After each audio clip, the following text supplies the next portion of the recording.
Okay, now we are moving on to program number 17. It's going to be the same materials by user program, but we are going to do a slight modification. So call it V2, version 2. So how do we do this program? It's almost going to be the same, except that we have a selection screen like this, right? Where you can select material,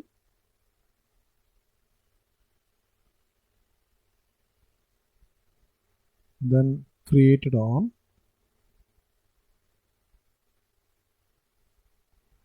created by, then we're going to have a little check mark here that says created by me. Give me all the materials that I have created, the user who has logged in. So if I logged in, Siva logs in, if I click on this check mark, I want to only show, or I want to only see the list of materials that I have created. So in this case, when I click on this check mark, really all that has to happen is this has to be populated with my user, Siva, and then it has to be grayed out. Right? No further input possible. Because if it's created by me, all this field requires is my name. That's it. And if not, if this is checked off, then you remove this Siva and then reactivate this particular selection field. And then based on the selection criteria, you write your select statement and then issue your output. So how do we do this? Now, to understand this a little bit better, I want to talk about a different take on the way we have seen these events. So these are the set of events that we have previously seen, right? At least in theory. We did not go through all of them. Maybe a bit about initialization, but that's about it. We didn't see all the events in this set of events. This is one way of looking at the events. I want to present these events in a different way. And here is how I'm going to do it. So what is an event? An event is how the user interacts with the program. So I want to really take an example of how events happen in real life, like how you see in your everyday world. So I want to take a real simple example. Okay, so you go to Starbucks and start ordering your lattes and what, right? So you're the user and you go to Starbucks, and let's think of that transaction where you say go through a drive-through in Starbucks, get your lattes or coffees, and then get out of the drive-through. That entire transaction has a particular set of sequence and a bunch of events associated with it. So let's look at this from the Starbucks associate's perspective, the person working there at that counter.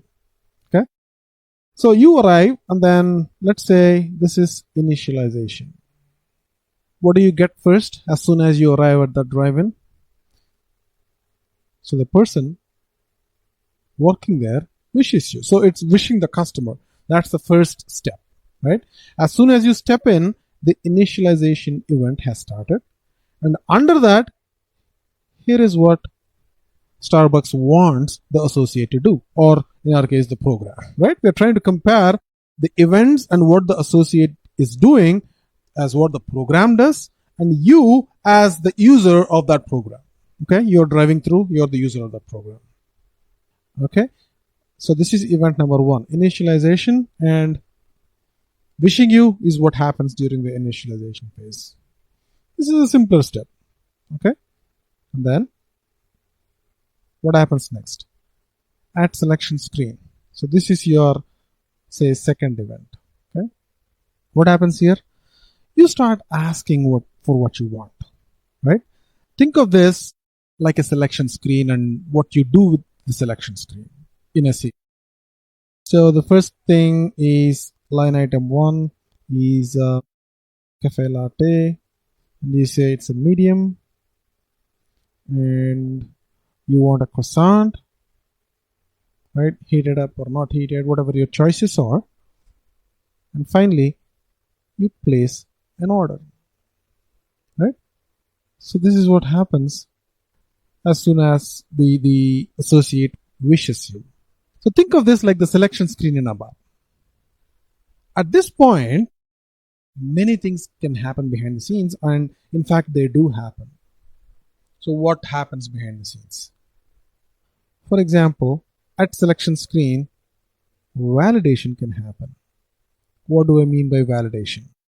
Item level validation, like is the quantity okay? Did you order 1,000 lattes? Well, that's a trigger, right? So nobody orders 1,000 lattes. Or let's say you ask for different options. You want latte with soy or latte with non-fat milk or with sugar, with cream, different kinds of options, maybe a hazelnut, maybe pumpkin spice, you know what I mean, right? So different options can be validated. Maybe not all combinations are possible, right? So I'm just going to put the things down here. Quantity can be validated. Options like non-fat, fat, so on and so forth. And then totals, right? Is the total proper? Any confusion there? So on and so forth. Now, during this entire process, you can change your order, meaning you might say, well, I don't need a croissant. So the croissant needs to be eliminated, needs to be removed, right? So user can change the quantity, user can delete stuff he doesn't need. It's a dynamic process, right? Say, for example, there's a combo and the user might wants to remove some of the stuff from that combo or maybe add more to the combo. In cases like that, the system has to validate whether the combo is valid or not. You don't want to offer anything and everything in a combo, right? I'm just giving you an example. So say user drops the croissant, okay? User drops the croissant as a simple example. And what happens there? On the screen, the croissant needs to be removed, right? From the selection screen, the croissant needs to be removed. But you know that in SAP, the ABAP program, what you see in the selection screen is basically parameters or select options. And they're kind of hard coded there, right, in the code.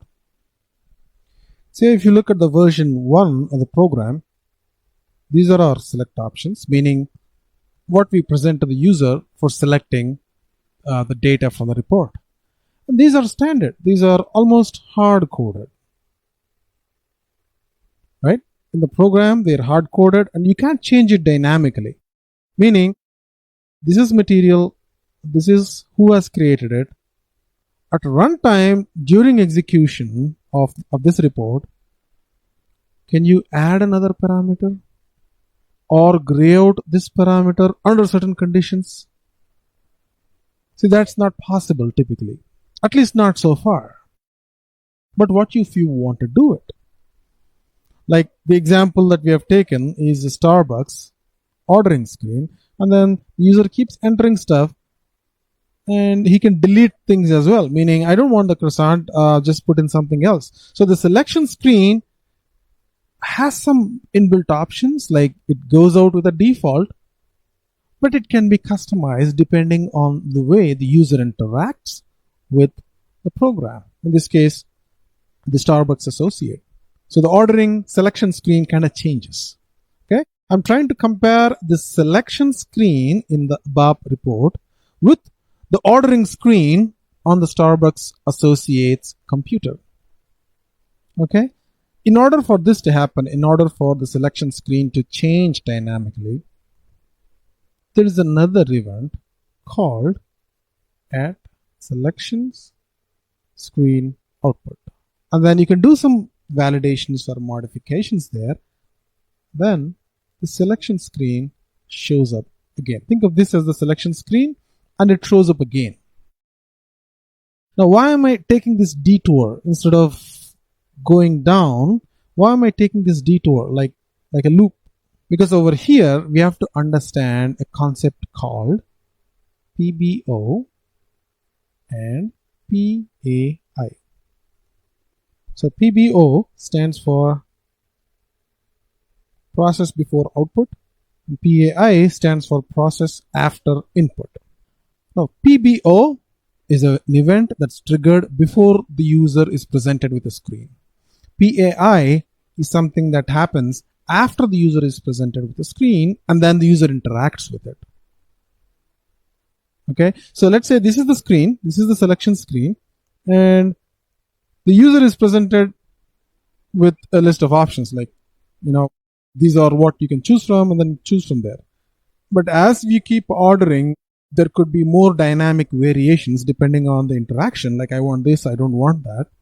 In which case, the screen needs to be redrawn, it needs to be rewritten, it needs to be changed, the selection screen. And in order for things to change, SAP has to run some code and then re-present that selection screen again. Before that selection screen is shown, PBO is what is triggered. And once the user interacts with it, there could be some things that can be done in the PAI things. So validation, for example, PAI event, meaning it's a process after input. So the user has given us some input saying he wants a cafe latte or a croissant. And we can do something at that point saying that the user has given an input. And that's why it's called after input. The user has given us some input. Now process it. PBO, on the other hand, is something that triggers before. So the B is before, A is after.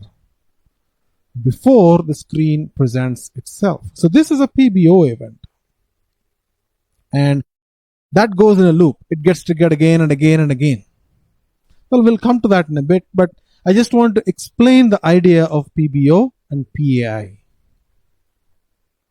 Okay, so once this loop is done, we are happy with what the user wants. Now, it's time for us to deliver the actual goods, meaning the customer has asked us for coffee, latte, croissant, so on and so forth. We have locked that down, placed the order. Now, it's time for us to work on that order, meaning this is where the select statements come in and the write statements come in, right? So we move on to the next event, which is start of selection. So it takes over from where we have left in the previous slide. Start of selection is where we start to do our coffee. We start to brew coffee, we start to pour the coffee into the cup, we heat up the croissant, all the stuff that is needed to deliver what the user has asked for in the selection screen. Right? So this is the delivery. In terms of ABAP, this is where you do your write statements, this is where you do your select statements, any kind of logic that's used to give the customer what he wants. Okay? And then there is an end of selection as well, which we don't use all that often. But this is really a key event, start of selection. And then after that, we just go to the delivery window and then give it to the customer, right? At that point, you can do some other stuff as well.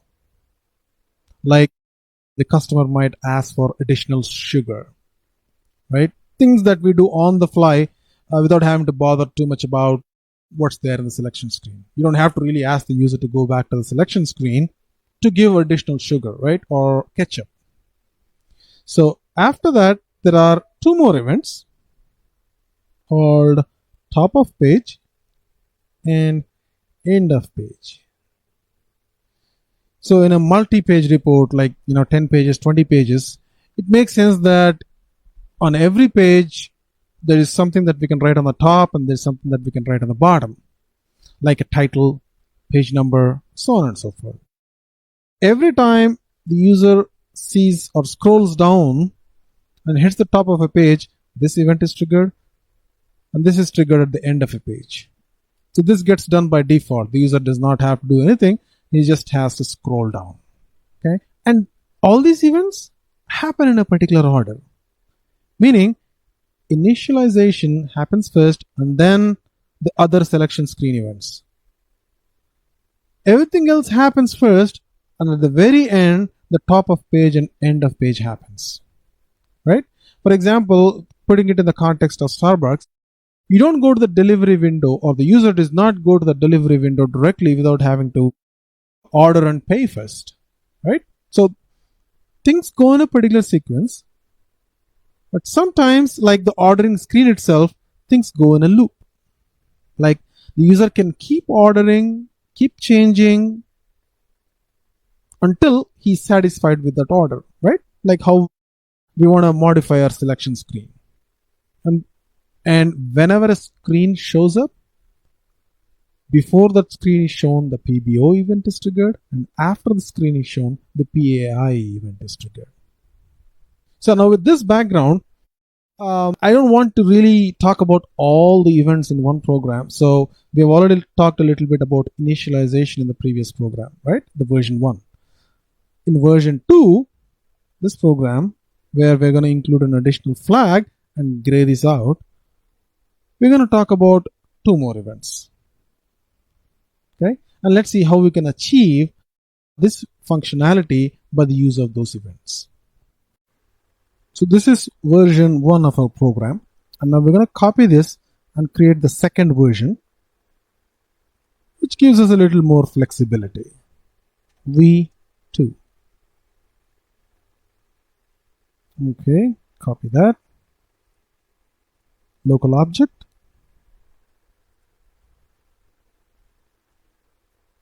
And let's start with the select options first. So what did we need? Material. We already have that. Created on, I think is not there, so we need to add this. Created by is already there, right? And then we need a check mark. So these things can be done with select options. This is a parameter. So material number is already there. So I've just added the date. The name is already there. And finally, we need the checkbox. So I've just made 2 changes. Added the date and added a checkbox as a parameter, right? So let's go and put some text in there so that it looks good. So everything is based on the dictionary. The other one, the created, is still not visible, right? So let's save it, activate it. Okay, everything is good. Okay, now let's go there and put in our text, created by. Okay, save, activate, execute. Okay, so this looks more like it. You got the material, you got the created on, you got created by, and you have created by me flag. Let's change this text as created by me. Okay, so go back and call this created by me. So as soon as the checkbox is selected, only the materials created by that user needs to be pulled up. Let's try that again. Activate, execute. Okay. Now, as soon as this checkbox is clicked on, what needs to happen is this field needs to be populated with the current user, whatever my user ID is, and it needs to be grayed out. How do you do that? So that was one of the requirement, right? Another requirement could be, let's say I put some user, okay, JF, some random user. It's not even there in the system. And hit enter. Okay, execute. What happens? Nothing happens. But that's not the correct system reaction, right? If I put something that's not valid, tell me that it's not valid. Don't just stay there, right? Give me a message. Give me something. Give me an indication that something is wrong. Now this is our second requirement. So we have 2 requirements. The first requirement is to ensure that when created by me is checked on, some fields are automatically populated and things are grayed out. The second requirement is if I enter an invalid user, I want the system to react and say, this is not a valid user. Hey, go back and check your user. Right? Okay. All right. So at this point, we don't need the initialization. So I'm going to remove that. And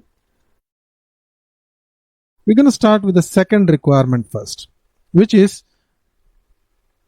everything is as it is. Now, when I click on this button or radio button, this created by field should be populated with my current username, right? How do I do that? Now, graying out a particular selection screen is a visual parameter that changes the way that particular select option is being displayed. So that is a PBO event, meaning process before output. The screen is getting changed. Essentially, we're talking about this step, this little loop here. Okay. So there are some things that need not change the selection screen's visual look and feel. And that can be done using PAI events, which we are going to talk about in the second requirement. But the first requirement changes the way a particular field looks. We want it to be grayed out. So that can be achieved using this loop that is basically a PBO event, which gets triggered for every single screen as soon as the user hits enter. So what I want to do is, I want to write this at selection screen output, just a blank event, okay, and then fire up a message and sees whether that event is really being triggered, okay. So at selection screen output,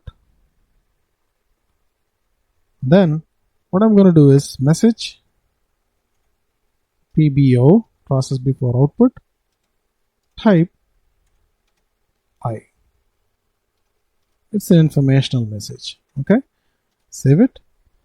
Check for syntax. Looks okay. Activate. Okay. Execute. You see that? The PBO message comes up. Okay. I click OK. That's being done once. Okay. Now, I'm not doing anything. I'm just hitting enter. I'm just hitting enter. This gets triggered once. Okay. Enter. Gets triggered again. So anytime the user interacts with the screen, automatically that PBO event is triggered. That was the loop that I was talking about. Okay. I click on this, hit enter, it triggers. Right? But if I do a selection here, like so, is it getting triggered? No, it's not. But when I hit enter, it's triggered again. Okay. So enter is our thing. Okay. Even if you hit execute, that PBO event will not be triggered. If you want to try it, let me try some user like so. Okay. Then hit execute. See that message does not come up. That means when you hit execute or do some selections, your PBO is not triggered. But when you hit enter, just the written button on your keyboard, the PBO event is selected. Right? Or, for example, when you hit execute and then you find the results are okay, you go back, the selection screen is shown again, right? And then right before that selection screen is shown or right after that, the PBO event is triggered and you see that message, right? Just before the system paints the selection screen, the PBO event is triggered. Now at that point, what I want to do is check if this checkbox created by me is checked on, and if yes, just populate my username, the current username, and then gray out this entire select option. How can I do that? Let's just figure out if this little checkbox is on or not. Okay, let's start there first. So here is what I want to do. I want to loop at screen, of course, end loop. So looping at the screen essentially goes through all the screen elements. Okay, and over here, I want to say Okay, let's remove this message. And then what I'm going to do is loop at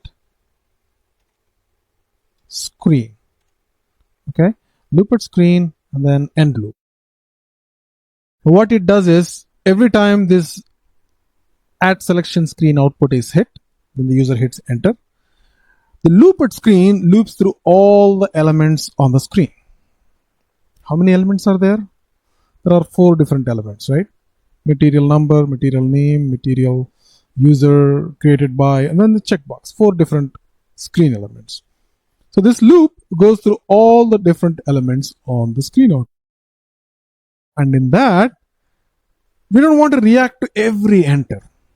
We want to react only when the user has clicked on the checkbox, which is this little guy, P_CRTD. Okay, so if P_CRTD is not initial, meaning somebody has done something on it, meaning clicked on the checkbox, and then I want to just end that loop and just put an end if there. Just do a pretty printer as well. Okay, and over here I want to write the logic. What logic do I want to write? As soon as the user clicks on that checkbox, this guy should be deactivated and then populated with the current username. So in order to do that, first we have to do something called as modif ID or modifier ID. Okay, what it does is it assigns a unique ID to this screen element that can be referenced in that loop. You can just say CRT, okay, just 3 character CRT created by, or CRB created by. Okay, and that is used essentially to identify that particular screen element in that screen loop. Okay, so when this checkbox is checked on, if, before we do that, what we wanted to do was for the screen name, modif ID, okay, created by, okay, CRB. Just don't do quotations. So CRB, modif ID CRB. Okay. Over here, what we want to do is in the if statement, if screen, because we are looping on the screen, right? Screen dash group 1. We're going to talk about it. Okay. Equals CRB. Then I just want to put a message. Okay. Message test. Type I and if. Okay, what's really happening here? So loop at the screen. So this loops at all the screen elements, 4 of them. And inside that, I'm checking. I don't want to react to all the enters, right? Every time the user hits enter, I don't want to react to it.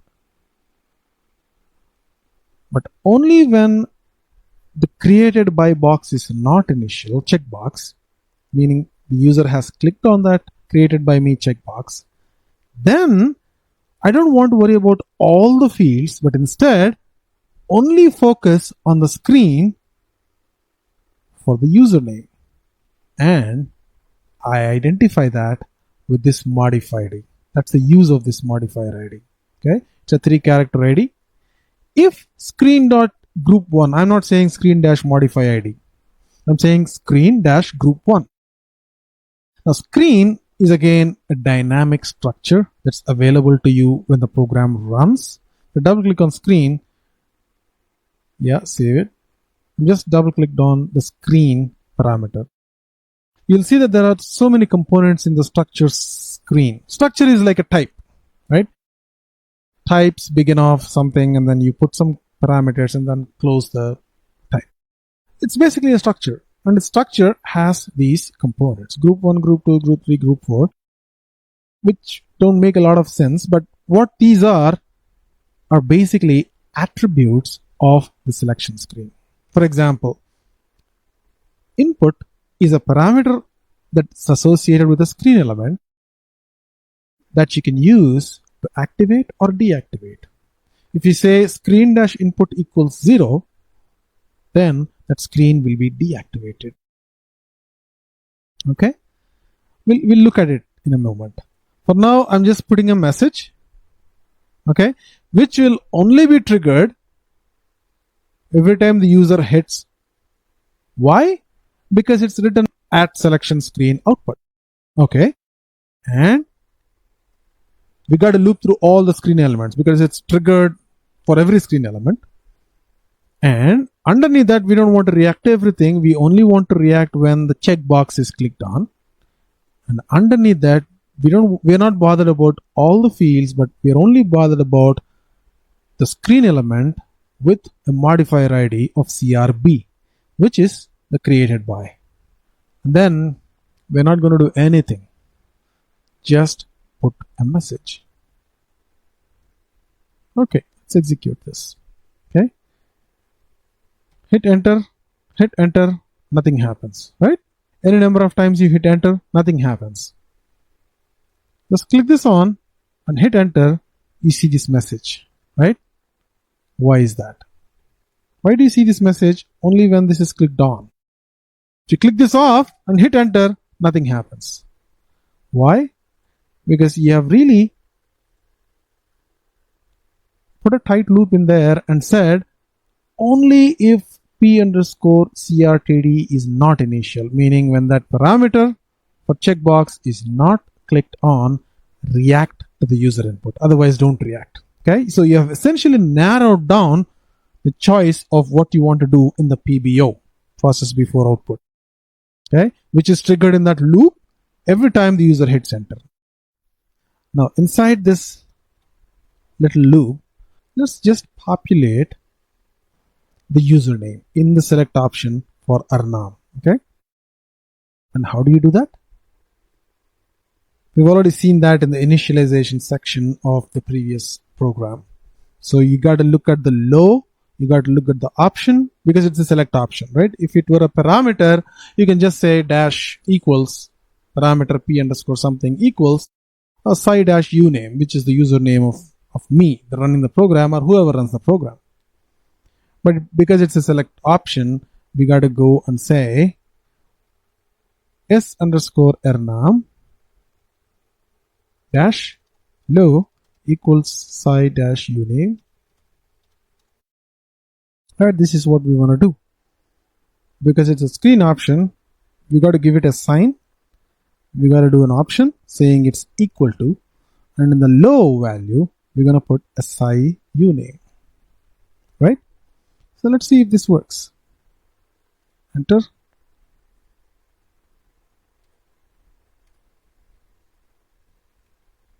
Hit enter, nothing's going to happen because we have restricted it. Check it on.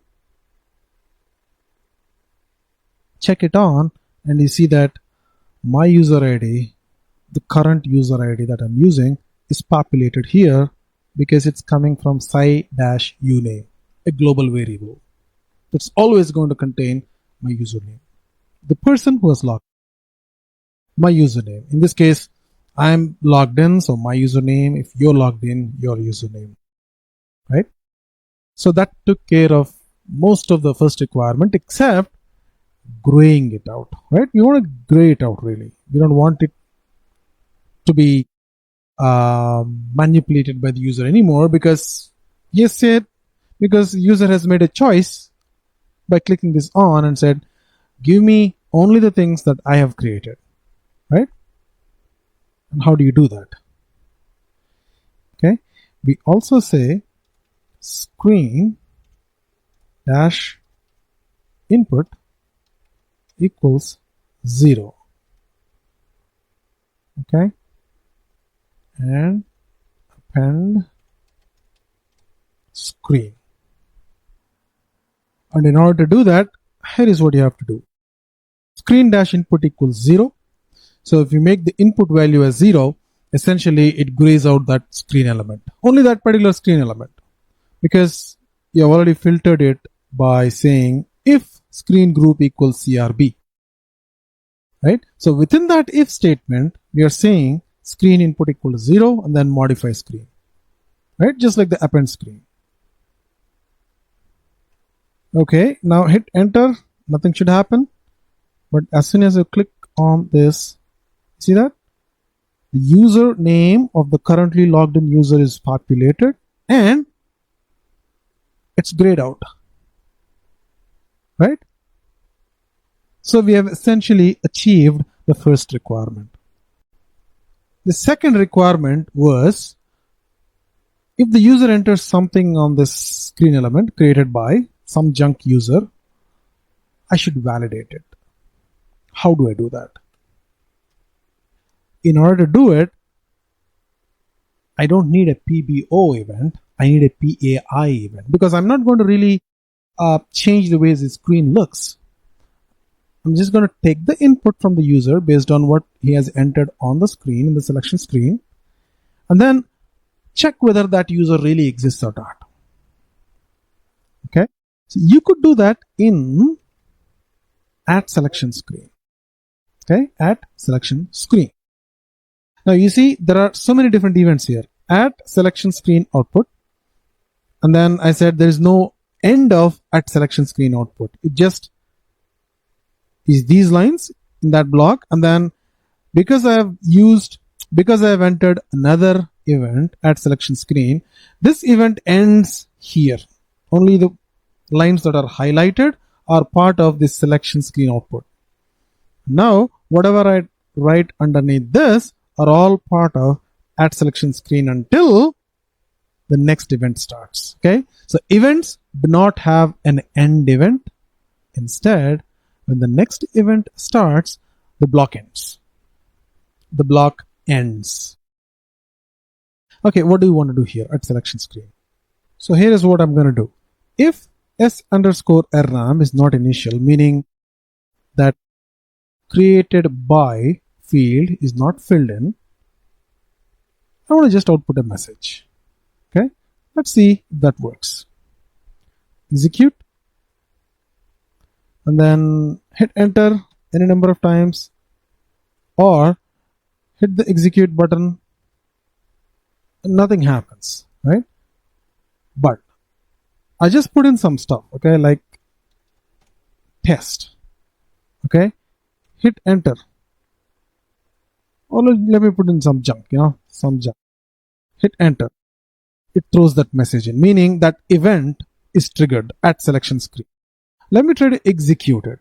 Okay, still it's triggered, right? So my PAI, or process after input event, called at selection screen is triggered whenever I hit enter on the selection screen or I hit execute on the selection screen. Either way, that event is triggered.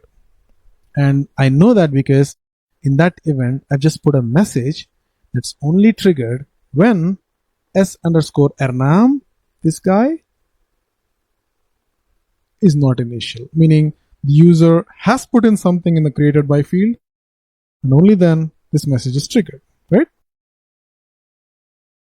So I now know when that event is triggered. Okay, and it's a PAI event. Process after input. I don't need the message there. Instead, I want to do a select statement. Right?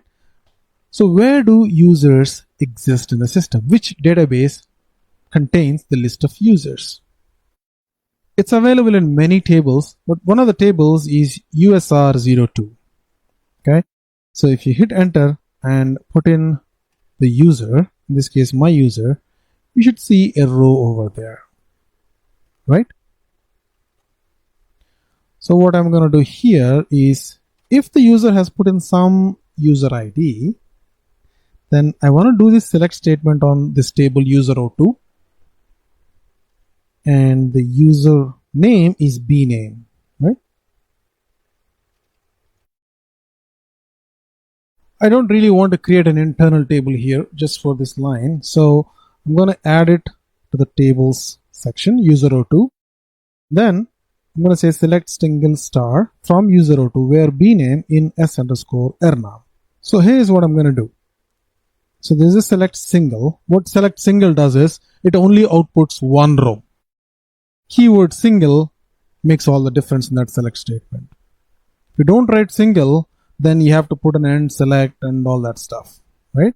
In this case, I'm not bothered about it because select single is only going to return one row, the first row. If there are more rows based on the where condition, then the first row is returned. That's it. So it's basically used to check whether an entry exists in a table. You're not really interested in the contents of that row, but you're only interested in finding out whether that user ID exists or not. If somebody enters an invalid material, whether that material exists or not can be found out using the select single statement. Then over here, what we have is size sub RC is not equal to 0.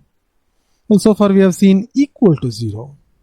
Equal to 0 means it's a success. The select single has succeeded in returning one row, meaning the data exists in that table. The user ID exists in that table.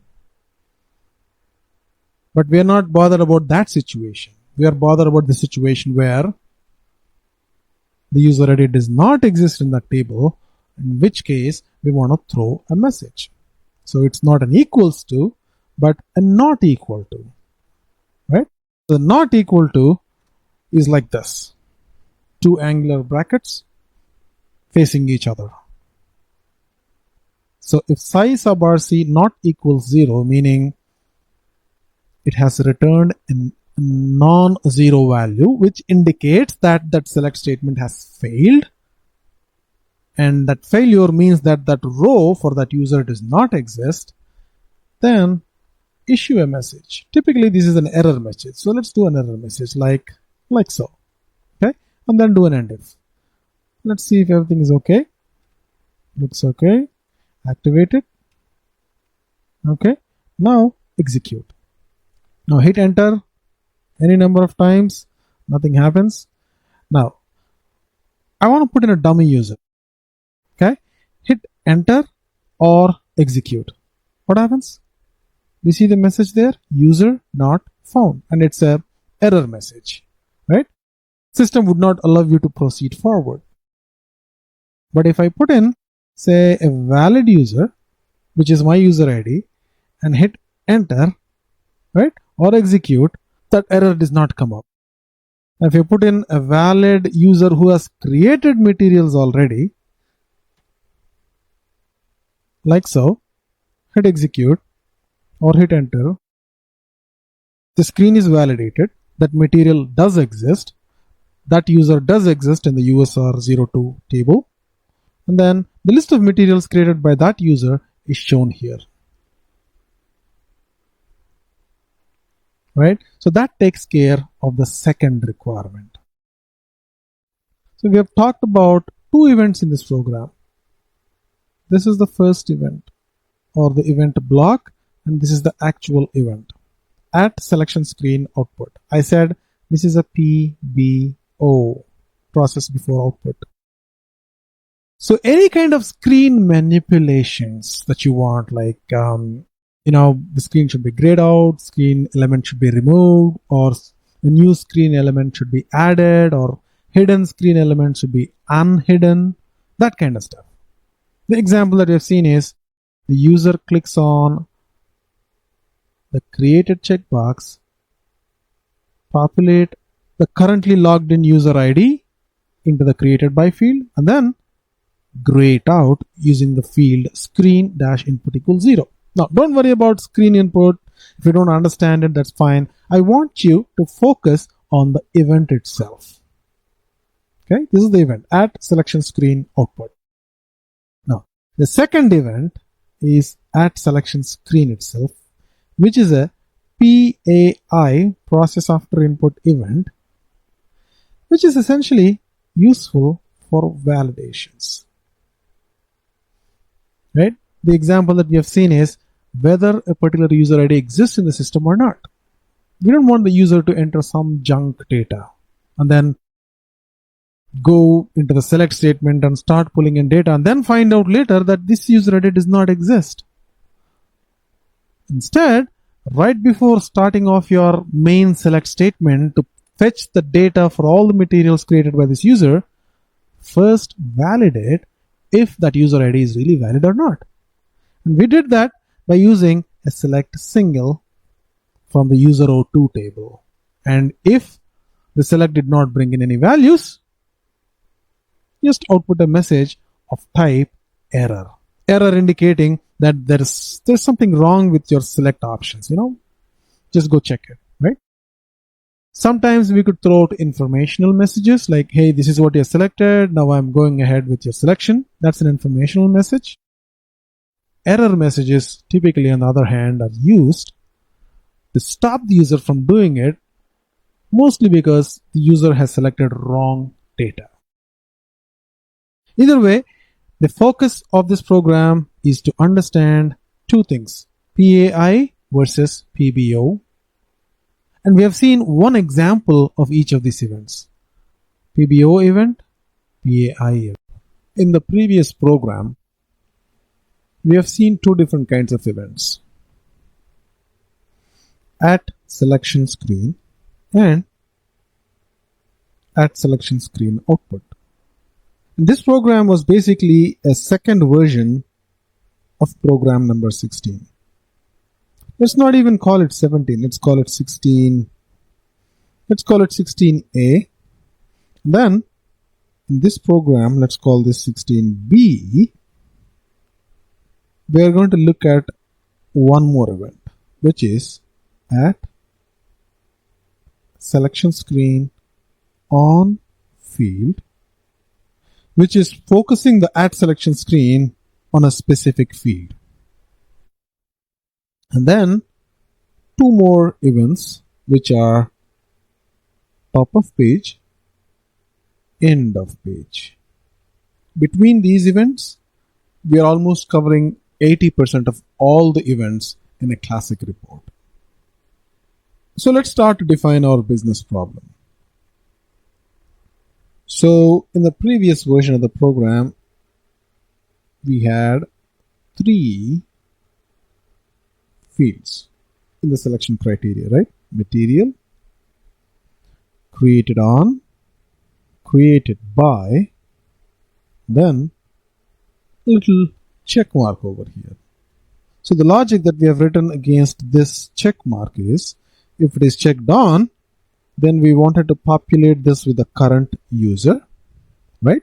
And then gray it out. And that was done at selection screen output. And we have said that this is a PBO, process before output.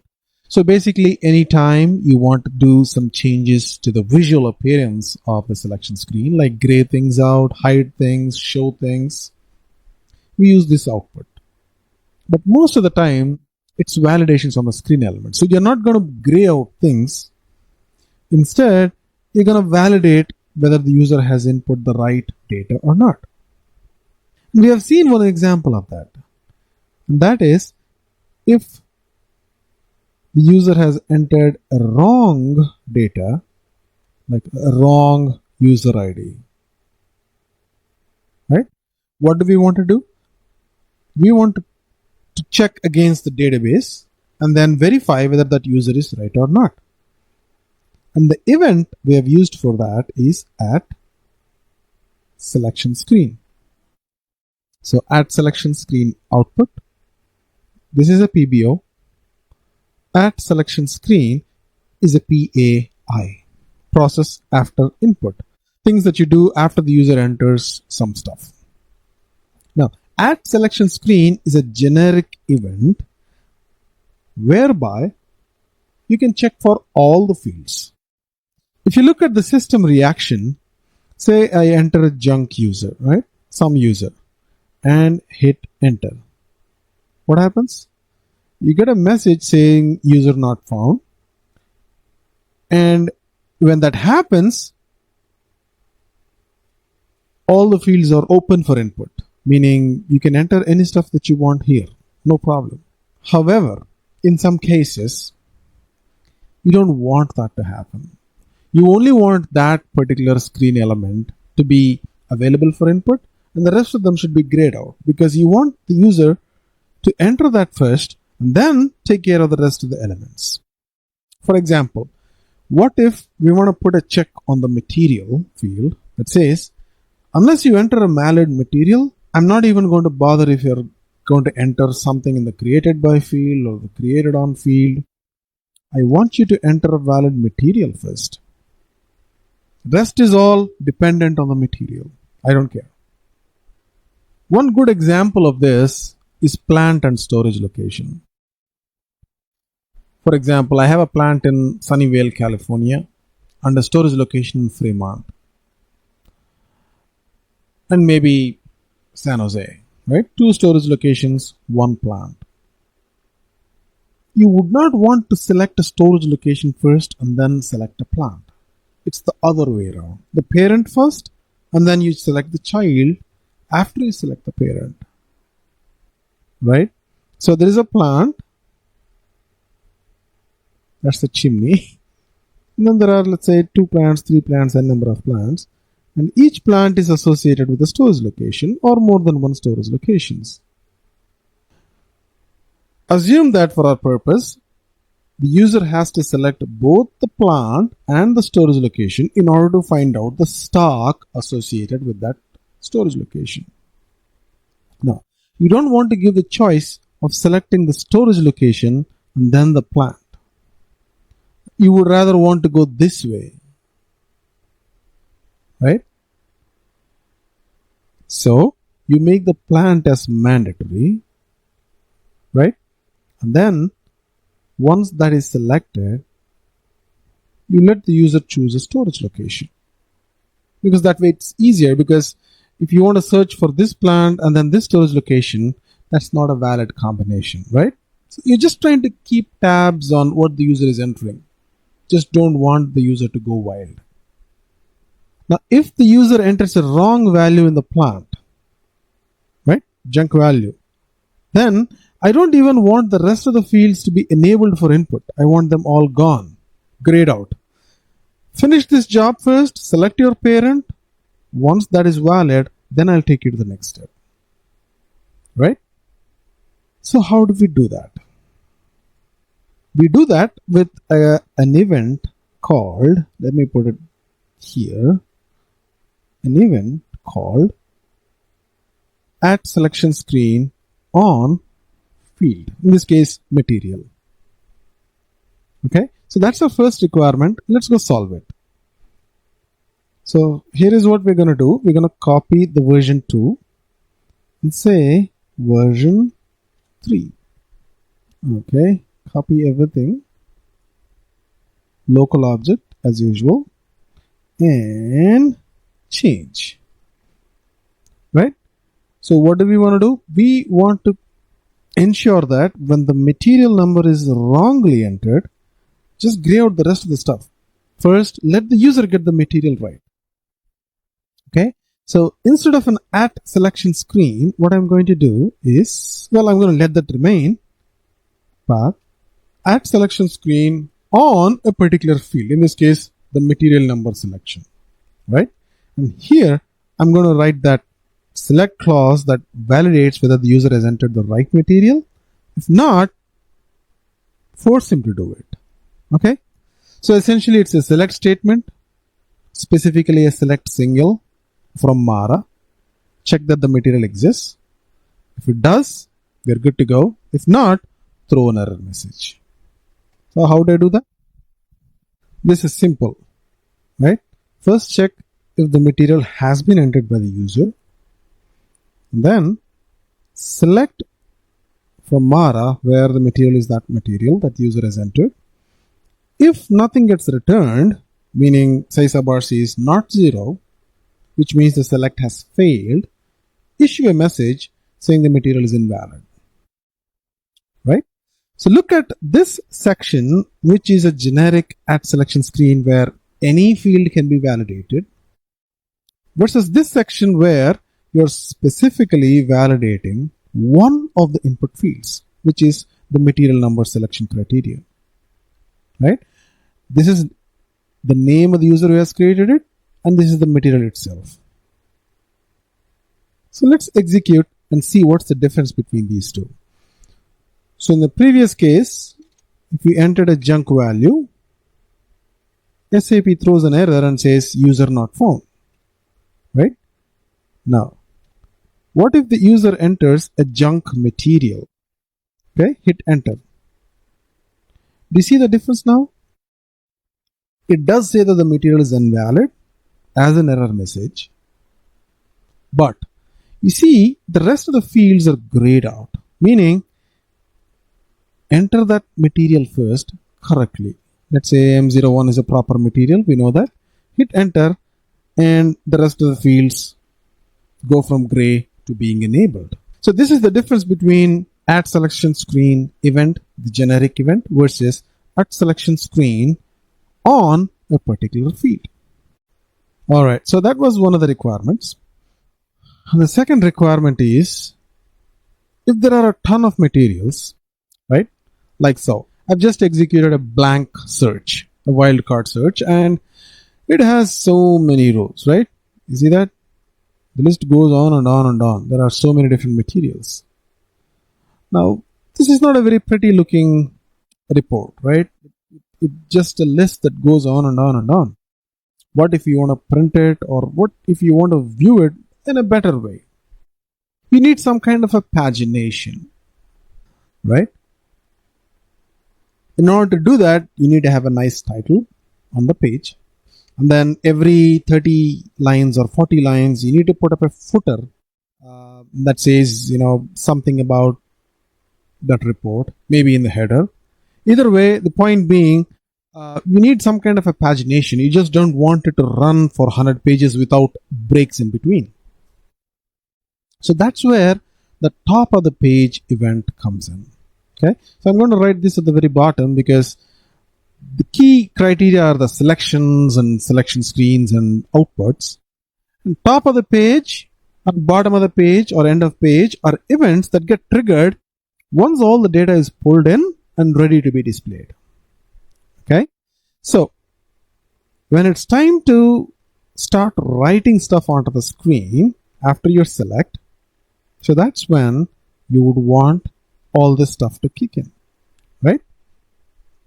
So let this loop stay where it is, but when it's top of the page, when it's ready to go, but when there is pagination, this is how it should work. Top of page, this is the event, it's a separate event, right? And then I want to write a line at the very beginning, right? Like so. And then let's give it a nice color. Okay, we're giving it a color. Let's see what happens. Execute, and you get a title here, right? Material list by user. But you already have a program title. Now, the program title could be different from what you want to put on the top of the page, right? You can have multiple lines in the top of the page event. Meaning, a page header could be 3 lines. But a title is just 1 line. So we don't want both the title and the top of the page event to be triggered all the time. So what I'm going to do is remove the printing of this particular line, which is the title of the program itself. Okay. So how do I do that? I do that at the very beginning, like by saying no standard page heading, right? Everything is right there. Okay, let's execute this again and see if the title is gone. Right, so your title and the underline right below that is gone. Now you just got the top of the page, something that prints at the very beginning of the report. Now you don't see that anywhere at the bottom, right? It's all scrolling down as one huge list. But we want to kind of separate it into blocks of 30 or 40 lines, so that on every page that it prints, you want to have some kind of header and footer information. So in order to do that, the first thing that you have to do is you have to define the size of that block. how many lines is one block for me, after which I want to print or reprint the information on the header. And that is defined as a global parameter at the very beginning of the report, like how we just did. So right before this, I'm going to say line count, okay? And then let's say each block is 30 lines, okay? Save this guy and execute it. Okay, do you see that? Do you see the difference now? The title gets printed every 30 or so lines, right? Now, so the advantage of this is when this list is printed on paper, huge list, every now and then you have a reminder of what this whole report is all about. So this is a report of material list by user. Now, similarly, you can have a footer. You can put some information on the footer, like what? Now, you can also do something else on the top of the line, like put the header information, right? So when you execute this, you have a line on the header, but you don't know what those columns are, right? The first column is material, the second column is created by, created on, so on and so forth, but there's no indication of that, right? So what I'm going to do is just make it pretty and put some headers. So first, let's start with an underline. And the syntax for that is uline, underline. Then I'm going to use a couple of write statements to write down the header, okay?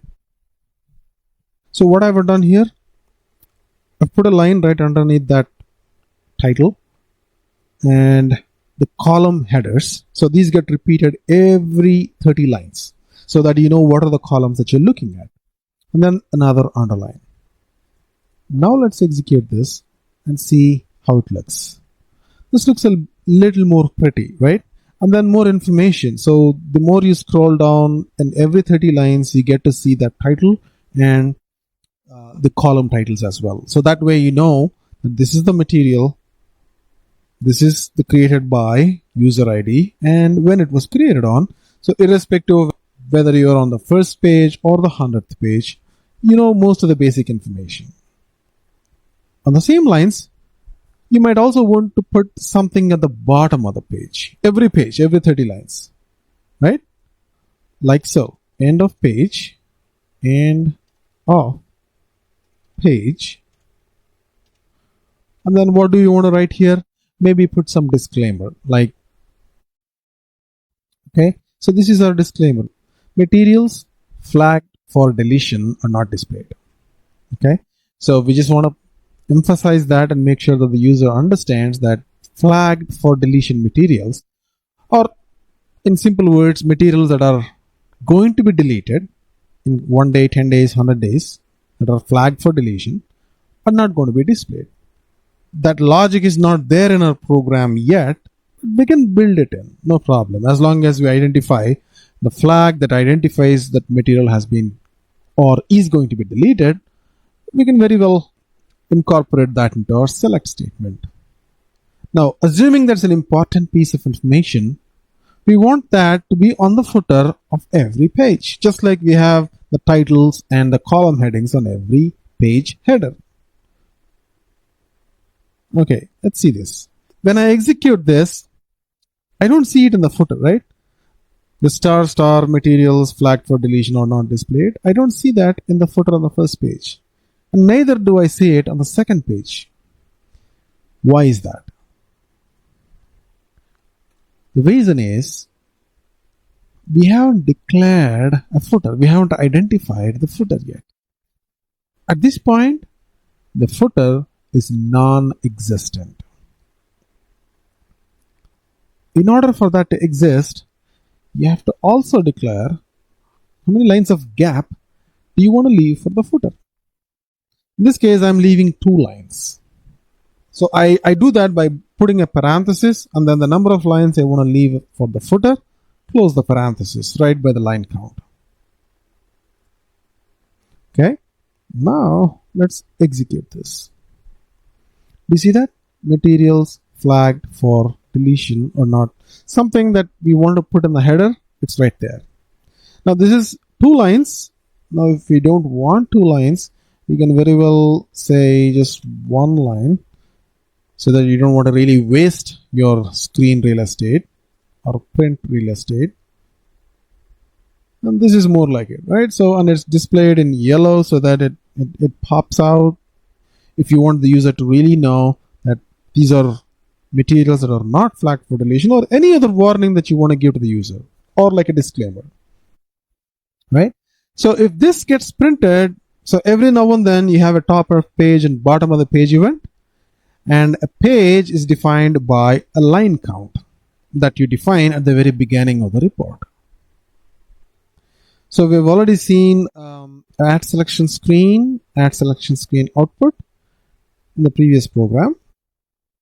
And in this program, we have seen add selection screen on a particular field. And we have seen why you would want to do that as opposed to a generic add selection screen. Both are PAI events, but they react differently. And we have also seen that in a big report that spans tens or hundreds of pages, when you have so many different columns, you would want the header and footer information to repeat every 20, 30, 40 lines so that the user looking at that big scroll of materials knows what the headers are and any disclaimer or extra information that you want to put in the footer. In order to achieve this, there are 2 more events called top of page and end of page.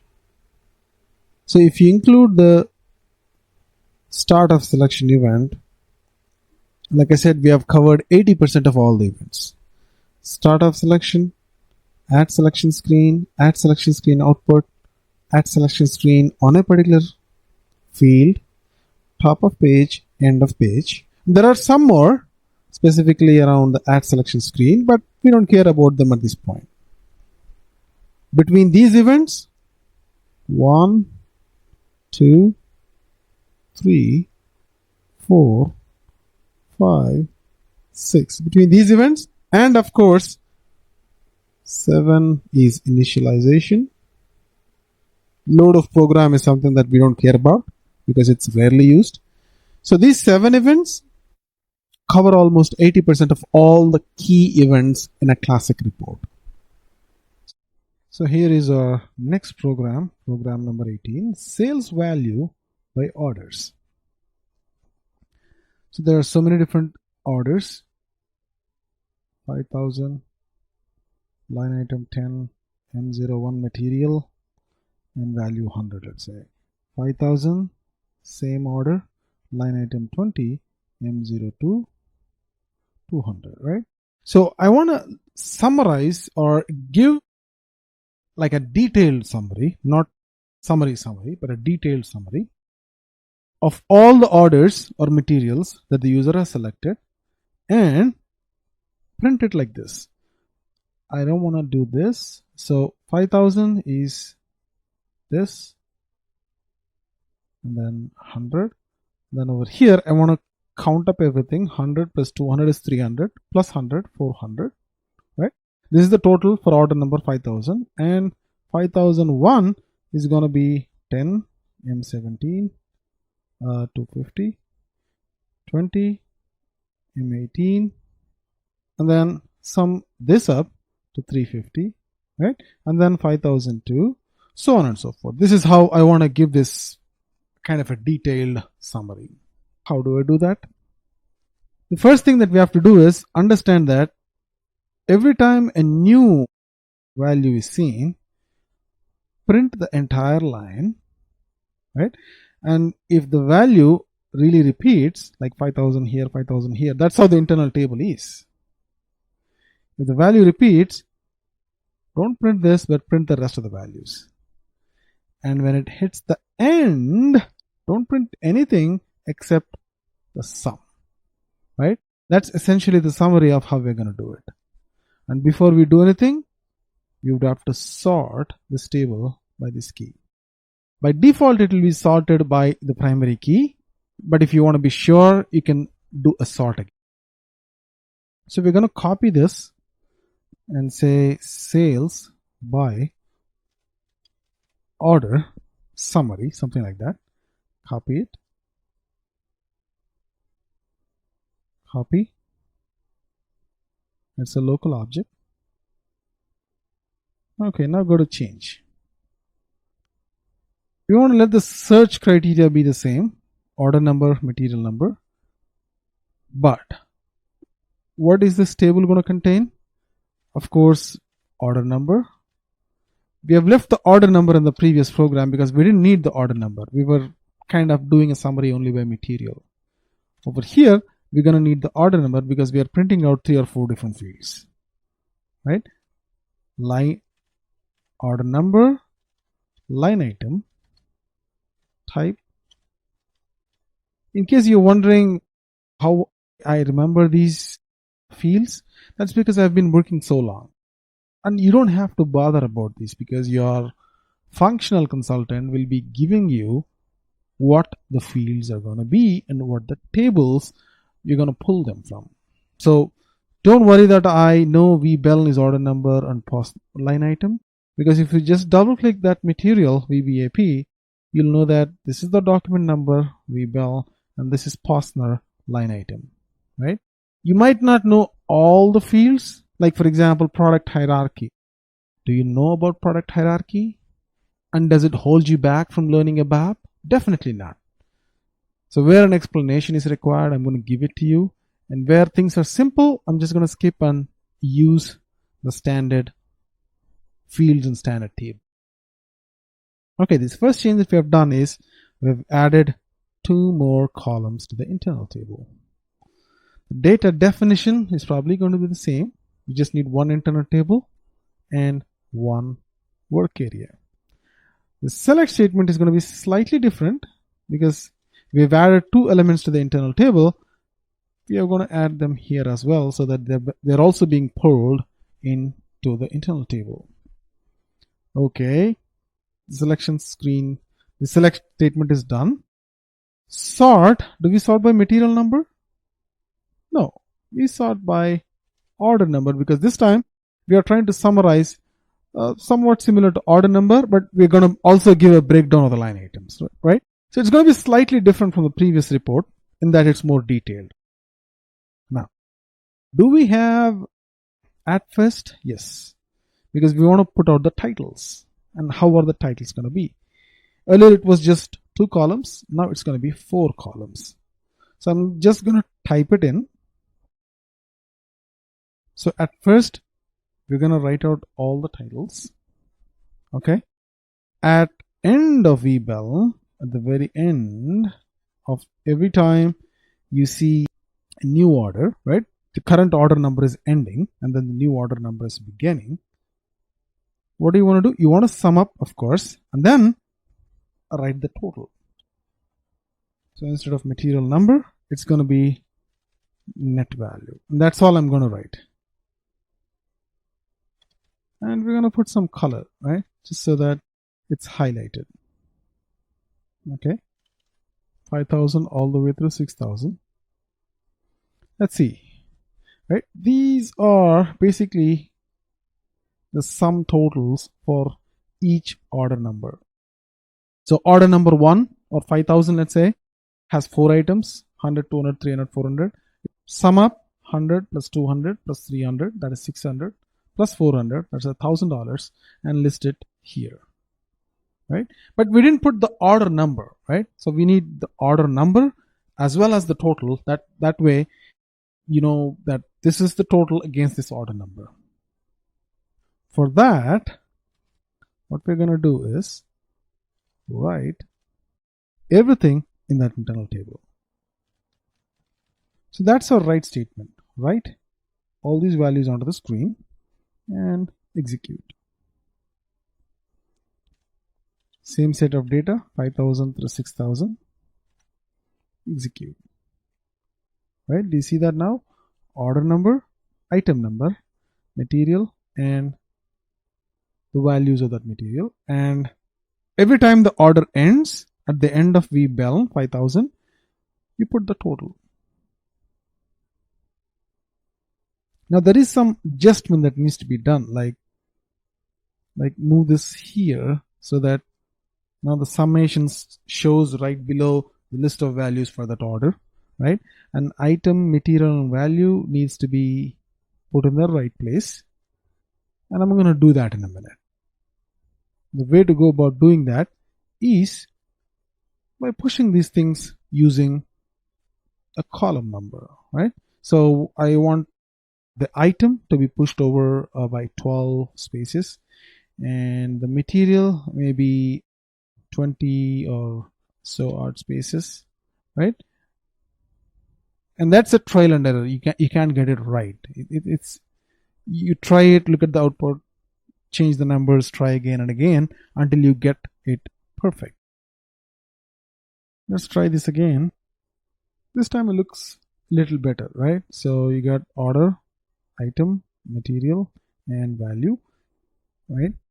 Now here is another trick that you can do. You see this 5000, it's repeating all the time, right? What if you want to just do a 5000 here and not repeat the 5000 until you get the next order number, 5001? Can you do that? Yes, of course we can. The way to do that is, okay, the loop is going through the list of values, and every time it sees a 5000, it prints the entire row. The first time it sees it, right? It prints the entire row. And at that point, identify that the first row has been hit for that order number. And next time onwards, don't print this. Instead, print from here. So don't print that, right? And then print the sum. Okay. The next time the order number is changing to 5001, print this. But after that, don't print this, right?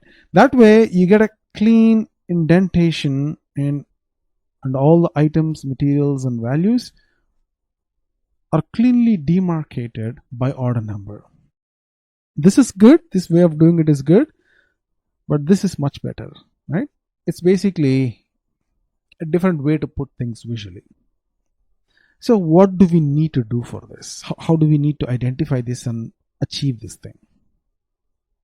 The way to do that is, every time a new order number is hit, do a at new VBEL. Okay, mark a flag. So just put a flag over here.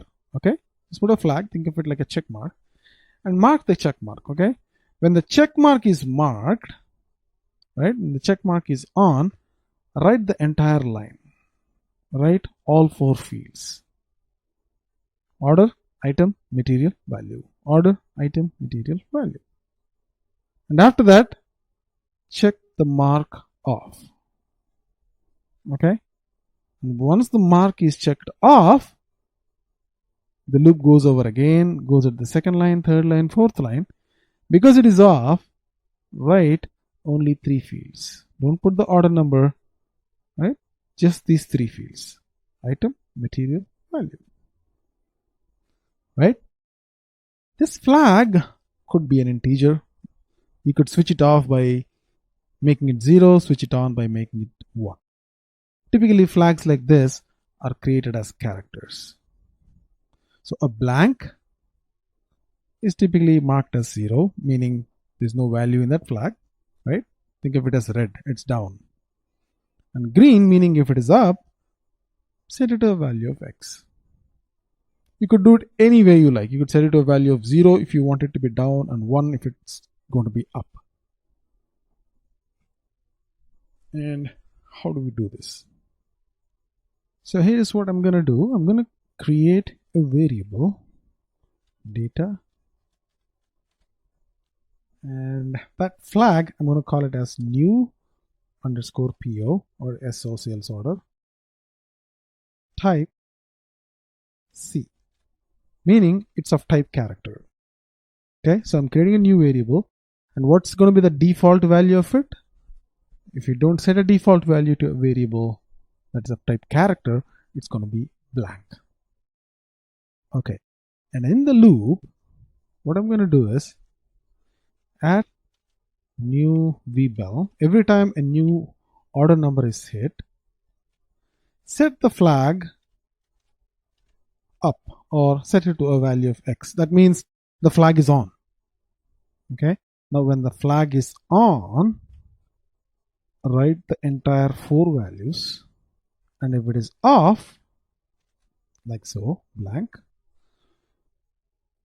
write just the 3 values and skip it a little bit to the side, meaning a little bit forward. Okay, and over here, because the flag is on, you set it explicitly off again, so that the flag gets switched on again only when the new order number is set. Now let's try to execute this. 5,000 to 6,000. Execute. Okay, so this looks a bit cleaner, right? So 5,000, and then these are all line items for 5,000. 5,001, again 4 line items. 5,002, 3, 4, so on and so forth. Now, do you see an anomaly here? Do you see something wrong here? See, line item 10 is being repeated 2 times. Why is that? Let's see. Okay, you see that? This is the problem. Let me take a screenshot and explain why. Assuming this is 5,000, 5,000 line item 10, 20, 30, 40, and then 5,001, again 10, 20, 30, 40, so on. So at new vbell, meaning every time a new order number is hit, a flag is set to on, meaning it's set to X, right? And over here, what we are doing is, if it is set to X, write the entire line. So this entire line, along with material value, is also written. And immediately, you're setting it to new PO is blank, meaning you're setting it off, right?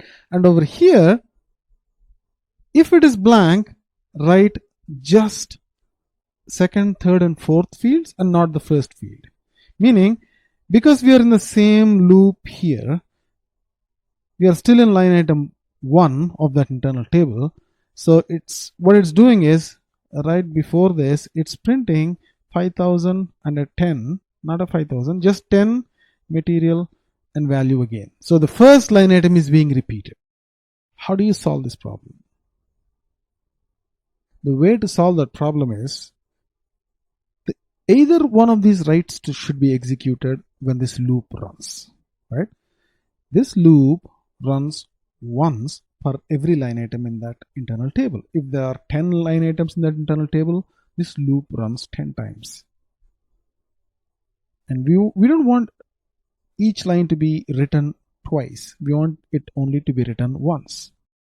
But based on this logic, it gets written twice, the first line only, because instead of doing an else, we have done 2 if statements. So else, meaning if the flag is off, right, then write the other statement. So this way, this write statement can be executed, or this write statement can be executed, and both cannot be executed. Okay, now let's try this again. How about that? 10, 20, 30, 40. There's no 10 being repeated again. 10, 20, 30, 10, 20, 30, 40, right? So that's how you debug things. This is a very, very small issue, but you get a taste of things, right? You could have learned it during the debugging exercise as well. You could put a breakpoint, run it, and see how the loop is repeating itself. You want to try that? Okay, so put a breakpoint on the loop and execute.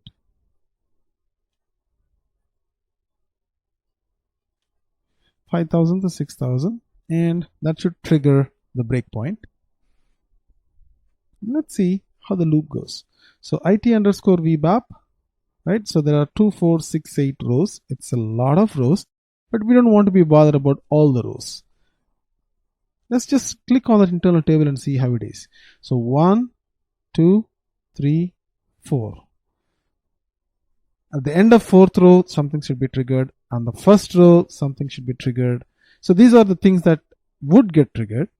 So let's see what happens. At first, okay, so use the single step. That way it goes into the if statement. So single step. So you see the arrow here.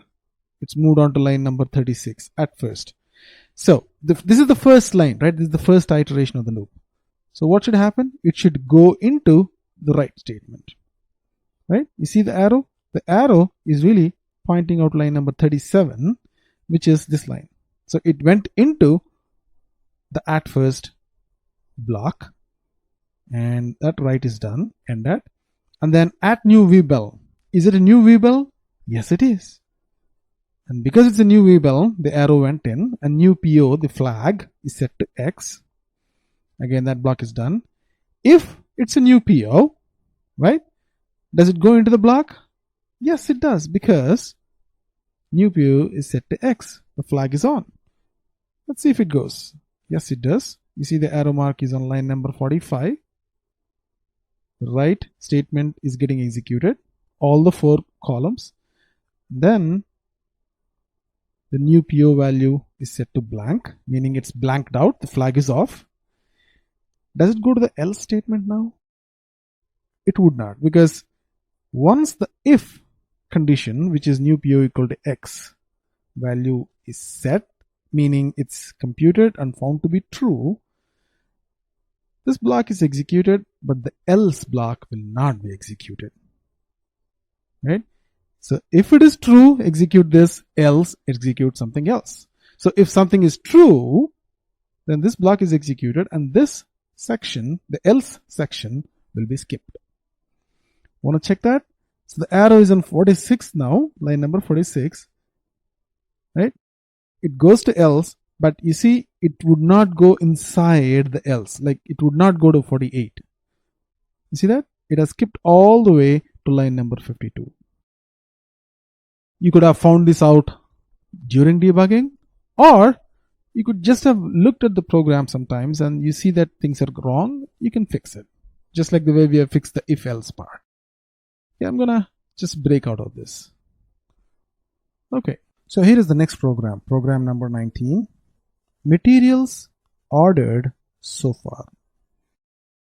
We don't want to sum up by net value. We don't want to sum up by quantity. We don't want to sum up by order number. We just want to have all the unique materials that have been ordered so far. Meaning, on today, an order has been placed, order number 1000, for material M01, M02. Okay, we don't care the net values. And yesterday, there was 999, another order number. And then it was for M02, M03. And then the day before, 998, M02, M04. What we want is all the unique materials that have been ordered. So M01, sure, and then M02 is unique. This one is not unique. This has been repeated. This is unique. This is not unique. This is unique. So what are all the unique order numbers? 1, 2, 3, 4. Right? And we want to print them out. How do you do that? Okay, let's copy the same program. Say materials ordered. Change. And we don't need any of this stuff, right? Delete that. We don't even need the net value, right? We just need one column. Okay, and delete this stuff because we just need the material number. I'm removing everything else from that select statement. Okay, and we're gonna sort it by material number. Okay, so that way all the materials that are the same come together in that big list of data in that internal table. And in the loop, we don't want any of this stuff. All we want to do is write the material number, because there's going to be so many different materials. VBAP, and that's all is there in that internal table. VBAP Metner. So give me all the list of unique materials that have been ordered so far, or between these order numbers, and hit execute. Well, it is sorted because I see 1400, 14100, and then I see 14200. But that's not what we wanted, right? We want a unique list of materials, meaning just 14,000 or 1400, 100, 1400, 200, and then 1400, 300, so on and so forth. So we want to remove all the materials that are duplicates. One of the ways to do it is by doing something called as delete adjacent duplicates. Delete adjacent duplicates from which table? IT underscore VBAP. Okay. Right after your sort, you're going to remove the duplicates. Now let's see if it works. Give me all the materials between 5,000 and 6,000, sort them, filter them, and ensure that we only have one unique material and no duplicates. This worked, right? 1400, 100, 200, 300. There were many rows, but they were all removed because they were sorted first, and then all the adjacent duplicates, which were materials that were repeated again and again, they were removed, and you're only left with unique values. This is more or less like the remove duplicates functionality in Excel, right? You have a bunch of rows in a column, and then you want to remove duplicates from it. Select that column, click on data, remove duplicates. That's how you do it in Excel, right? And in ABAP, in an internal table, if you want to remove duplicates, duplicate rows, based on a particular column, right? By default, the first column. Sort it first, because when you sort by that column, all the values that are same or similar get together. And then when you use the delete adjacent duplicates, any adjacent value that's a duplicate will get removed. So essentially we get a pure, unique, filtered list of unique items. In the previous program, as part of creating this huge internal table, the final internal table, we have learned 4 keywords, right? Move corresponding, read table, append, and clear. Move corresponding and clear are really simple, and we're going to talk about them in various programs. But read table and append table deserve a little bit of our time. So let's start with read. There are basically 2 formats to read data from an internal table. Remember, read always reads one line only. Okay, so you can't read 10 lines or 5 lines from an internal table. So the read statement always reads one line only. You can't read more than one line. Also, the read statement always reads into a work area, because it's just one line, right? You can't read into an internal table. You always read into a work area. So read table, this is the internal table, into work area. Then this is the selection criteria. Now, there are 2 options for the selection criteria. The first option is based on an index. For example, look at the internal table here. There is an internal table ITVBAP, and in this case, if you want to read the 5th line in that internal table, row 1, 2, 3, 4, 5, you can do that using the index selection criteria. Index 5, index 6, index 10. and that reads this entire row into this internal table. This is one way of doing a read. There is another way which we have used in our previous program, which is based on a key. So this internal table, for example, has so many keys, right? Keys meaning columns. Order number, position number, material group, net value, so on and so forth. And typically, you want to read, for example, all the lines where the material is M01. Right? So the syntax would be read table, internal table into work area with key matner equals M01. So this is the selection criteria. Now, there could be more than one result that comes up based on the selection criteria. In this case, 1, 2, 3. But remember, we said read table only returns one row at most, and it selects the first row. Right? You see this 8150?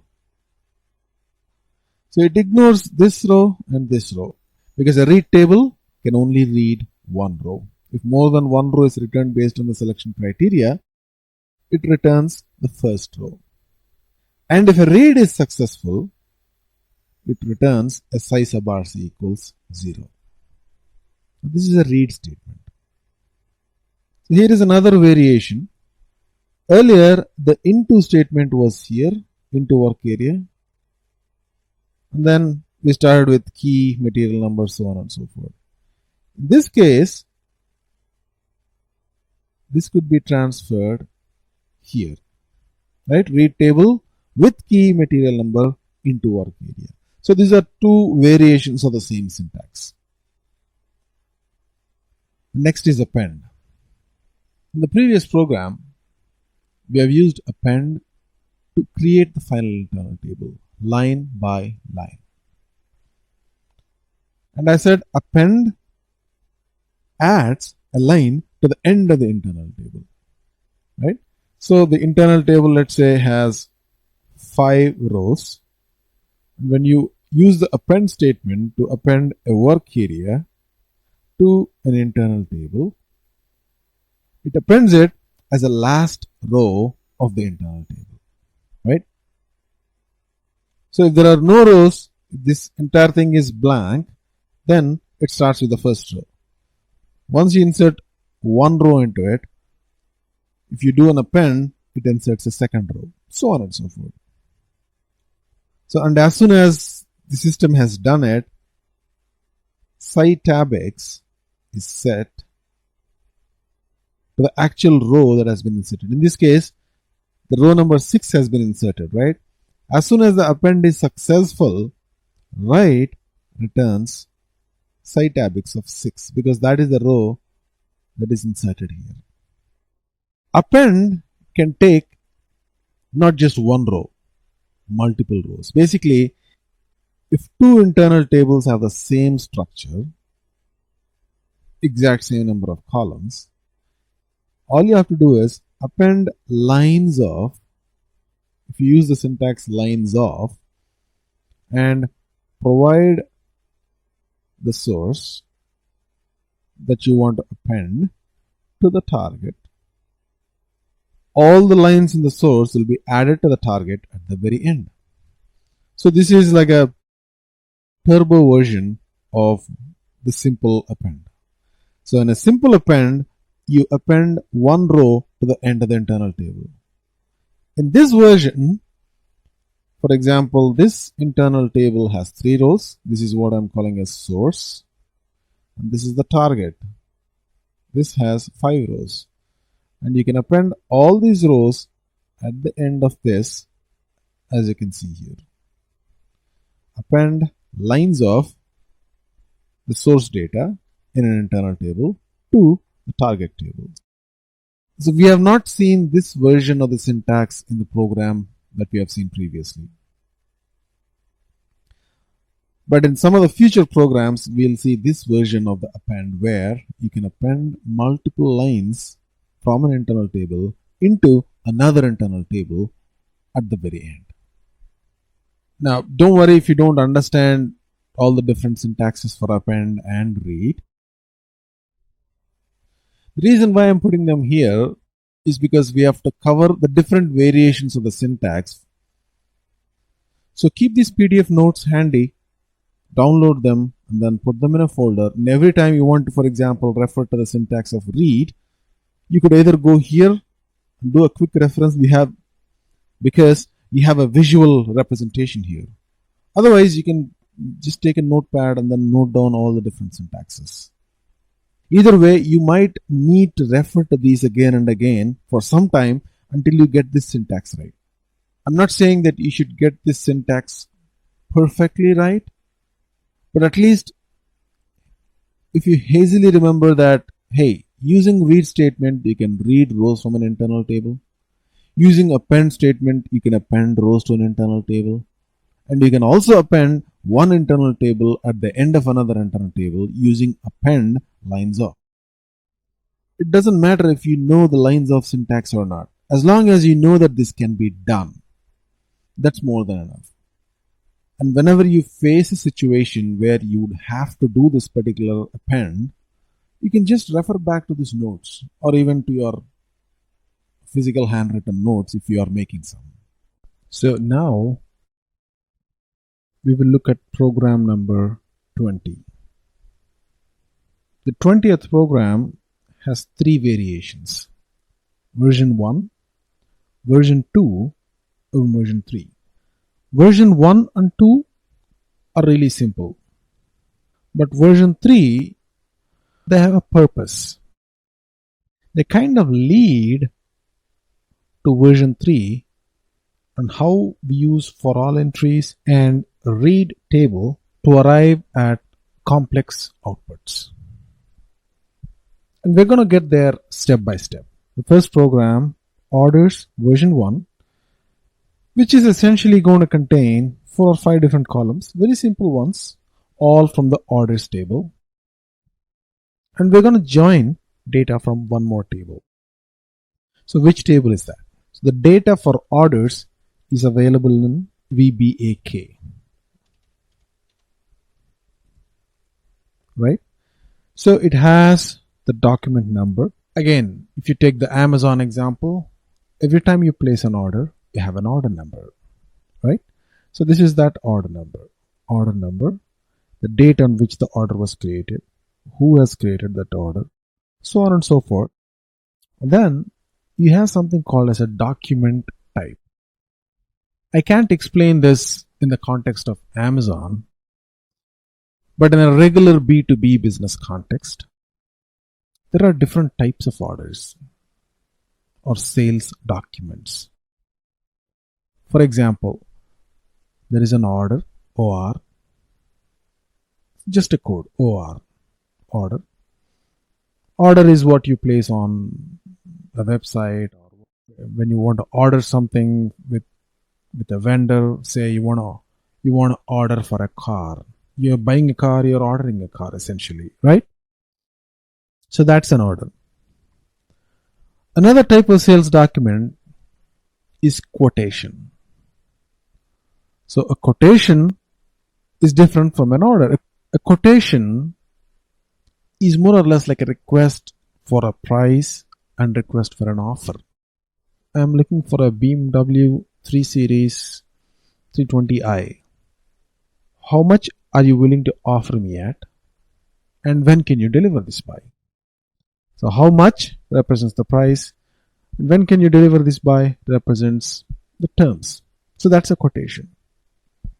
The point I'm trying to drive at is there are these different kinds of documents, quotations, orders, contracts, and all of them are stored in the same VBAK table. So if you go to SC16, for example, if you look at all the documents created by this particular user, Cura, you'll see that there are orders, TA, there is something else, SO, There is some KL, ZBV. The point being, these are different kinds of documents. But looking at TA doesn't tell you a whole lot about what kind of document it is, right? What is TA? I don't know. Now this is called the SC16 format. Now let's go and change this to a field label. Or just let's go and change this to ALV grid display. Okay. Now if you go here and click on the possible list of options, you'll see that AA represents a promotional order, AGIS represents a quotation, AP represents something else. So there is some place out there in one of those tables where a corresponding description for that order type or sales document type is maintained. What would be more interesting to see on the screen is order number, and then any other details about the order you want, and then order type and a corresponding description for that order type. How can you get the description? Well, as of now, you must have already analyzed that all this program requires is a join between these two tables. VBAK, number one, and number two, whatever is the table that holds this data. Right? It's very, very simple. And the table that holds that data is a table called TVAKT, and you don't have to really bother about it. Your functional consultant will let you know all the tables. You don't have to lift a finger about tables, at least as a junior consultant. So as you gain more experience, you'll definitely need to have a good understanding of tables, but that's not a concern for us at this point. I know the table where the description is maintained. Let's go write this program, do a quick join. This is something we have done so many times. It's going to be really easy. So all we have to do is join VBAK with this new table TVAKT. Okay. So let me open another window, take you to S11, and the table that I want to look at is TVAKT. Okay. So we have the document type and a description. If you want to look at it, I want to look at the description in English, right? I don't want to look at the description in any other language. There you go. Promotional order, inquiry, quotation, contracts. We don't care what they are, but all the descriptions are right there. So two tables, join. So order data, I'm starting the first version as V1, create.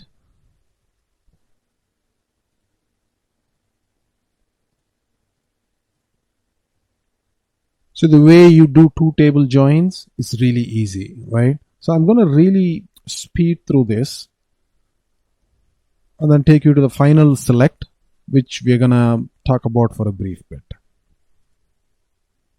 So what we essentially have is a structure that holds data from both these tables. And then we have created a data element that's of a type internal table that resembles this structure. Once we have the internal table in place, all we need is a set of select options to choose from. These are our select options. We want to select based on order number, order type, date, and name. And remember, the start of selection event kicks the ball rolling. So this is where we do the bulk of our logic, right? Selecting data, formatting it, writing it onto the screen, so on and so forth. So the first thing that we want to do, we're not worried too much about validations. Let's get started with the select statement itself. And our select statement is really simple. All we have to do is join two tables, VBAK, the main orders table, and TVAKT, order type description table. Right? Two tables, join, and the condition being the document type here is the same as the document type here. Now remember these two tables, VBAK and TVAKT, they are not joined by a primary key. So earlier we were trying to join tables like order type VBAK and VBAP. So between the two, order number is a primary key. So it makes sense to join them that way, because when you're joining two tables, if the primary key is the same between these two tables, then the join is really fast. In case of other tables like this, like TVAKT, and I'm going to talk about a couple more tables, the key here is not the same as this key. So the join is not as fast, right? It's going to take some time. But nevertheless, because these are two simple tables, this is not a huge table. This is a huge table, but since this second one is not a huge table, it's no big deal. Can be managed, okay, without a performance hit. So we are okay with this table join instead of a for all entries. So let's see how things go. So once you have everything written, I don't want to go through that loop of the internal table and then do a write. Instead, all I'm going to do is set a breakpoint, okay, which means it's going to stop there no matter what, irrespective of who the user is. It's going to stop there. So you never write that in a productive program. So this is just when you're doing the test and you want to stop the program at a particular point, you could put a breakpoint, or you could just say break dash point. This is a really old way of doing it, and people no longer do it unless they are in the very first or initial stages of development. Okay, after that you never put a break dash point. You always put a breakpoint like this. Select your code, put a breakpoint. Okay, now the code is activated. Let's see. We want to just say 5,000, okay, and see what kind of order it is. Execute. And the select statement is completed because I see the yellow arrow after the select statement, which means the select statement is complete. Now I click on that internal table, I should see the data. You see that? Standard order. The order type is TA, that's available in VBAK. So all these fields are pulled in from VBAK, and this field BEZIE is pulled from TVAKT. This is a different table. So two tables joined together, we get the data. I don't want to do the full write statement, but you get the point, right? So this is the first version of the program. And I want to go back and start with the second version of the program. And what are we going to do in the second version? In the second version of the program, we're going to pull in some more information. This time from a table called VBKD. And in the second version of the program, let's pull something else as well. So we have pulled in order type description, right? So that was what we have done in the first version. In the second version, we're going to pull in, let's say, currencies. So if you look at the VBAK table, the order table, there's something called as a currency. Let me quickly search it. Do you see that? WAERK. So if you look at order number 5,000, let's say. So the net value of that order is 30,355. And the currency is DEM. So what does DEM stand for? It stands for Deutschmark, which is the currency before Euro existed in Germany. And there are so many different currencies, probably tens or hundreds of them. And I don't know all the different currencies and their corresponding codes. It would be nice if they were spelled out, like USD, we all know USD, US dollars, but how about CAD or AUD? CAD is Canadian dollars, AUD is Australian dollars, JPY is Japanese yen. That's all I can remember basically, other than INR, Indian rupees. How about Bangladeshi rupee or a Pakistan rupee or a Nepalese rupee, right? Sri Lankan rupee. I won't know what the codes are. So it will be nice if I have an order along with order description. I also have the currency description. So how can I write the program which essentially combines three tables together? So let's take the first version of the program and copy it, call it V2.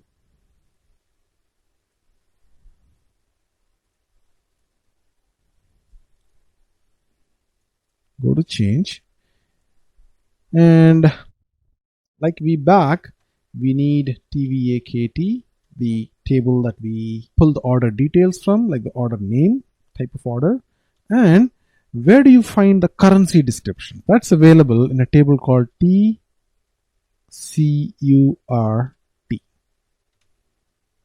Okay, and why is this red here?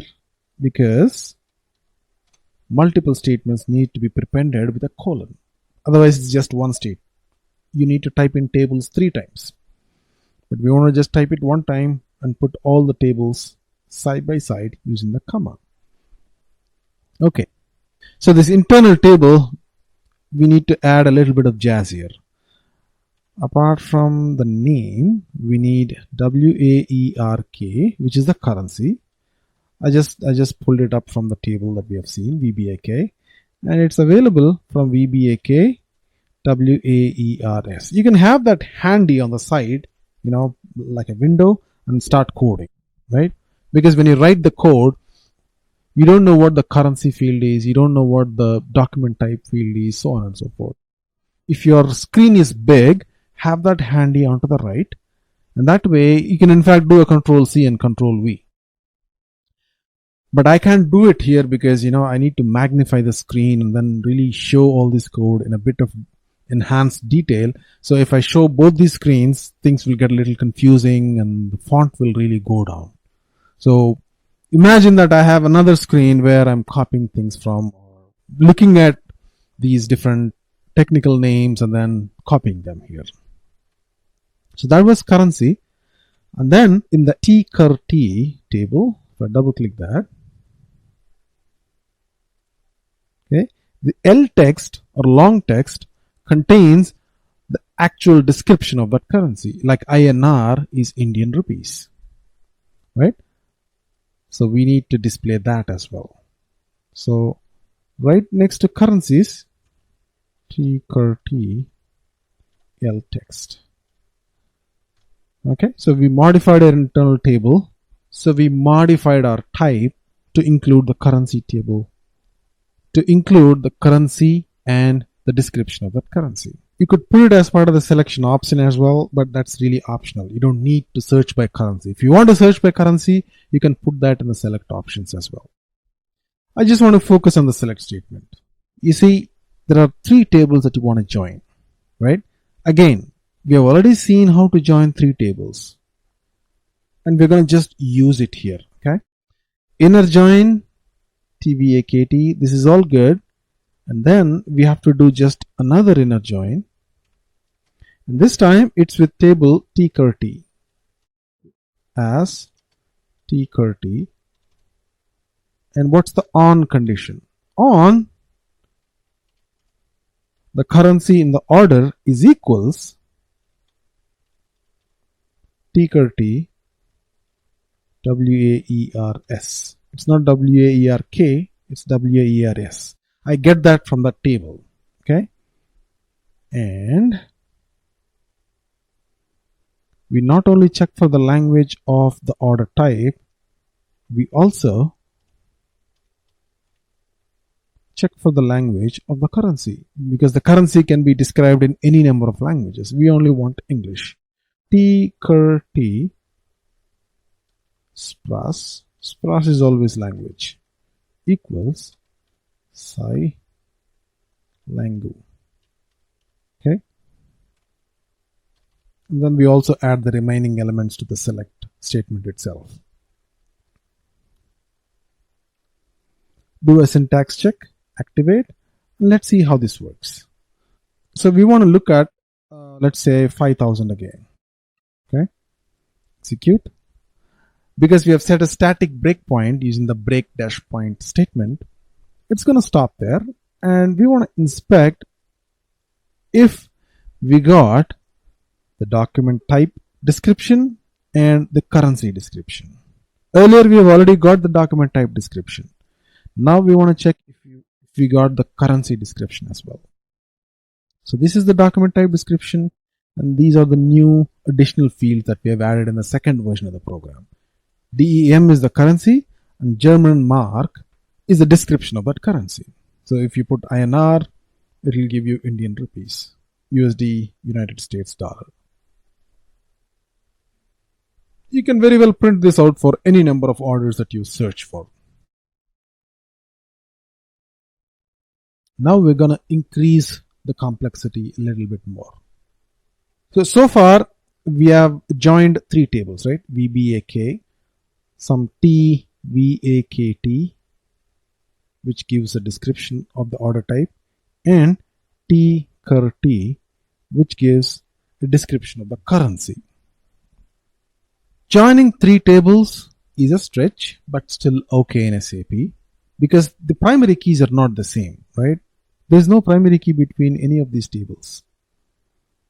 So just so you know, what is the primary key here? VBEL. What is the primary key in this table? AURT and SPRAS.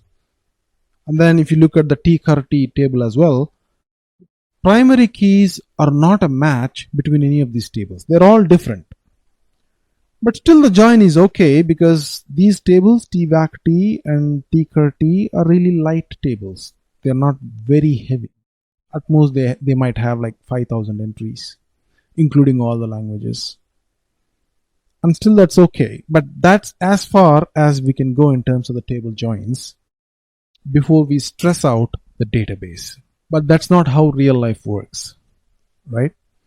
In real time, you might have to join more than three tables. 3, 4, 5, 6, even 10. I'm not saying join per se as in an inner join or a left outer join. Essentially, you have to get data from these different tables. Join is only one of the methods, and a very efficient one at that. But your data has to be restricted to a very few tables. 1, 2, 3. 3 tables at most. You can go beyond 3 if the primary key is common across tables, but that's not the case with most of the tables that we join in real time. If the primary key is the same, go for a join. 3 tables, 4 tables, that's absolutely fine. If it is not, that's not the way to go about it. So let me take another example. So we have seen a VBAK, right? So order type is there, and then we pulled out the order description, and then we pulled out the currency description. But this time in version 3, I'm going to join VBAK, the basic table. Okay. TVAKT, because I need the order description here. And I need another table called VBKD, which has business data like payment terms, customer group, so on and so forth. And I'm also going to combine TVZBT. Again, I did some background work to find out which table contains the payment terms and the corresponding descriptions. So this table contains payment term description, and then another table T151T. Okay, this has the customer group description. I know I'm throwing these tables at you real fast.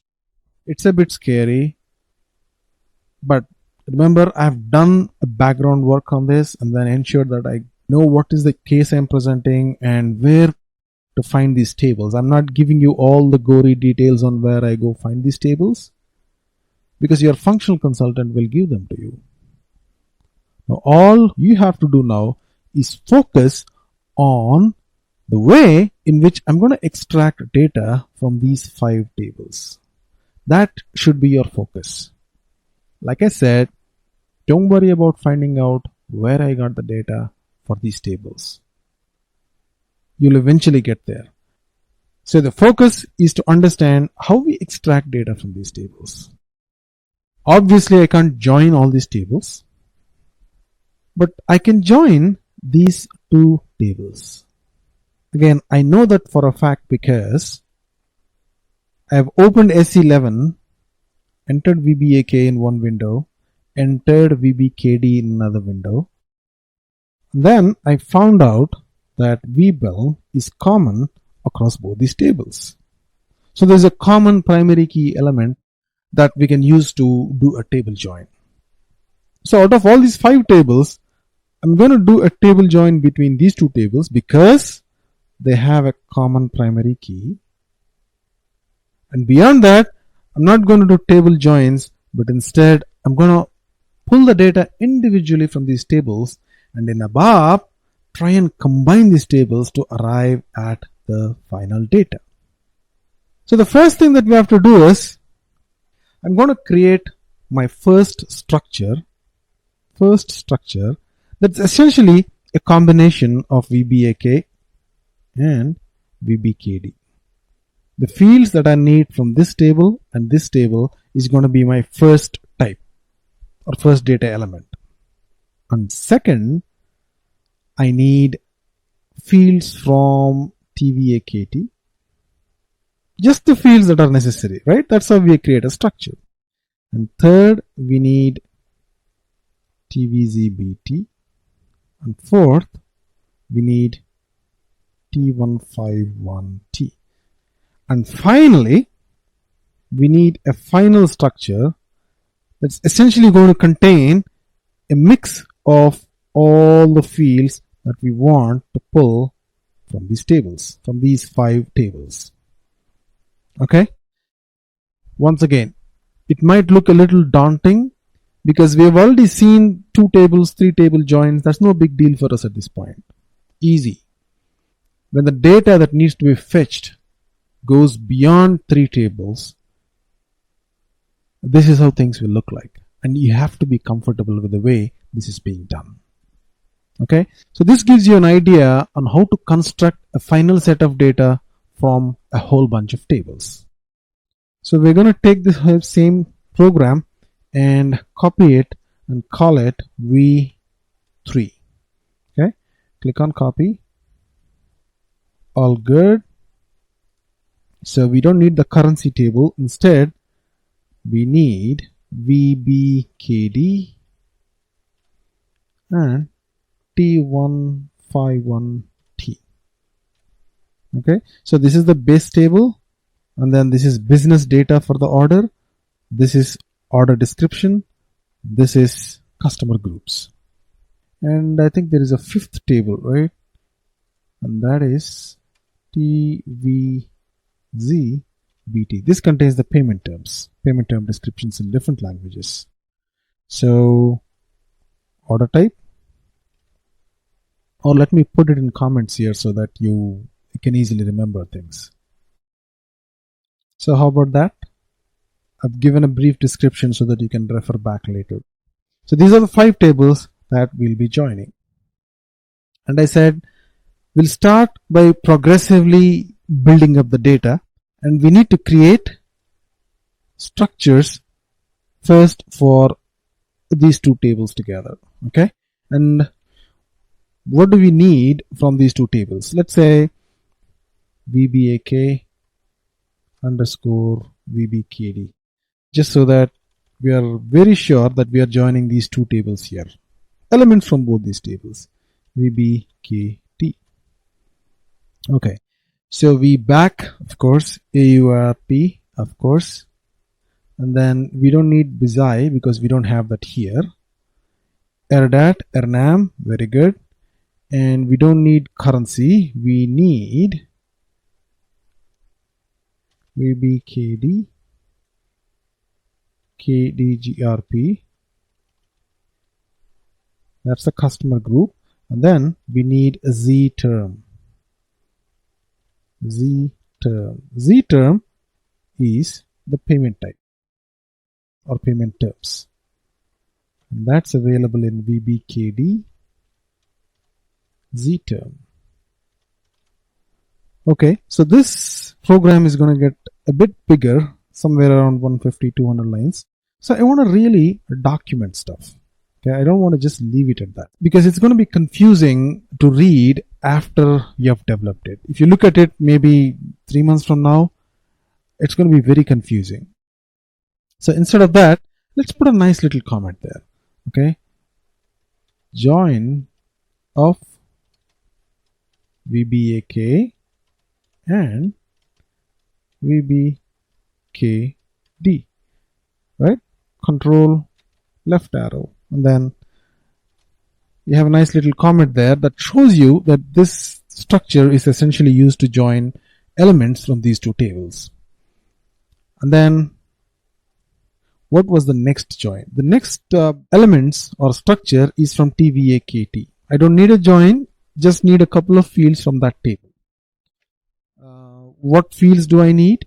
TVAKT is the order description, right? So we need order type, order description. Just 2 fields. Okay.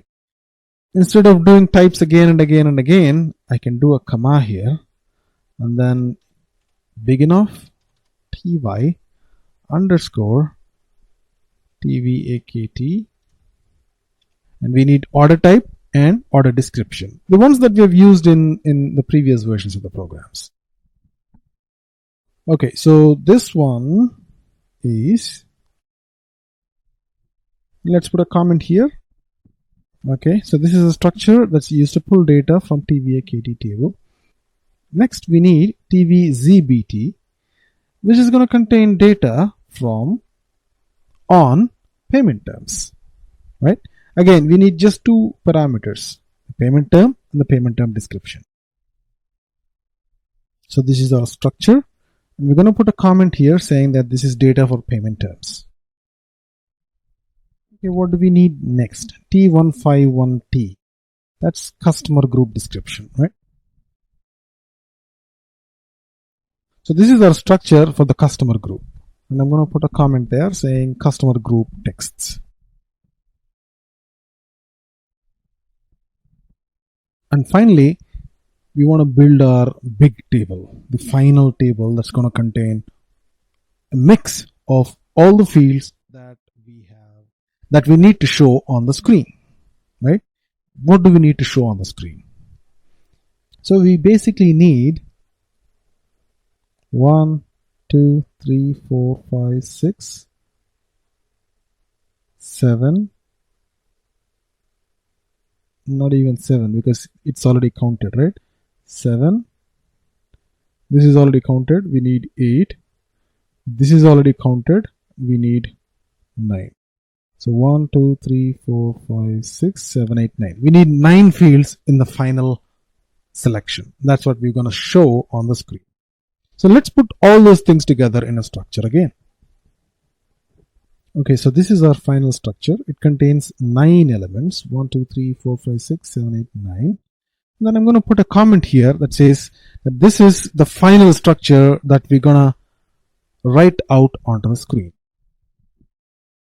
And for the data statements, what do we need for the data statements?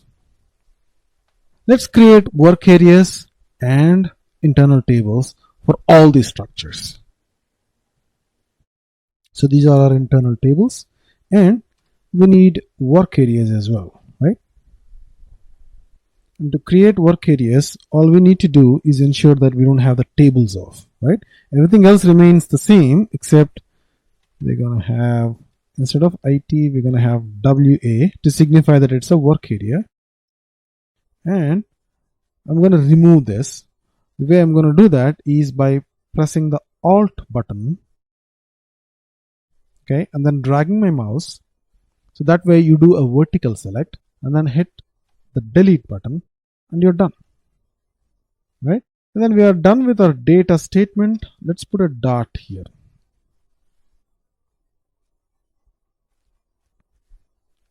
Okay, so our data statements are done. Now Let's start with our select options. For select options, we can do AURT, ERDAD, ERNAM. Let's put the payment terms and the customer groups as well. Okay, that's that. We have included these two additional select options. Now we start with the select query in the start of selection event. We're not going to join three tables. What was the plan? We joined these two tables together. That was step number 1. And then we pull data for these three tables as well. And then essentially we construct the final internal table based off of this data.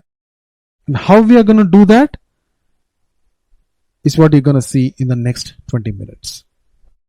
So the first join is between VBAK and VBKD. On VBAK, VBEL equals VBKD, VBEL. Since there is a common primary key, we are joining these two tables and we don't need the other inner join because we are only going to join two tables into what? Into this internal table, right? The first internal table, that's a join of VBAK and VBKD. Okay, and now what are our where conditions? All of this remains the same. And the partner in VBKD, we need to make sure that the partner is 000. I'm going to explain that a bit later. Okay, so just stick with me here. VBKD equals 000. Okay, I'll explain that later. And VBKD Z term, the payment term, is S underscore Z term, the select option, and customer group is in the selection group as well. Okay, the first selection is complete. So let's quickly check. Okay, I do a quick syntax check and we're good to go. Now, after the select has been done, what we want to do is check if this select really got some data. Okay, so if this internal table into which data has been pulled in, okay, and this is how I refer to that internal table with square brackets, is not initial, okay, endf. If there is some data, if there is some data that has been pulled in, you could do it this way, or you could do a size sub RC not equal to 0. If size sub RC equal to 0, meaning some data has been pulled in, you can do it in both these ways. Okay. Now here, I'm going to do a for all entries and then pull the data for the remaining 3 internal tables. So what we are essentially doing is, as a first step, we pulled in the data on the join of these two tables. And for all entries in this internal structure, the first internal structure, pull the data for this, this, and this. Okay, only the relevant data. And how are you going to do that? So for the first internal table, this one, we need 2 columns, right? From this table, TVAKT, where AUART, this column, is equal to the AURT that we have already pulled into the first internal table. So let's write that select statement. Select AUART, the first column, and beside the second column from TVAKT, okay, into table IT underscore TVAKT, okay, for all entries in IT underscore VBAK underscore VBKD, right? This is the internal table that we are referring to. Now we're going to write the where condition. Where AUART equals this internal table AUART and spras equal to psi lango. Okay, so this is the first select statement. Now if you don't know how the for all entries work, you would have to refer to one of the previous videos where I discuss about how for all entries work. Okay, so this is an alternative to the join statement, where again the bulk of the work is done behind the scenes in the database and it just returns a set of values. So this is the second select statement and it's going to fill up the second internal structure. Similarly, so that was the third select statement that pulled in the payment terms from the payment term description table. And the fourth select statement is going to pull in the customer group descriptions from T151T table. So at this point, what do we have? These four internal tables are filled up. And essentially, we have to combine this data somehow to create this final internal table that's essentially a combination of data from these four internal tables. And how do you create that? The way to create that is like this. So before I explain it to you on paper, let me do a quick loop statement, put a debug, and then show you how I'm going to fill up that data. So what I've essentially written in this loop is, this is our final structure, right? What we want to show on the screen. So I'm looping at the first internal table, okay, moving the data into a work area. And then I'm using a move corresponding to move some of the fields from this internal structure to this work area, the final work area, right? And then I'm using the append statement. So this is something new that we are seeing, append. And using append, I'm appending this work area to my internal table and then I'm clearing it. I'm going to explain it bit by bit. So there were four different internal tables, right? First was a combination of VBAC and VBKD. Off of that, we got some of the data. Key fields are already there, right? Order,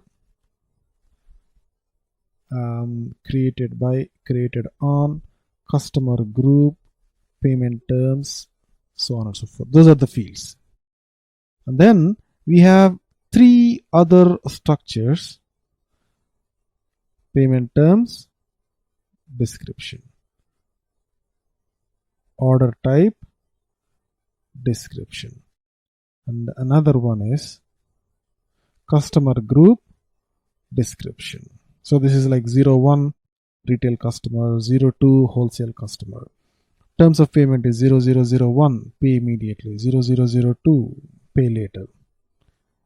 Right? Order type OR is standard order, QT is quotation, so on and so forth. And the final internal table is essentially an extended version of this table, which is going to have all these tables listed here, plus their corresponding descriptions that are pulled in from these tables, right? So the fields flow from here to here, and in order to do that, I'm using a move corresponding. So this is an important statement, move corresponding. You're going to use that a lot. So this is an internal table with 5 fields. This is an internal table with, say, 9 fields. And some of the fields, the first 5 fields match. So irrespective of the order, if the fields match, move corresponding intelligently pulls data from one structure to another structure which has common elements. Move, on the other hand, tries to move everything, and if there is a mismatch, there is a way to deal with it. But the point being, it's not very intuitive if the structures are different. If the structures are the same, move works perfectly well. But because the structures are different here, we are using move corresponding to move data row by row. You see, I'm looping at it, and move corresponding is work area to work area, meaning one row at a time. I'm essentially moving data from this structure to this structure. Okay, and then this is a work area, this is a work area. I'm moving it from this area to this work area, and using the append statement, I am appending this work area to the internal table. In fact, the move corresponding is not pulling all the data from one table to another. What we are doing here is pulling the data into work area from the internal table using the into statement and looping at it so that every time we get one row, one at a time, until all the rows in the internal table are done. And in that loop, every time I move corresponding target structure and then append it to the final table, and I clear this. That's what this clear does. A very, very important statement, because people tend to forget it. Even experienced programmers tend to forget it, and this causes a lot of problems. What clear does is it clears the data. It makes them blanks or zeros or whatever the data types dictate. And then again, it goes back to the loop, right? And it fetches the second row, move corresponding. Now the data is filled up fresh, and append. If there is a second row, it appends the second row. If there is a third row that needs to be appended, it goes to the third. Append goes at the last. 3, 4, 5, 6, 7. If there are 10 rows in the target table, when you do an append, it goes to the 11th row. You get the point, right? And then make sure that you clear this, because the next time in the loop, fresh data comes in, and this data should be removed. Otherwise, it results in wrong data. What I want to do is show that to you using debug. Okay, so our loop is finished. I want to execute this, and by the time I'm done, this loop is complete, and the IT underscore final, the final internal table, should be complete, right? So IT underscore final essentially has all data 1, 2, 3, and 4. The first 4 columns is filled up. And the rest of the columns, KDGRP, ZTerm, BZI, and the rest of the columns like the order description, payment term description, and customer group description should be filled up eventually. We have not done that yet, right? And in order to do that, we are going to do something called as a read statement. So see, all of these are operations on the internal table. We are using append. We are using move corresponding, clear. These are all operations that are either on the work area or the internal table. And how do we do that? The way to do that is something like this. So let's finish the move corresponding part, and then before you start the append, let's go step by step. Read table. Okay, read table reads an internal table. Which internal table? The first internal table, TVAKT. Okay, with key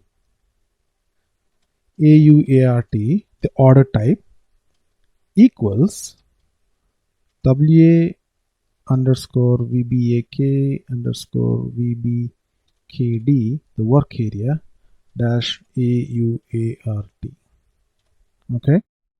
Now if size sub RC, meaning if the read has returned nothing equals 0, then that means the read does have data. So move the data from what? From, we need an internal table here. So we need a work area here, into WA underscore TVAKT, that's the work area. Move this work area, vtext, the text description of that order type, to the final work area, WA final dash vtext, and then end if. So let me explain what I'm doing here. So we are trying to essentially populate the final table, right? So there are 6 elements in the first internal table, and then there were a bunch of internal tables that had the text elements that we need to populate and merge into this final internal table with 9 different fields. 1, 2, 3, 4, 5, 6, 7, 8, 9, right? Using the move corresponding, we are essentially moving the first 5 or 6 different columns. And for the 7th column, which is the order type text, what we are doing is, in this loop, for every element, we are reading this table. Okay, read table it underscore tvak into a work area. Okay, with key. So this table basically is AUART and then BEZI, BEZZEI. So we are copying one row at a time, right? Each row contains Bellner, created by, created on, and then over here we have AUART. So for each row's AUART, the key in this table is AUART, like a primary key, right? Internal tables don't have primary keys, they have a standard key. Like the first column is typically the standard key. We're going to talk more about internal tables and their keys, but just assume that the first column is a primary key in this table, something like that. So with key AUART equals whatever we see for that row. If size subart is equal to 0, meaning if an element has been found, then move the work area's BEZI, this guy, into the finals BEZI. Okay, we are just doing it for one table, meaning this column should be filled up now after this read in the loop, but these columns should be empty, right? The order description should be filled out, but the payment term descriptions and customer group description should not be yet, right? Let's see that in action. So we've got our breakpoint here. Earlier, when we selected IT underscore final, double click, this column was not filled up, right? Now, all the first 6 columns are filled up anyway using the first internal table select. Now, this column is filled up based on the read statement that we have just done, which essentially goes and reads one table, an internal table, like it's a database table, and then pulls values from there. So this is what I meant initially by saying we're going to do this join internally in memory using ABAP instead of a table join, right? So this read statement has achieved that. Now all we have to do is write 2 more reads and then the 2 more columns over there for payment term description and customer group description would be filled as well. So that's the second read and move to the 8th column, and we're going to write the final read that's going to move data from the last internal table into the final column of the final internal table. So that's the third read statement. And finally, before we do anything, we have to not just clear the final work area, but we have to clear all these work areas, because we are trying to read data and move it to the final table, right? So let's try this again. Execute. Now, IT underscore final. So this has like 8,899 rows and 9 columns, right? So if you do a write statement, this is what we're going to print.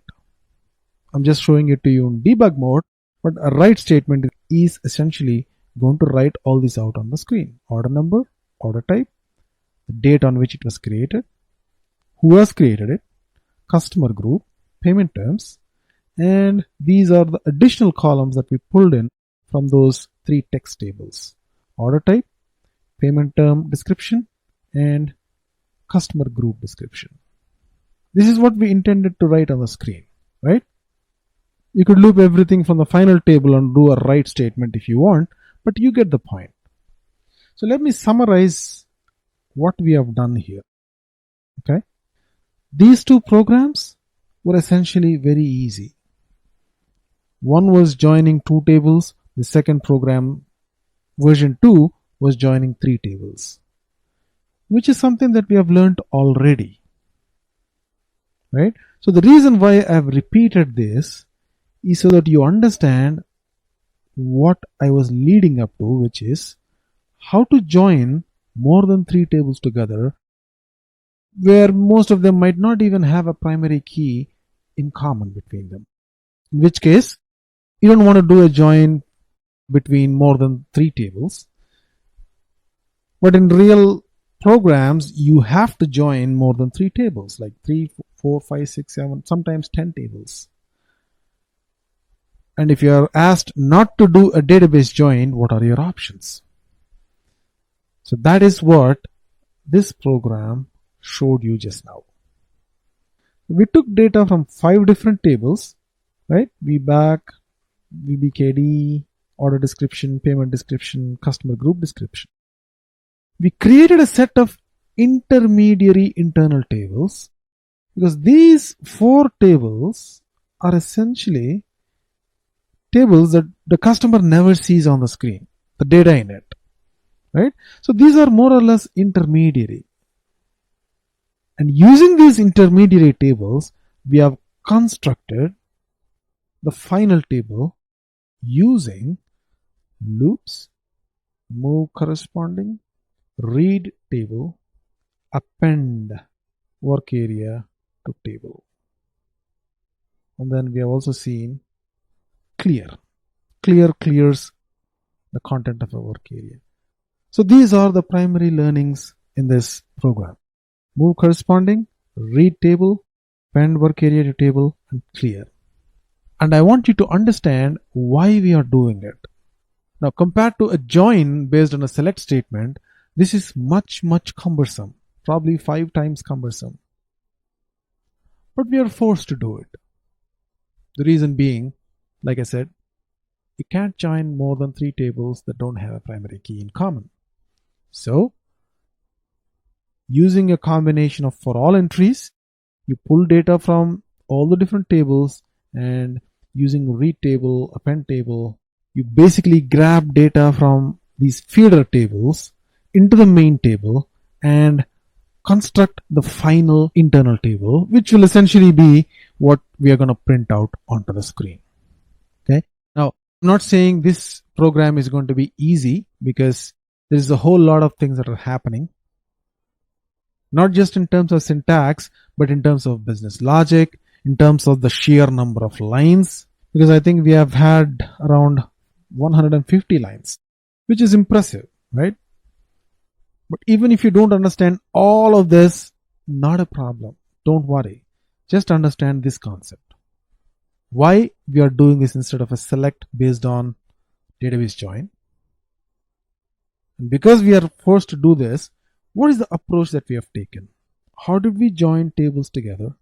And using a combination of reads and loops, we are essentially preparing the final internal table that we want to print out on the screen.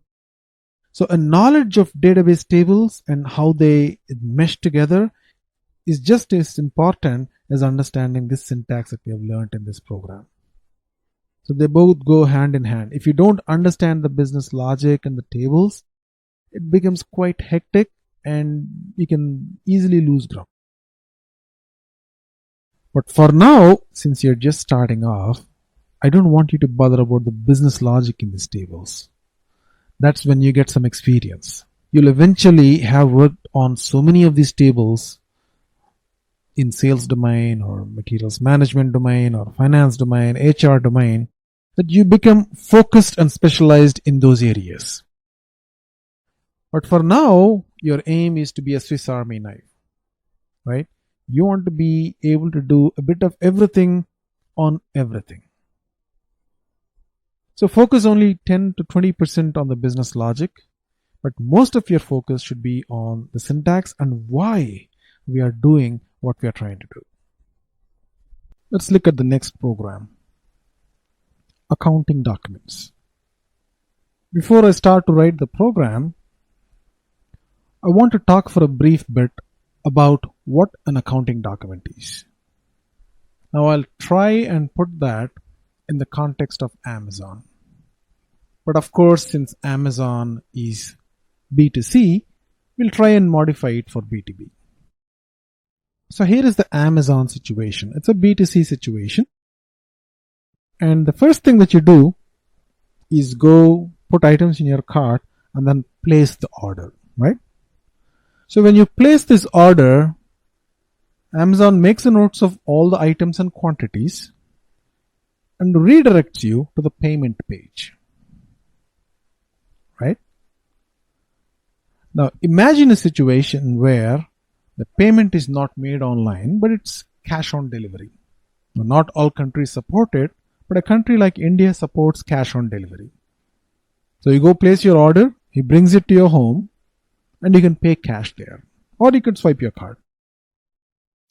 Bottom line being, you don't pay the order yet. So it's just an order. So the order is being delivered to you. And then finally, when he gives you that box in your home, essentially he'll hand over a bill, right? And you pay it right there using your swiping mechanism, right? And then the transaction is complete. Now try to compare that with a B2B scenario. Okay, say Dell Computers is selling something to GE, say printers or computers or whatever GE wants. So GE is going to place an order. It could be on the phone, it could be on the website, either way. And then the order will be delivered either in one go or in multiple goes. So delivery is a separate process. And then finally, after the delivery has been complete, Dell is going to bill or invoice GE. And every invoice will create in SAP what is called as an accounting document. Now this might not be very transparent in the case of Amazon because it's an online payment. But in cases like this, B2B, an accounting document is created. So this is more or less an FI, finance business transaction. So all of this is logistics, SD. This is FI. Now, the reason why I'm giving you all this story is I'm going to create a report now based off of this accounting document. The key tables, just like the way we have header and item tables for orders, deliveries, and billings, right? So this was VBAK, VBAP. This was LIKP, LIPS, so on and so forth. For accounting document, it's BKPF, header, item. And then once this accounting document is generated, it's sent to the customer, GE in this case, demanding a payment. Oh, we have delivered so much to you and here is your bill and you need to pay so much. Say the accounting document number is 900001. Now, if this accounting document is not paid yet, say we have just sent the bill. The amount sits in this table, BSID. Now say GE has sent the money either via check or via wire transfer. And as soon as that transaction is recorded in SAP, it's removed from this table and it goes into this table. Right? So that's an indication that either the document is paid or it's not paid. What I want to do is, say the business has asked us for a report. The report looks something like this. Accounting document and amount. You can have currency and other fields, but it's basically the accounting document and amount. So that's how the finance department tracks the total receivables from the customer. So we know what the tables are. So all we have to do is go to this table, get all the header data, right? And then go to BSID and BSAD tables, find out the total of paid and unpaid for that transaction. Because it could be paid, it could be unpaid, we just sum it up together and that will give the total amount. Now, some of you have a question as to why we're not going to this table, instead going to this table. There are a couple of technical reasons. Like for example, these tables allow you to have the amount in n number of currencies. Now that's all technical, so don't worry about it. As of now, these are the three key tables: header, unpaid, paid. Now from this point onwards, it doesn't make any sense to show you the creation of internal tables, types, data statements, the select statement. All of that is pretty intuitive at this point, right? So the program that I'm going to show you is mostly already written, or we'll write it piece by piece, and then I'll finally show you the key learning in this program. The key learning is append lines of. So let's write this program. So here is our program: account, document, value. And of course our key table is BKPF, BSID and BSAD. To that end, I've created three types. This is the BKPF table, or the relevant fields from that table.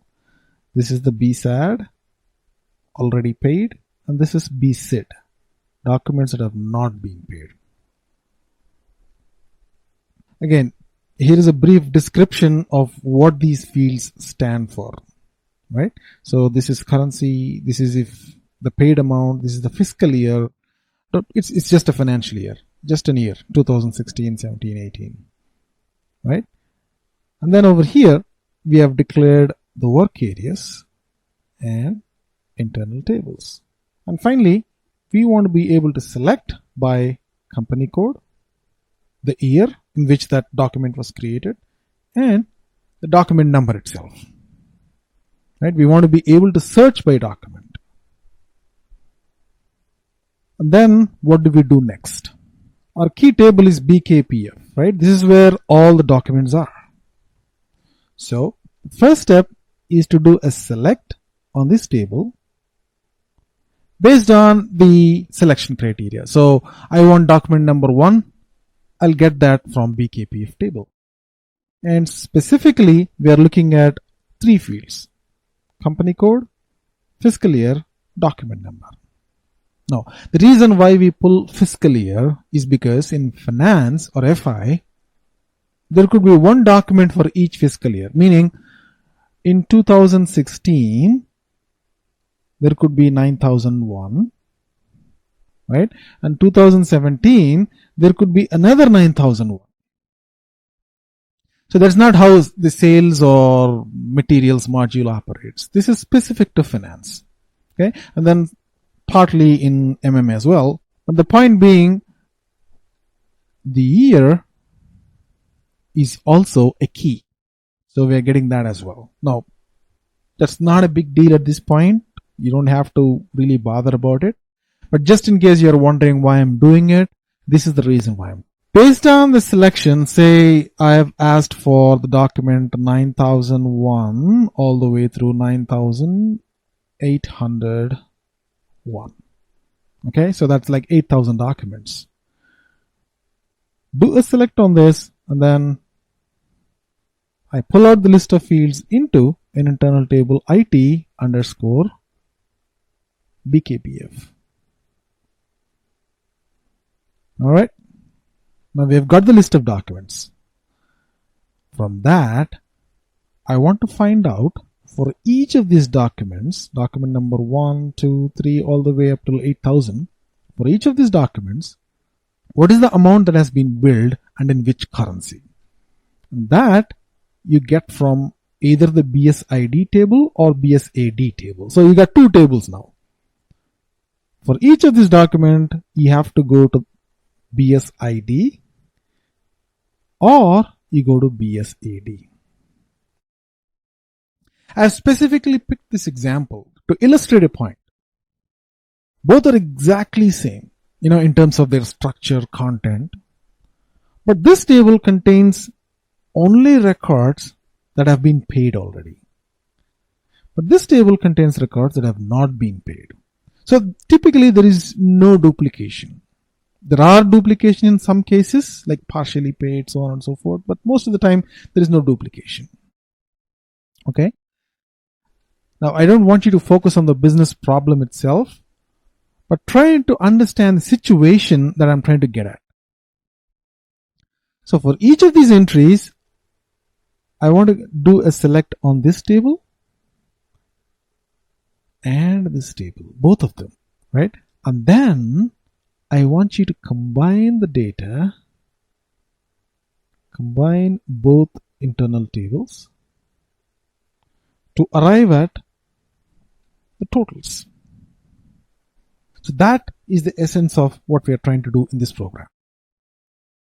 So this step, selecting from BSID, is done here, or rather here, right? From BSID into a particular internal table, which is IT underscore BSID, for all entries in this table, right? And similarly for BSAD, I'm doing it here.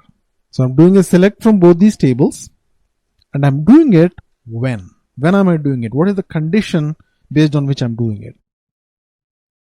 If not, IT underscore BKPF bracket. Meaning, if this internal table contains some data, only then it makes sense to go to these tables. If based on this selection, there's nothing in this table, then there's no point in going forward, right? If there are no bills to be paid, what's the point in looking at the amount? That's the essence of it. And another learning here is, when you're doing this, when you're checking if this internal table is blank or not, you will have to refer to the internal table with square brackets. So IT underscore BKPF, if you want to find out if it is blank or not, all you have to do is, if this internal table, put a square bracket, is not initial, or this is a negation, or you can put the not here. If not, this table is initial, right? It's a negation of a negation. Not and initial. Initially meaning it's blank, so there's nothing there. That's a negative. And then there is a not here. So negative and negative gives you a situation where there is some data in that internal table. And what you have to understand from this statement is, when you refer to this internal table with the square brackets, it's essentially looking at the entire internal table as opposed to, say, a single row. Just a syntax. Okay. So this part is done. The selection part is done.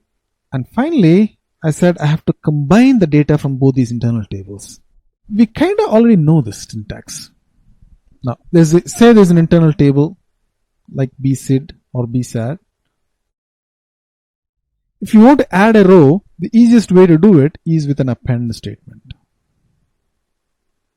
Right? You prepare your work area similar to the structure of the table and append work area to internal table. That just does one line. Now in this case, we want to append the entire content of this internal table to this internal table. All you have to do is say append lines of. Right? Append lines of, this is internal table 1 to internal table 2. So everything that's there in this internal table will go and get appended to this internal table. So any data that's already there in this table will still stay the same, and this data will just go and get appended here. Right? So this is an example of a business scenario where you might want to append data from one internal table into another. All the lines from one table go and get appended to the next table. And after that, all I'm trying to do is do a loop and write it out onto the screen. So let's go execute this program. And this is our selection screen. And we are specifically looking for a set of accounting document numbers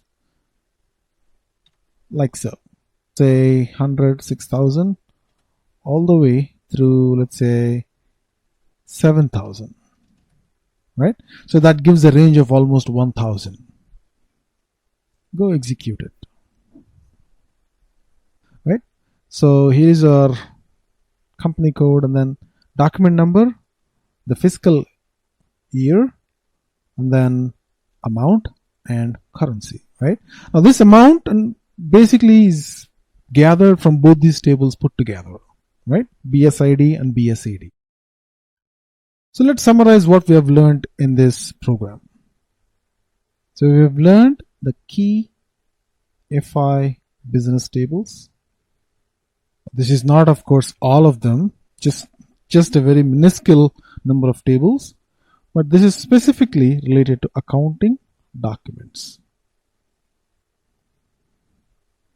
And then how to append all the lines in one internal table into another internal table. And the specific syntax for that is lines of. So append lines of IT1 to IT2. Now we're going to see two variations, very minor variations of the same program. We're going to essentially achieve the same thing in this program, the version 2 of the program, but instead of using append lines of, which appends lines of one internal table to another, we are going to use a syntax in the select statement called appending table. Here's the next version of the program, version 2, that effectively achieves the same thing, but instead of using append lines of, we are going to use a special provision in the select statement.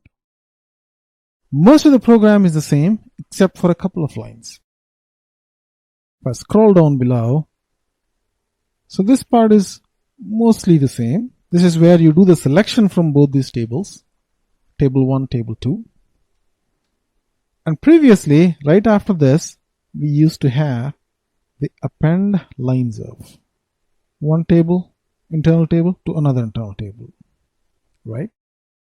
Now, instead of doing that, we let the first select query remain as is, no changes. We'll slightly modify the second select, and instead of using an into table, we use appending table and then the first table itself. So there is a bunch of data that's being pulled into this internal table, IT underscore BSAD, this table. And in the second select statement, we are pulling it from BSID. This is a different table altogether. However, we are not just putting it into an internal table, a brand new internal table. Instead, we are saying, okay, also put this data that we are pulling from the second table into the first internal table. And that is done using the appending table. Now, this is in contrast to into table, which just flushes out everything in that internal table and then dumps all the data from the select. So the appending table is a slight variation to that, wherein it does not disturb the existing data, but whatever has been selected is being appended to the same internal table. You see, effectively, we are achieving the same thing, right? So in layman terms, imagine the first table is milk and the second table is water. Right? This is the database table. And then we have created an internal table to hold in memory called IT milk and IT water. Right? And then we said, okay, everything that's there in water, append lines of. So put everything that's there in this table, all the lines, into this table, internal table. So this was the first example. The second example is you don't need this temporary structure. Just append everything in this table to the first internal table itself. And that was done using appending table. Right?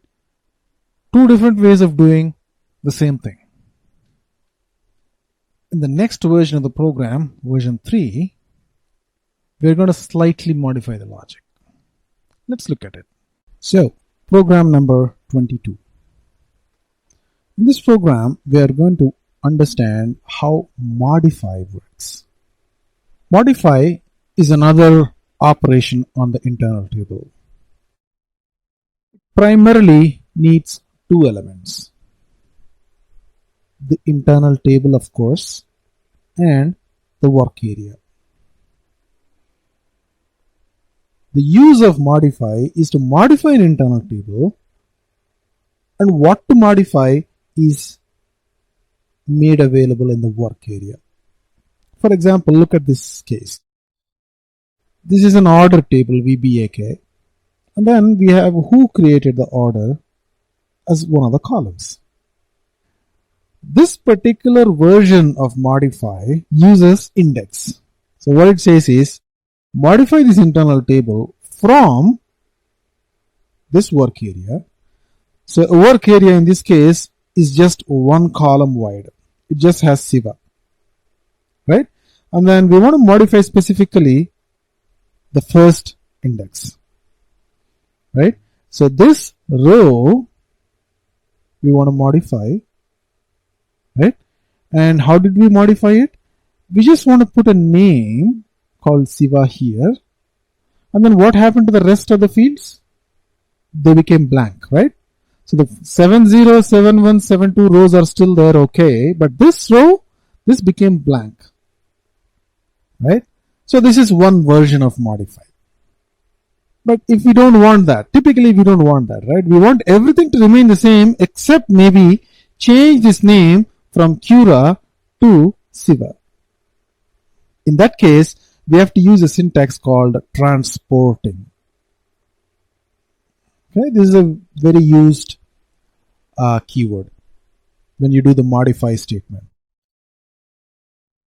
It's exactly similar to how we have done it in the previous version, except we're going to say transporting Ernam, which is saying leave everything else the same, only modify the Ernam.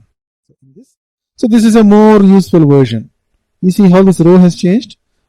Everything else remains the same, but only Cura has been changed to Siva.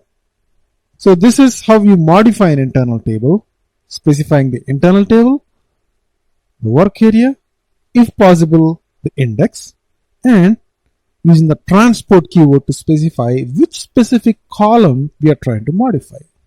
Now, it is not always necessary that we need to use the index keyword. For example, in this case, we want to modify two fields, order number and name, right? So you don't have to really specify an index. When you specify the internal table and work area, it automatically goes and identifies that 4969 is the row that we want to change. So 4969 is there, and the username Siva goes and sits here, erasing this. Right? So this is how you modify an internal table using keys. So if you don't specify this, then there is confusion. Which row shall it go and modify? But since you specified the key row here, which is a key column from the internal table, it was easily able to go and modify. Now using transporting, you can easily do the same thing and not erase these fields. Instead, you can let them remain, right? In this case, all the data from this row remains in this row, except this particular value is being changed. So you can use a where condition, you can use an index, Or you don't need to do either of these, and you can use a work area with key. So these are three different versions of modifying an internal table. All of these versions, specifying an internal table and specifying a work area, is mandatory. You specify an internal table because you want to tell which table you want to modify, and you specify a work area because you want to say use data from this work area to modify the internal table, and to identify which row to modify specifically, you can either use an index or use the key in the work area itself to identify the specific row in the internal table, or you can use a where condition. What if this where condition results in multiple rows? For example, order numbers are unique, so no problem. What if we are talking about material groups or some other field which is not really unique? In that case, multiple rows are affected. Not just one row, multiple rows. So these are the variations of the modify statement. Now let's write a program that does something like this. So you have so many different materials, right? M01, M02, so on and so forth. And each material has a description. This is sunny. Now this description is in English. Similarly, there is a description in Japanese, there is a description in German, so on and so forth. Right? We have seen one example of having these different descriptions in one of the previous programs that we have written way back. Now here is the business problem. The user can log in any language he likes. Meaning, you can specify the user ID and password, and you can log into either English language or German language. Now let me show you the screen when you log into the German language. Oops. You see that? It's all in German. So if you go to MM01 or MM03, the material master transaction, and try to look at the description for the material master M01, it's all in German, right? The labels, everything is in German, and I've modified the description here to be in German. So this is the German equivalent or German description of this material. Let me log off and show the same description in English.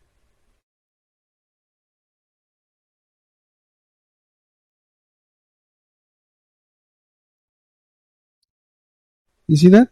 This description is different from the description in German. Now the business problem is, depending on the language that the user has logged in, show the material number and the material description in the login language of the user. So if it is M01, if the login language is German, show the German description. M02, German description, so on and so forth. However, if for a material there is no German description, then show the English description. You don't want to just leave it blank, right? Most of the time, all the materials have an English description because that's how you start off creating these materials. And you go live in Japan, you create Japanese versions and Japanese descriptions. You go live in Germany, you create the German description, so on and so forth. But for some materials, you might not even have language-specific description. In cases like that, don't show a blank, instead show the English equivalent of that description. So how do you write this program? What's the logic that we want to use? The logic is really simple. The table MAKT stores the description of materials in all different languages. So the table is MAKT, and if you look at M01, It shows the description in Japanese, it shows the description in so many different languages. I don't even know what these languages are. And this is German, I think. This is English, this is French. I don't know what these language keys stand for, but if I go back and say, give me the description in French, FR, it will show the description in French. Give me the description in German, DE, that's the language key. It will show me the description in German, right? Same thing with Japanese, JA. But if there is no description maintained in a particular language, it doesn't have a row in this table. For example, let's say Chinese. Does it have a description in Chinese? No, it does not. So I'm trying to execute it. There is no rows in this table. 0 rows. So what if the user logs in Chinese? What should the table show? It should show for that material, because there is no Chinese language maintained for description, it should show the description in English, right? So here is how I want to do it. First, have an internal table in English. Okay, so pull up all the materials and their description in English. Okay, irrespective of the user language. Now find out what the user language is. Let's say German. Now pull up all the descriptions in German. Okay, so we have M03, M04. Let's say for all these materials, there is a description in German, but for M05, there is no description. So that row does not exist in MAKT for DE. But M03, M04, M05, that description does exist in English. So what we're going to do is populate both these tables. So go to MAKT, pull up the English description and the user language description. I'm taking German as an example. And loop through this internal table, and for every row here, see if there is a German equivalent. If it is, replace or modify this row with the data here. Replace the English description with a German description. Now in this case, for M05, there is no record here, so that modify does not happen. The English row remains. So we have essentially achieved what we needed, right? So let's go program this. So we have the program here. We have created MAKT internal table. We know that MAKT contains material number and description. We don't specify the language. We don't need to pull the language in yet. The internal table is only going to contain 2 columns, material number and description, right? We don't need the language. And over here we have created the internal tables, one for the user specific language and one in English. So this identifies that it's the internal table for English, and so if there is no addendum, this is for the user specific language. The select options is going to be just material. You can use anything else you want. So the first select is to pull the material number and material description from MAKT and Mara table. Basically, we are doing a join of MAKT and Mara. In case you're wondering why we are doing that, it might not be just material number, right? We might need more fields. If we need more fields from the Mara table, we might have to join. So I'm doing a join just in case. But if you just need the material, right, you don't need the join. But in this case, if you want more fields on the Mara table, you might want to join. So I'm doing that join here. Join on Mara and MAKT, and this is the join condition, into this internal table where Matner equal to S underscore Matner, the selection option, and Spras is the language. Language is Sailangu. So Sailangu is a system variable, a global variable that contains the language that the user has logged in. If you use DE as the language that you're logging into, this contains DE. If you are the Japanese user, that contains JA. So this is the language specific So this is the select block that pulls in the language specific material descriptions. And down below, the select block is exactly the same except for this.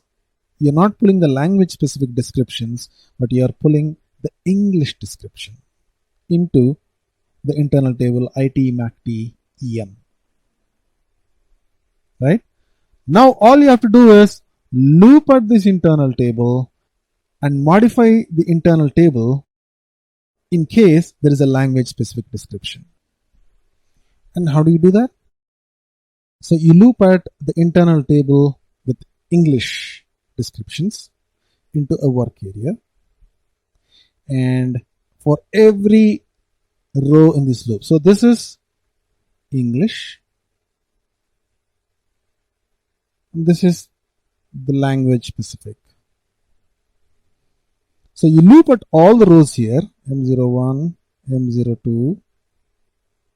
So for each of these rows, read the second internal table, and that is this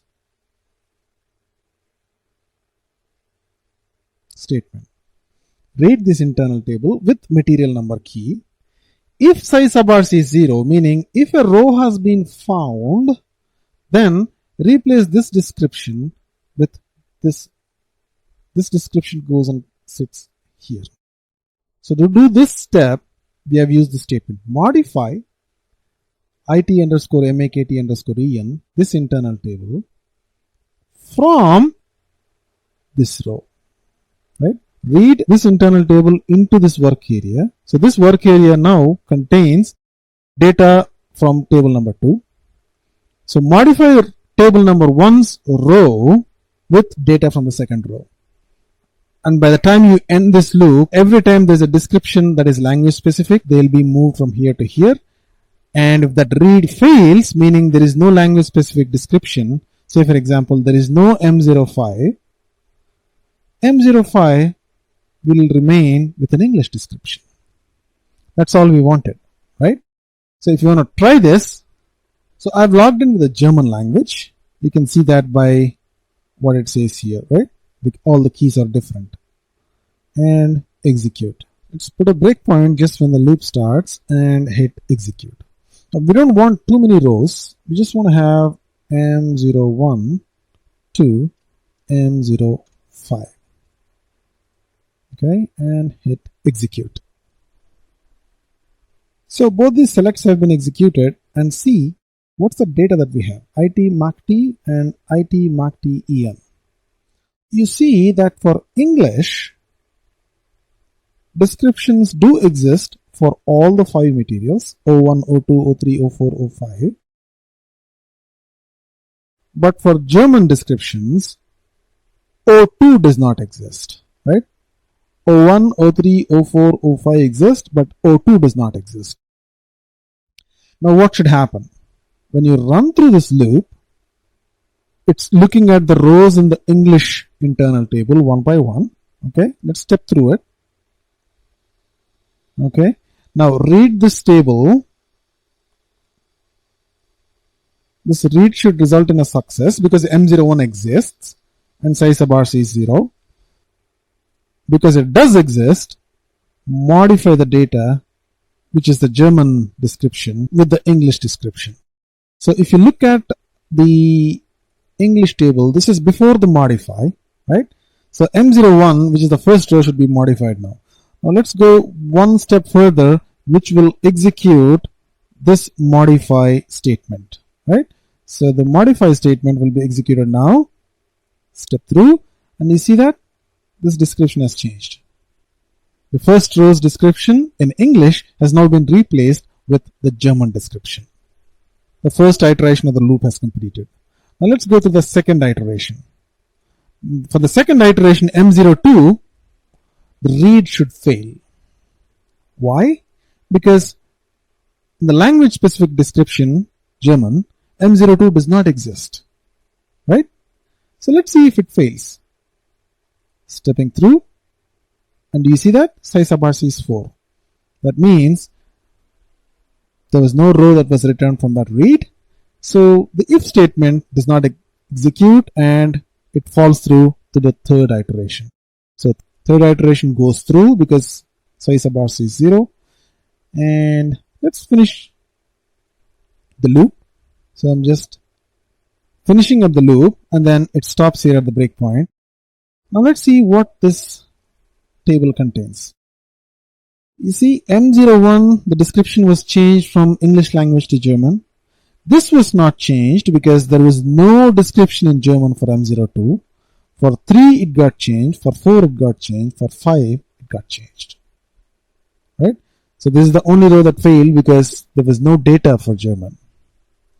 The key learning is how to use the modify statement.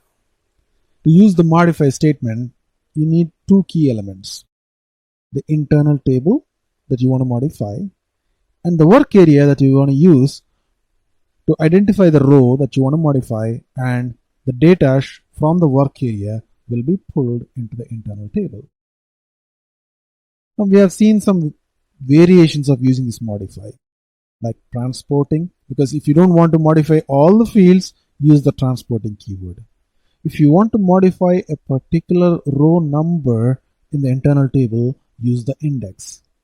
If you want to modify a particular row based on the key, then you can use the internal table with key. If you want to modify the entire internal table based on certain condition, say for example, modify the internal table where material number is M01. So all the rows in the internal table where the material is M01 would be modified. So those are the variations of the modify statement. So let's quickly summarize what we have learned in this program. So we have built this program to illustrate how to use the modify statement. So the business scenario is like this. All the materials have an English description, but some of the materials might have a German description, might have a Japanese description. So depending on the login of the user, we want to show, if possible, the language specific description. And if the language specific description, like for a material, for example, if it does not exist in German, meaning if the description does not exist in German, show the English equivalent. How do you do that? Very simple. We create 2 internal tables, right? One for English and one for language specific descriptions. And the table that we're using for that is MAKT. Put a select option for the user to select materials, and in the first select statement we pull the descriptions of the material in the language that the user has logged in. We know that from the global variable scilangu. In the second statement, pull the descriptions of the material in English. Now all we have to do is loop at the English description table, and for each row in that table, read the language specific description. If it does exist, modify the row in the English table and keep going. So by the end of the loop, what you'll have achieved is, if the language specific description does exist, it will be modified in the English table. If it does not, then it will remain as is. So let's summarize what we know about internal tables so far. There are 3 types of internal tables: standard, sorted, hashed. When you don't specify a type, it automatically assumes that it's a standard internal table. You can either specify the keyword standard or not. We have seen the specific advantage of using a sorted internal table. When you use sorted internal tables, either with a unique key or with a non-unique key, based on these keys, the table is always sorted, right? And because it's sorted, certain operations are not permitted, like an append. Because you don't want to really append to a sorted table that might distort the key. And we have seen the key advantage of using a sorted table. The read speed on a sorted table is 10 times faster than the read speed on a standard table. Why? Because it's sorted. It's easy to find out a key if it is sorted, right? Think of the airport. You have all the different airlines and their timings, right? United, Emirates, Lufthansa. If they are sorted either by the flight number or by airlines, it's really easy to go across all these screens and find out the exact airlines and their timing that you're looking for. So if there is no some kind of sorting in that screen, you'll just get confused. You don't know where to look for. You have to go step 1, 2, 3, 4, 5. You have to go row by row. And that's how a read works on a standard table. Well, there is a slight variation to that, but let's not go there. So that's a sorted table. So a sorted table can either have a unique key or a non-unique key. It goes either ways.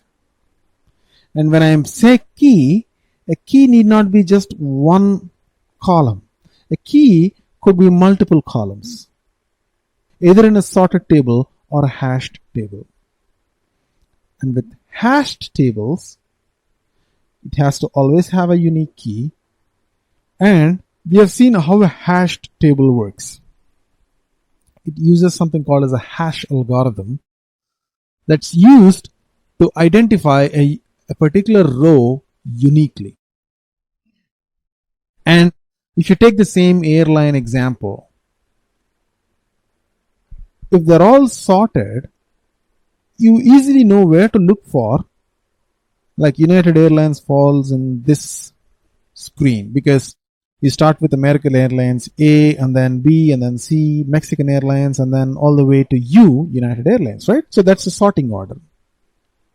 Now, this is all okay if you have like 5 or 10 screens. But if you have 100 screens, even sorted order becomes cumbersome to read, right? So sorting is the only way that we can make sense as humans, but machines can do something called as a hash algorithm, whereby even if there are a million rows, it can easily read as long as the table is hashed. Think of that as a magic soup. Using hashing algorithm, it can easily read a row, and the time it takes to do that read is irrespective of the size of the table. So that's a mathematical magic. We don't care what magic it does, as long as we know that we have to use a hash table in situations where the table could be large and we have to do repeated reads. And we have seen an example of that. Using the accounting document program is an example. And then finally, we have something called as a describe. What's a describe? If you have an internal table and want to find out what kind of a table it is it sorted, hashed, standard? You rarely use this syntax because you declare the internal table, you'll always know what kind of internal table it is. But this is something that you might find very useful, because if you want to find out the size of an internal table, there's an internal table, you want to find out how many rows it has. Then you can say describe table, the internal table, lines is the keyword, and then you put a variable called lines, and this variable will be filled with the number of lines in that internal table. So anytime you want to find out the number of lines in an internal table, use this syntax. So that finishes a discussion on the types of internal tables. So we have seen standard internal tables and sorted internal tables with unique and non-unique keys. And how about a hashed internal table? It always has to have a unique key, and the way the key is internally represented is with what is called as a hash key. Let me explain what I mean by that. So this is our internal table, right? We have M01, M02, M03, so on and so forth. Whenever you do a read on this internal table, if it's a standard internal table, it goes row by row. Okay, if you want to say read internal table with key Matner equals M23, it goes row by row, and then until it finds M23, and then reads that entire record. So that's how a standard internal table read works. A sorted internal table is a bit more intelligent. Because the rows are sorted, if you ask for an M23 and there are A, B, C all the way through M, it doesn't start with an A, B, C and then go to M. Because it's sorted, it knows that, oh, this is where M starts. So, okay, M23 must be somewhere in this series. So, a sorted internal table is a bit more intelligent. Now, the difference is not pretty intuitive at first. But imagine this table having 100,000 records. Right? It's pretty common for an internal table to have 100,000 records. Although avoidable, sometimes it happens.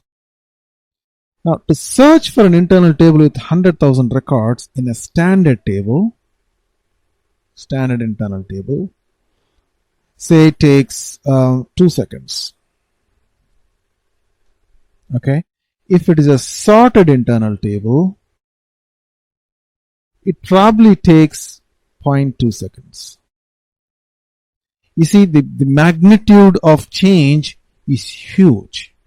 It's almost 10 times. That's why they say the read speed of a sorted internal table decreases logarithmically. Meaning to the base 10. So that's all complicated math. We don't care about it. The read speed in a sorted internal table is significantly lower. Okay. What about a hashed internal table? The hashed internal table is also significantly lower, but it doesn't vary with the size of the internal table. Irrespective of its 100,000 or 1 million records, it's always the same low value. 0.2 seconds is just an approximation that I'm making. But with a sorted internal table, with this increase in size, yes, this does increase. So meaning, if you are trying to sort a 1 million row internal table, this will probably take 8 seconds. This might take 0.8 seconds. This will always take 0.2 seconds. Whether we are sorting a 100,000 row internal table or a 1 million internal table, the read on a hashed internal table will always take a constant low value. And why is that? Because the hashed internal table is built in an intelligent way. It's based on what is called as a hash key. So this is our internal table, right? Material number and material group. This is called a hash key. Okay. So the key is material number, right? This is the material number. SAP will automatically create a hash key. What's a hash key? A hash key is based on what is called as a hash algorithm. What this hash algorithm does is it produces a unique mappable key for this material number. M01, it produces a unique mappable key using what's called as a hash algorithm. So it's pure math.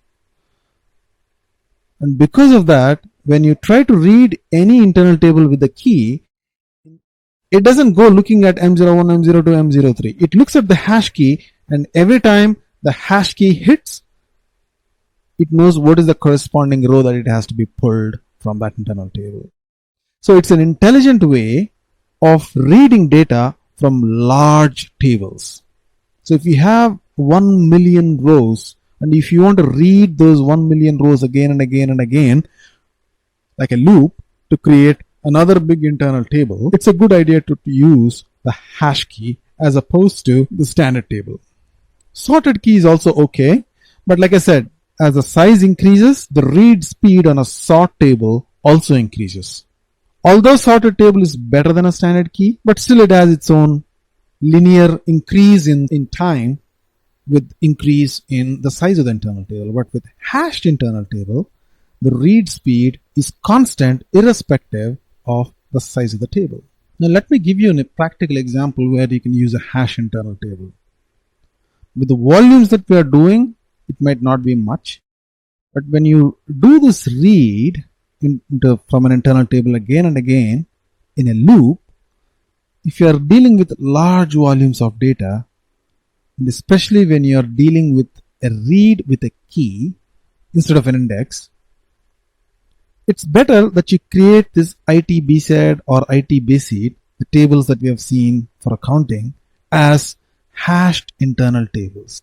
So these tables better be created as hashed internal tables if the volume is large.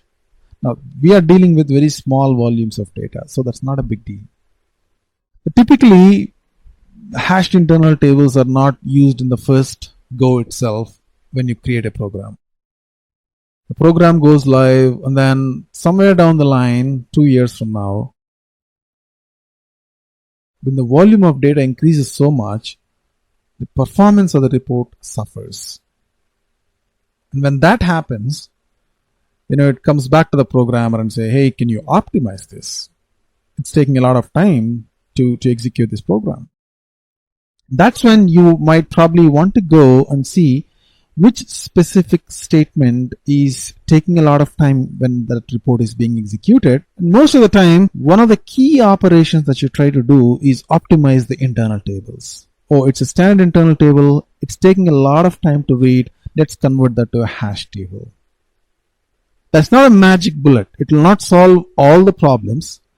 So it's one of the key areas that you optimize for the speed of a report. So far, in terms of reports that we have been writing, what was the basic structure of these reports? There were always two parts to this report, right? The first part is the selection screen. The second part is like the output, right? So these are the two parts. Now, on the output screen, what can you do? You can always go back. But, for example, there is an order report. And as part of the selection, you're saying order number and created by. These are our selection criteria. And based on these selections, you list all the orders and their details, like which customer it belongs to, what is the date on which it's created, what is the total net value of that order, so on and so forth in different columns in the output. Now this is the order header report, right?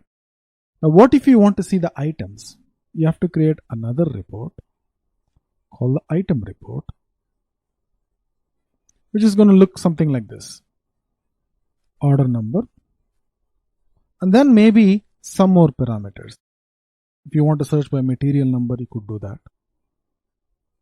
And the output this time is going to have order number and then line item number, material number, so on and so forth. Item level details. So this is a different report. This is a different report. But remember, we are in the age of the web. You click on something, you get what you want.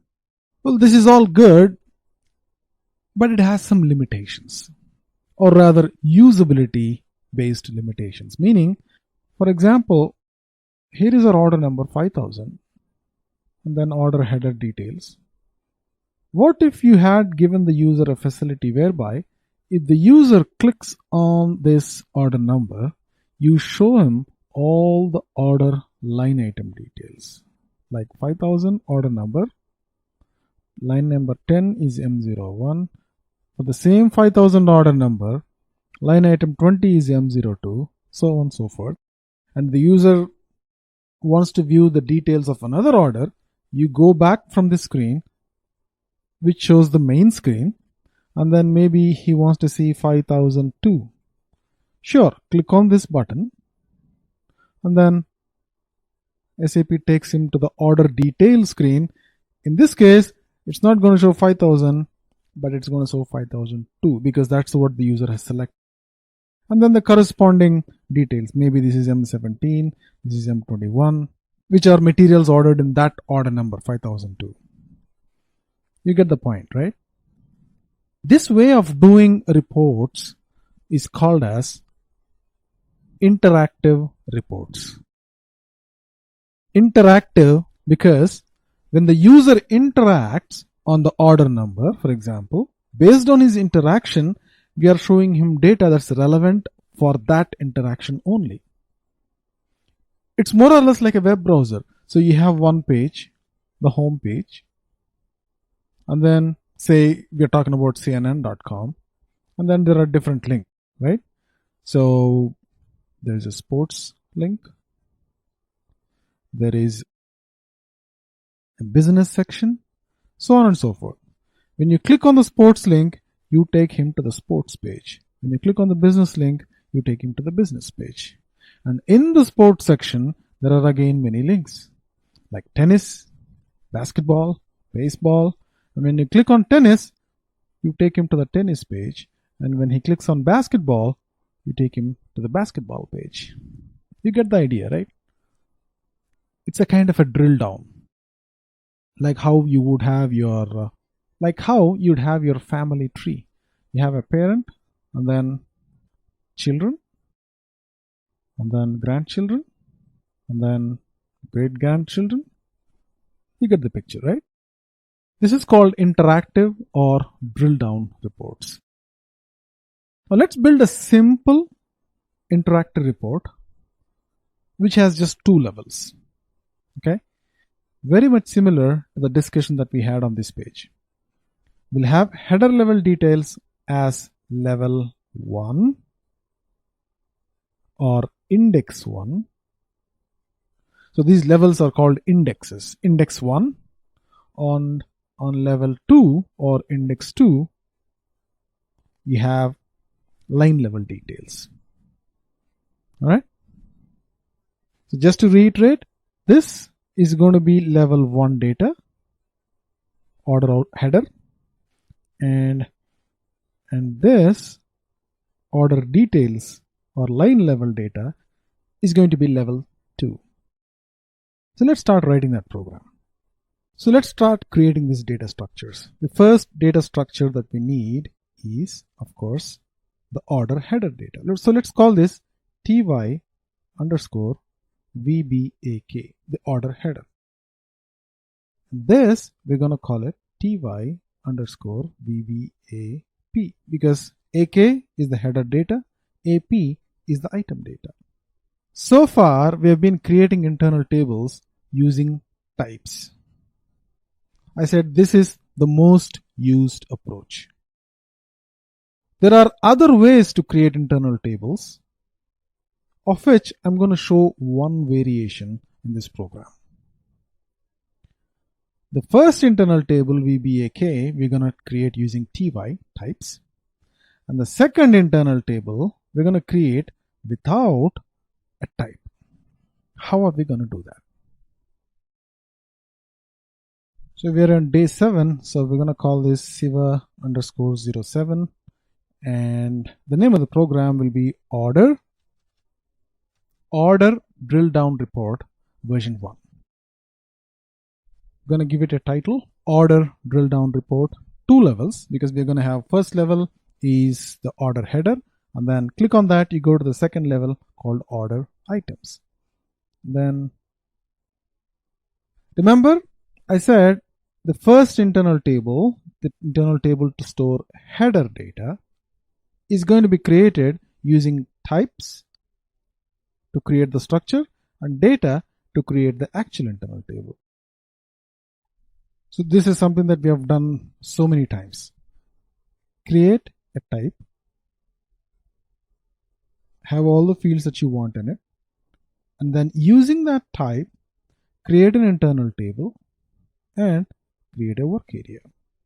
The next internal table, VBAP, line item level data, the second level in the hierarchy, is going to be created a bit differently. Instead of using types, I'm going to first create a work area and then create an internal table. Well, let me put that syntax in and I'll explain the difference. So the way I'm going to do that is data and then begin of WA underscore VBAP. Remember, we are creating the line item. And then what is it going to contain? line item data, of course, the order number, and then line item number. And then maybe let's add one more field, the material number. Okay, then how are we going to define the internal table? Look at the way I'm defining it. IT_VBAP like table of. So here in the first method, we have created a type. Using the type, we have created an internal table and work area. In the second approach, we have created a work area first, which is basically a structure, and then created an internal table using the syntax like table of. So essentially a work area, remember, is a single row. Now all we are saying here is, you know what, create an internal table that's like a table of these rows. It's like saying each row in this table is like this structure, WA_VBAP. And WA_VBAP is not a structure, but it's a data element. Two different ways of creating internal tables, but essentially you get the same results. Okay, and if you don't understand this way of creating internal tables, no big deal. Don't worry about it now. This is the standard and the most used way to create internal tables. And then let's go put the select option. And we're just going to have one select option. You can have as many as you want, like order date, who has created it, so on and so forth. But we're just going to have one. When you try to do a syntax check, you see what happens? It says table VBAC not found. So we're going to declare the table. Tables, VBAC, VBAP. Syntax check again. Oops, that's a comma. Syntax check again, and it's good. All right. So let's try to execute this program. Okay, you execute that, you get this nice select screen with the order number. So nothing happens yet because we have not wired up the SQL behind it, which we're going to do now. Ideally, in a real program, you would do it using the start of selection event. But in this case, everything goes into the start of selection event, right? Because that's the default event. So I'm going to just start writing my program. So what do I need to do basically? The user gives us one or more than one order number. And then I pull in the order number, order date, and who has created this order into a select and put it into this internal table, right? So select these fields from VBAC into this internal table where order number VBELM in S_VBELM.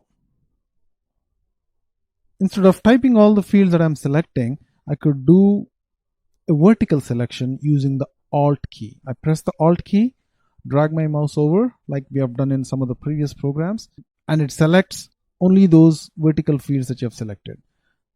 Control C and then Control V. So these are the three fields. From which table? VBAC. And where do you want this to go? The internal table, of course. What's the condition based on which we want to do this select?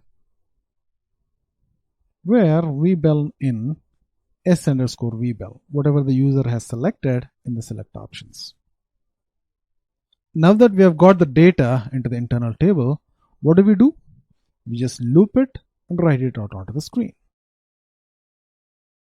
So I start writing LOOP, and then I get this little paragraph symbol, right? You see that? P and then paragraph symbol. As soon as I see that, if I hit a tab, so SAP automatically puts in loop at and end loop to make my life easy, right? I don't have to write the end loop explicitly. So loop at, so that's auto code completion for us. So what are we trying to loop at? We are trying to loop at IT VBAP or VBAC into WA VBAC work area. And then essentially all we are trying to do in that loop is write it out onto the screen, those three fields.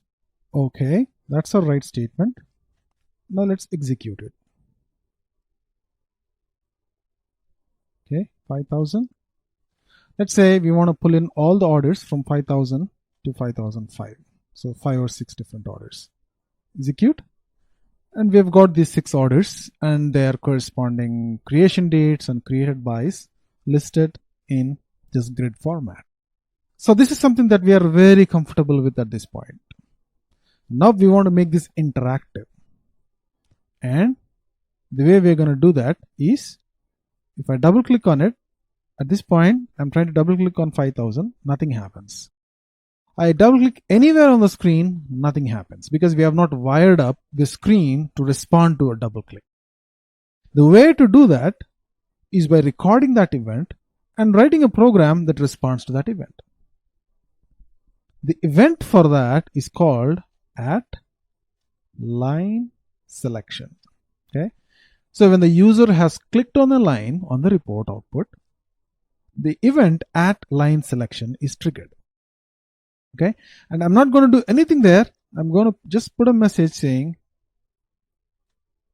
line selected. Okay, that's all I'm going to do. Just give an informational message that says line selected. Let's hit execute.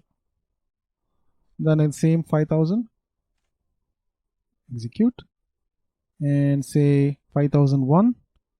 You see the message, right? Line selected. 5,003, double click again. You see this message. So if I click on any of the lines, this message shows up. That means that that event is fired. So we are able to capture that event. Now it's not just enough that we have identified a double click, but we also need to identify what is the order number that the user has clicked on. For example, the user has clicked on line number 4, which is order number 5,003. Unless you identify that, you can't pull in the next set of details, which are line items associated with that order number. And how do you identify that the user has clicked on the second row, which contains order number 5001, created on this date, created by this user? In order to identify that, there are 3 different methods. One of the method is called hide. So we essentially copy the same thing and then say, instead of a write, you say hide, and you don't need a slash. So essentially what we are trying to say is, as soon as you write that line, make a copy of that line and hide it, don't show it. And when the user double clicks on that line, the details that's there in this hide statement will be available at line selection. You want to check that? Let's put a breakpoint here. Execute. Execute. And we are going to double click on 5001, the second line. Okay. And at this point, the user has clicked on the second line item. We want to find out what is the value of WA_VBAC VBEL. See, we have clicked on 5001, right? How did the system get that for us? It's got it because every time you write these lines, 5001, 5002, 5003, 5004, every time you write these lines, on top of writing it, you're asking the system to hide the details associated with that line into a temporary area. And when the user clicks on this row, anywhere in that row, pass the data that you have hidden into this event, the line selection event. Right?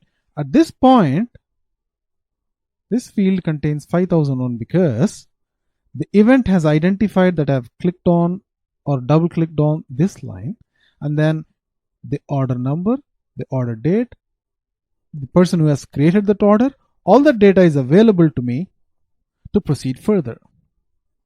And how am I going to proceed further? I'm going to take this data and pull in the second level of data, like the item level data from VBAP. Okay, let's do that. So all we have to do is write a select statement that pulls data from VBAP based on the data that the user has clicked on. In this case, we are going to base it on the order number. So let's start writing that select statement. And then once you pull the data from the select statement, you loop and write it out onto the screen. What do we need in VBAP? So hold your Alt, drag your screen, and then you have selected those three fields. Control C and Control V. So we got these three fields. Into table from VBAP where VBEL equals, what's the VBEL? So this should be the order number that the user has clicked on, right? And the data associated with the user click is available in this internal table. This structure, the VBAP, VBEL. In this structure, VBAP, VBAC, VBEL, right? Because we have hidden it, it's available to us at the time of double click. Once you get this data, all you have to do is loop and write it out onto the screen. So that's our loop, and this is the write statement. Let the breakpoint still remain and execute. And double click on, let's say this time, 5003. Now, as soon as I double click that, the system should write onto the screen the line item data associated with order number 5003. Double click, and because of our breakpoint, the debugger has started, and by that time this select should have already been executed, right? Let's see if there is data in this internal table, IT_VBAP. Yes, there is data, 4 rows. Double click on it, and you'll see that order that we have double clicked on is 5003, and there are 4 items, and these are the material numbers associated with those items. If you execute it, you'll see that written out onto the screen, right? So we have established a 2-level hierarchy here. The first level, let me go back, is the order number or order header details. Now if I click on the order 5005, double click, ignore the debugger, just execute, and you have the line item details associated with 5005. And you can do this any number of times. Go back, double click on a particular order, and then you get the line level details, right? So this is like 2 reports combined into one. And you get this nice linkage where the user can visually drill down. And when I mean drill down, this is what I mean by drill down. You drill down on 5003 and you get data associated with 5003. You drill down on 5002, you get the data associated with 5002. Right? This is easy. Now, how many levels of drilling down can you do? So SAP limits the levels of drill down to 20. So there can be one main level, like this level, the order header level is the main level. And then underneath that, you can have 20 levels. Now, I have never seen a program where you go more than 2, 3, 4 levels at most, because it can get very confusing to the user. You don't want to go too deep. 2 levels or 3 levels should be a very good level of interaction. So we have created just one level. One is the base level, right, where we write everything onto the screen, the order header data. Double click, and then you go to the first level. This is the first level, right? And then you could do further and say double click, go to the second level. Now, what kind of example would that be? So in this program, the second version of our program, we are going to build an interactive report that has 2 levels. The base level, it's going to have 4 columns: order number, date, the date it was created, who has created it, and we are going to add a new field called the customer. The customer associated with that order. The first order is for GE customer. The second order is for the government of United States. The third order is for the Department of Defense. The fourth order is somebody else, right? The customer. So this is the base data. When the user double clicks on, let's say, 5001, the first, any order in that first level, what we are going to show is the line level data associated with that order. For example, in this case, it's going to be 5001, line number 10, M01, 5001, line number 20, M02. These are materials and these are line numbers. So this is actually the first level. So this is more or less the base level. And this is the first level or index, first index. Right? Now what if the user double clicks on this row? 5001, line number 10. Every line item has information called schedule line information. So this information looks something like this.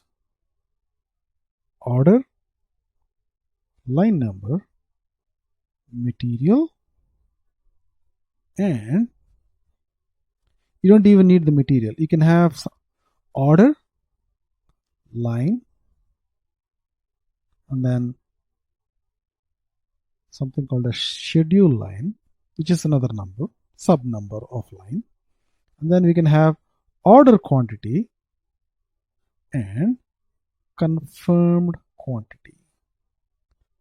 So let me explain what I mean by that. Say you have ordered 2 line items. One line item 1 is a TV. The second line item is an Xbox.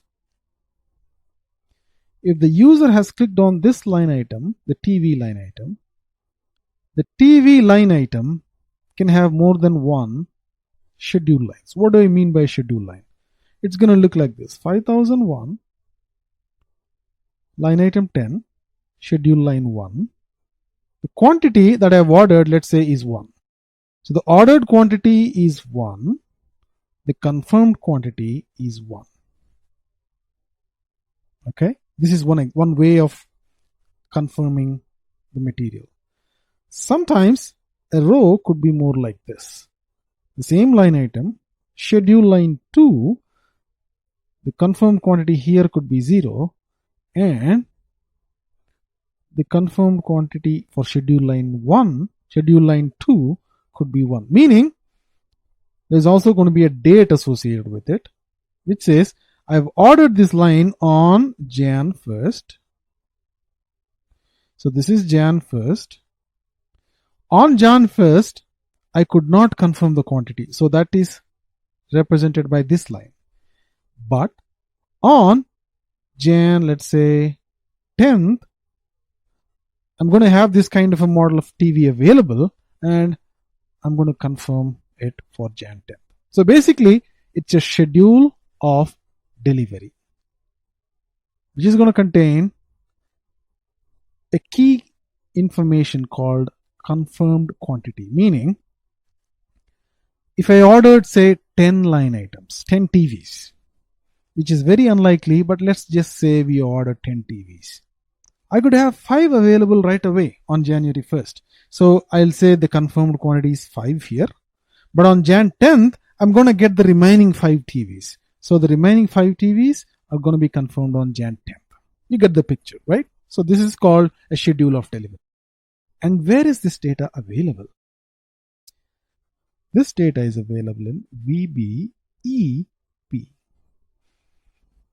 So there are 2 additions that we have to do.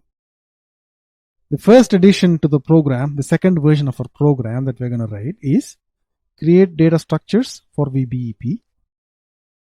And the second addition is in the @line selection event, which is this event right there, we should identify which level we are in.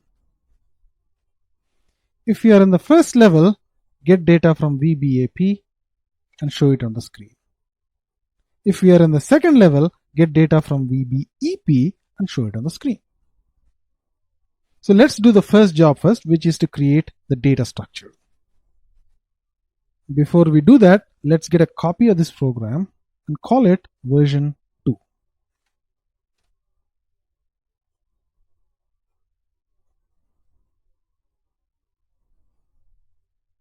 Okay, so we have a version 2 of the program, and we're gonna include another table called VBEP. Double click that. Let's find out what are the fields that we need. We need document number, line item number, and schedule line number. These 3 items, of course, and the confirmed quantity and ordered quantity. What has been ordered by the customer and how much is being confirmed. So 5 different line items, right? 1, 2, 3, 4, and 5. Let's put a comma here and then start another big enough ty underscore VBEP. This is the schedule line table. And what are the fields that we need? Of course, we need the order number and line item. And then we also need 3 more fields. So there you go. So we have added the remaining 3 elements, and we have a total of 5 elements that we need to pull at the second level. So we have created these data structures, and we'll be creating the internal tables and work areas as well. And the second part is identifying whether we are on the first level or the second level. If you are on the first level, the program is already created. If you are on the second level, you need to pull in this data and show it on the screen. The way to identify that is with something called as a sci-ls-ind. Sci-ls-ind.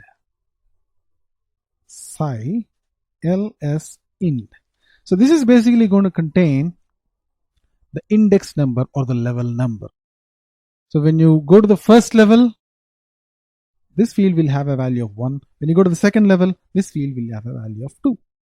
So if we are at the first level, if sci-ls-ind equals 1, then execute whatever we have written here, which is all good.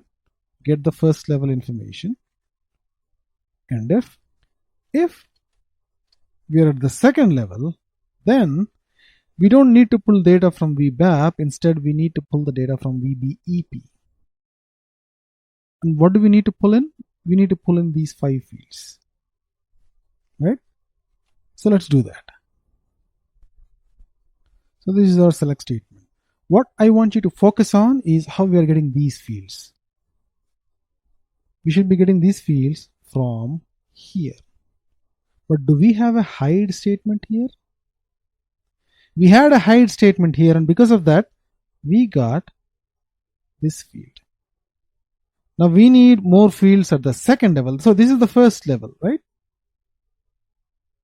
And this is the second level. And we get the data associated with the first order number. So where do we get the second level data from? Based on the selection that we have done in the first level. So just like we had a hide here, we also need a hide here. That's going to hide 1, 2, 3. These 3 data elements. And because these have been hidden here, they're available for us. Now don't confuse with the word hide. The word just ate at me for a very long time when I was learning about what's being hidden here. Now hide is just a syntax that says, hey, you know what? Put these values in a temporary area, these values, whatever the values that you wanna, that the user is seeing. And then when the user double clicks on it, make them available in the next level. That's all hide does. Okay. Don't even think beyond that. All right. So now that we've got the data into IT-VBAP internal table, all we have to do is loop, write, and then that's it. And before we do that, we have to hide all of this so that it's available at the second level. So that will make our data available in the second level. And over here, just loop and write. Okay, so we got our first level data and second level data. Now let's execute and see what happens. Execute. And of course, we have the base data. This is not even first level. Think of this as 0 level. Okay. Now let's select 5003. Okay. Double click. And where are we? So this is our second level data, right? We have selected 5003 and it's given us the line level details for 5003. Now if you double click this again, let's say line item 20 of 5003, it will give us the schedule line information on line item 20 for 5003. Double click. So you see that 5003 line item 20, the first schedule line says that a quantity of 3 has been ordered, whatever the material is, and 0 was confirmed. I just didn't pull in the date. The second schedule line says that out of the 3 was confirmed on another date. Basically all this says is it took 2 tries to get all the material confirmed for the user. So we got 2 levels of interactivity. Now previously it was 2 programs rolled into one. This time it's 3 programs rolled into one, right? Order level data, line item level data, schedule line level data.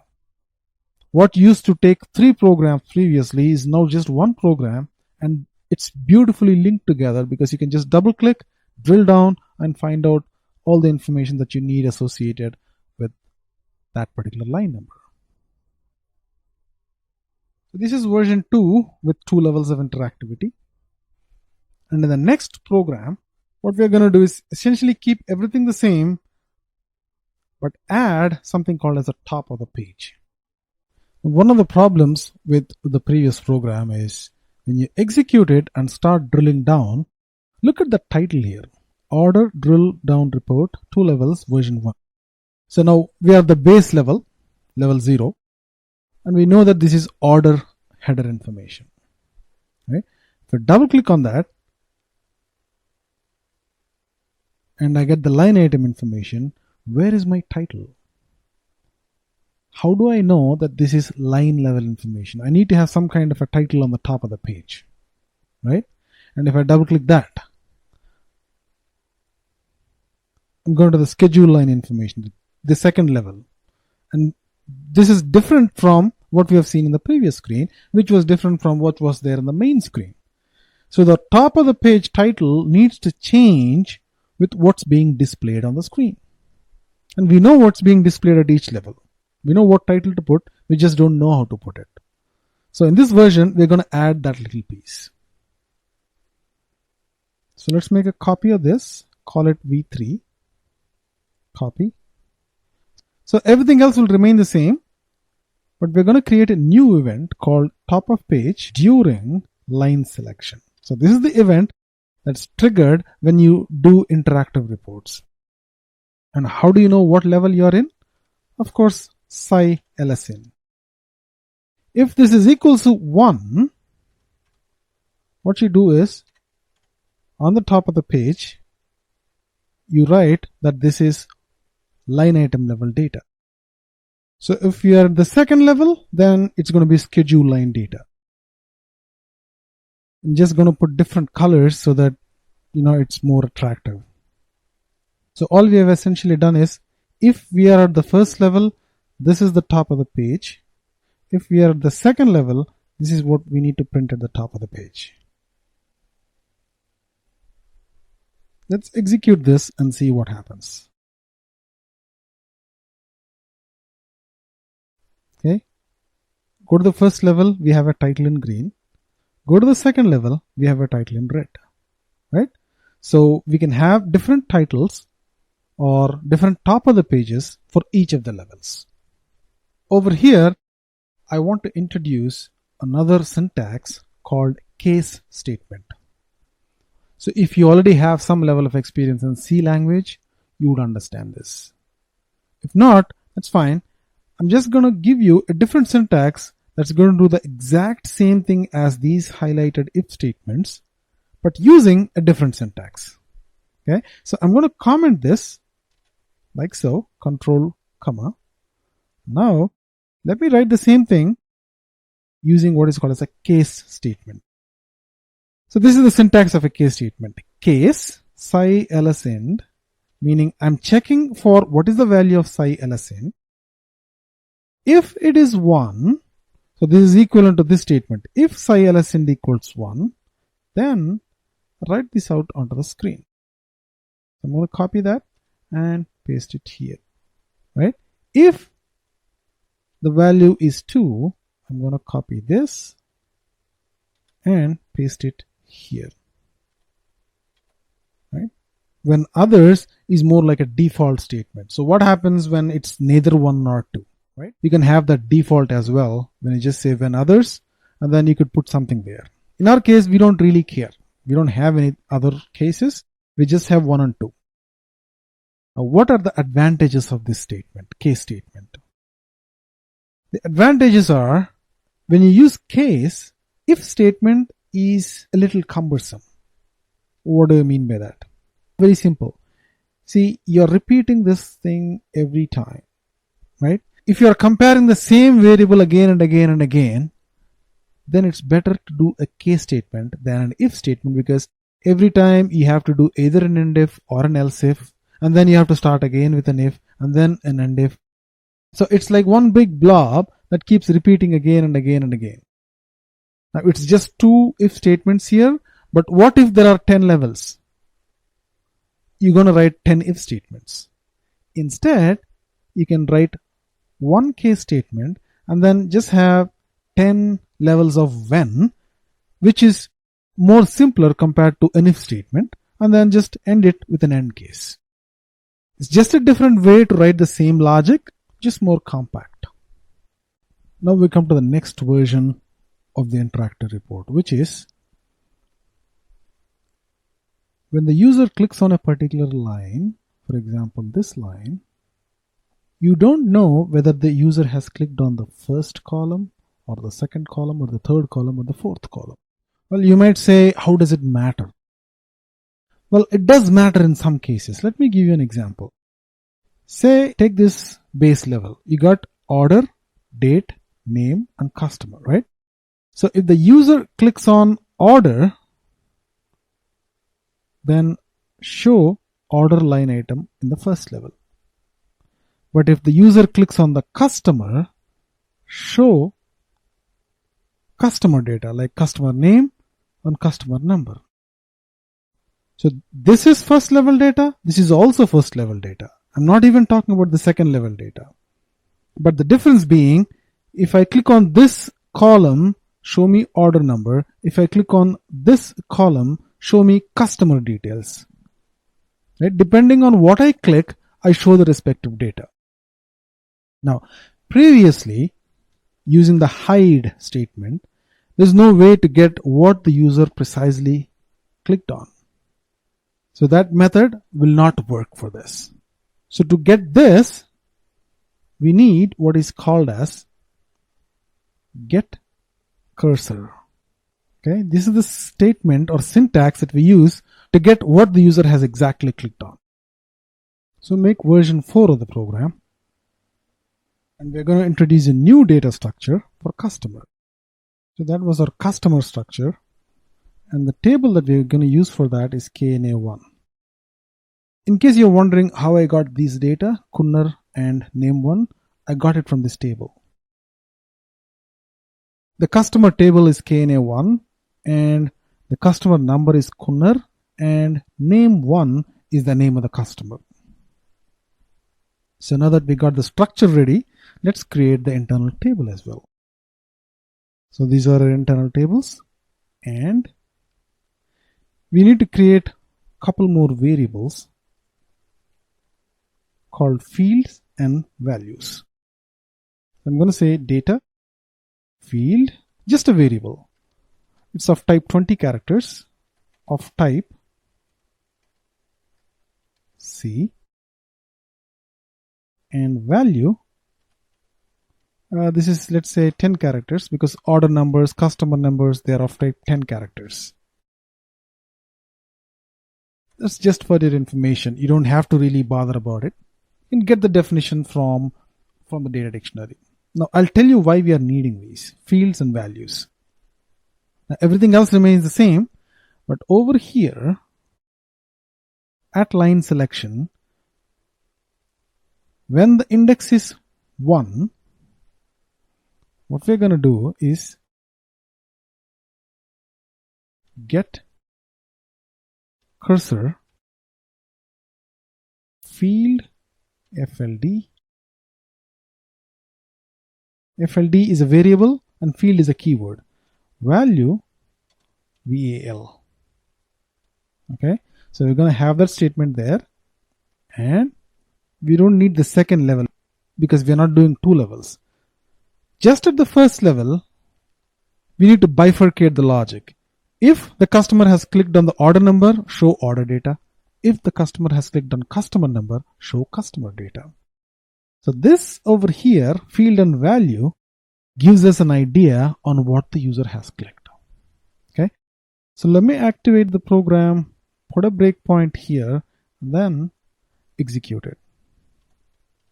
Execute. Now if I click on 5001, let's see what happens. So this event is triggered, of course, and if psi lsnd is 1, okay, get cursor field value. Okay, let this statement get executed. Go one step further and see what's there in field. Double click on field, and you see that value of this field element is vback vbel. Vbel is order number, right? And what's the value? The value will contain the order number, the actual order number we have clicked, right? Field indicates the technical description of the cell that you have clicked, and value indicates the actual value in that cell, which is the order number. Now, if I click on the customer number, this will be vback kunnar, and this is going to be the exact customer number that I've clicked on. Let's try that.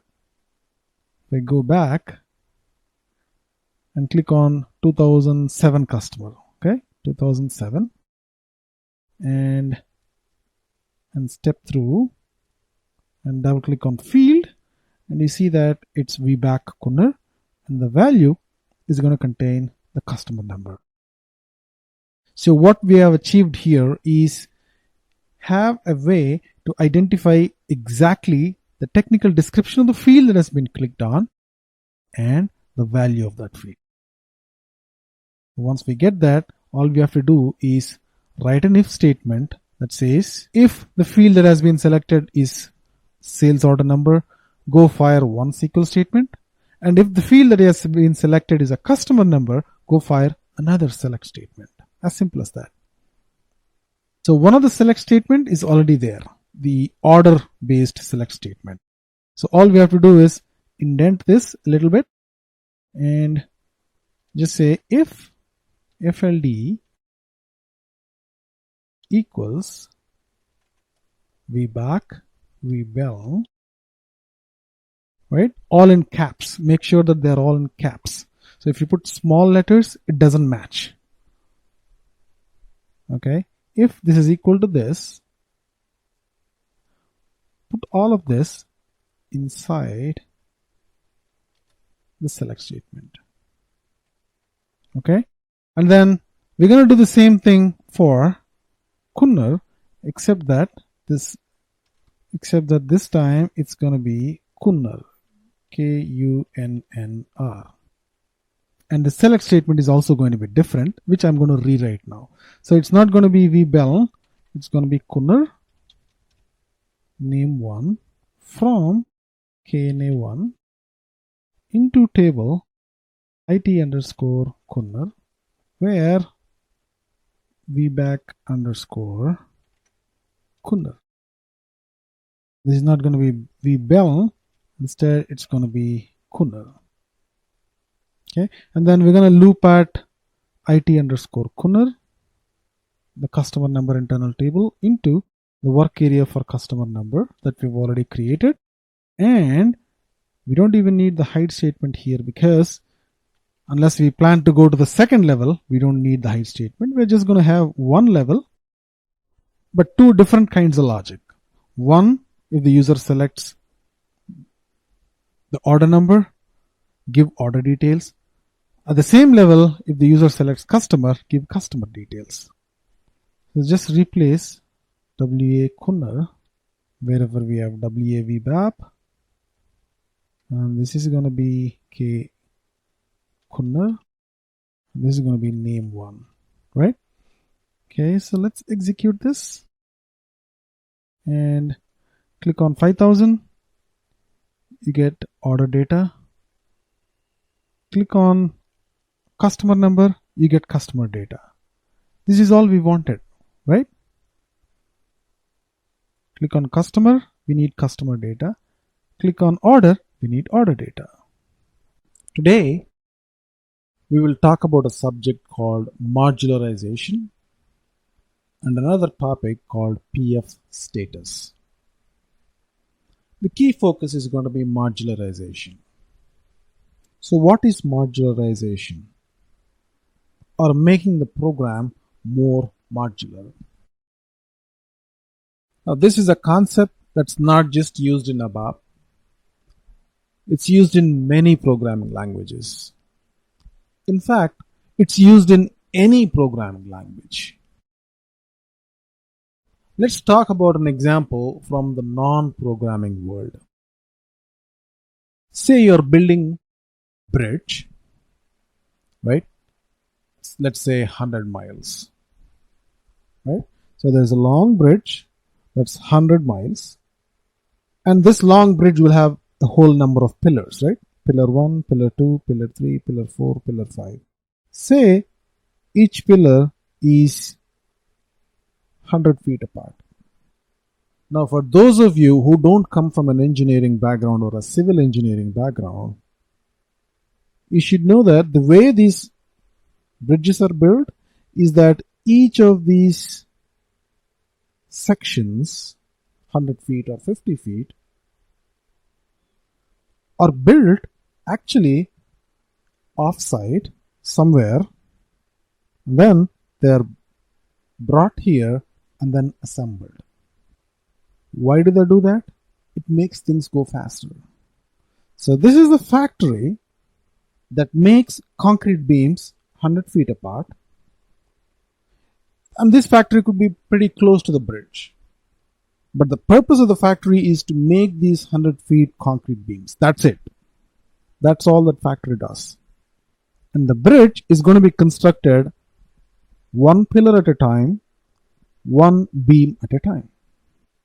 The pillar might not be constructed offsite because it needs to go into the ground, but this beam is just brought here on a truck and then placed between the two beams. That's it, right? Essentially, you can call this process as modularization, or making the whole process go in modules. The factory has a specific job. You tell the factory how many beams are needed in the day, and the factory will just give you those number of beams, right? Now the engineer working on this bridge does not need to bother about constructing that beam, right? It's not his problem anymore. He can just work on the alignment. He can just work on other problems that he has and not worry about how to build this 100 feet beam.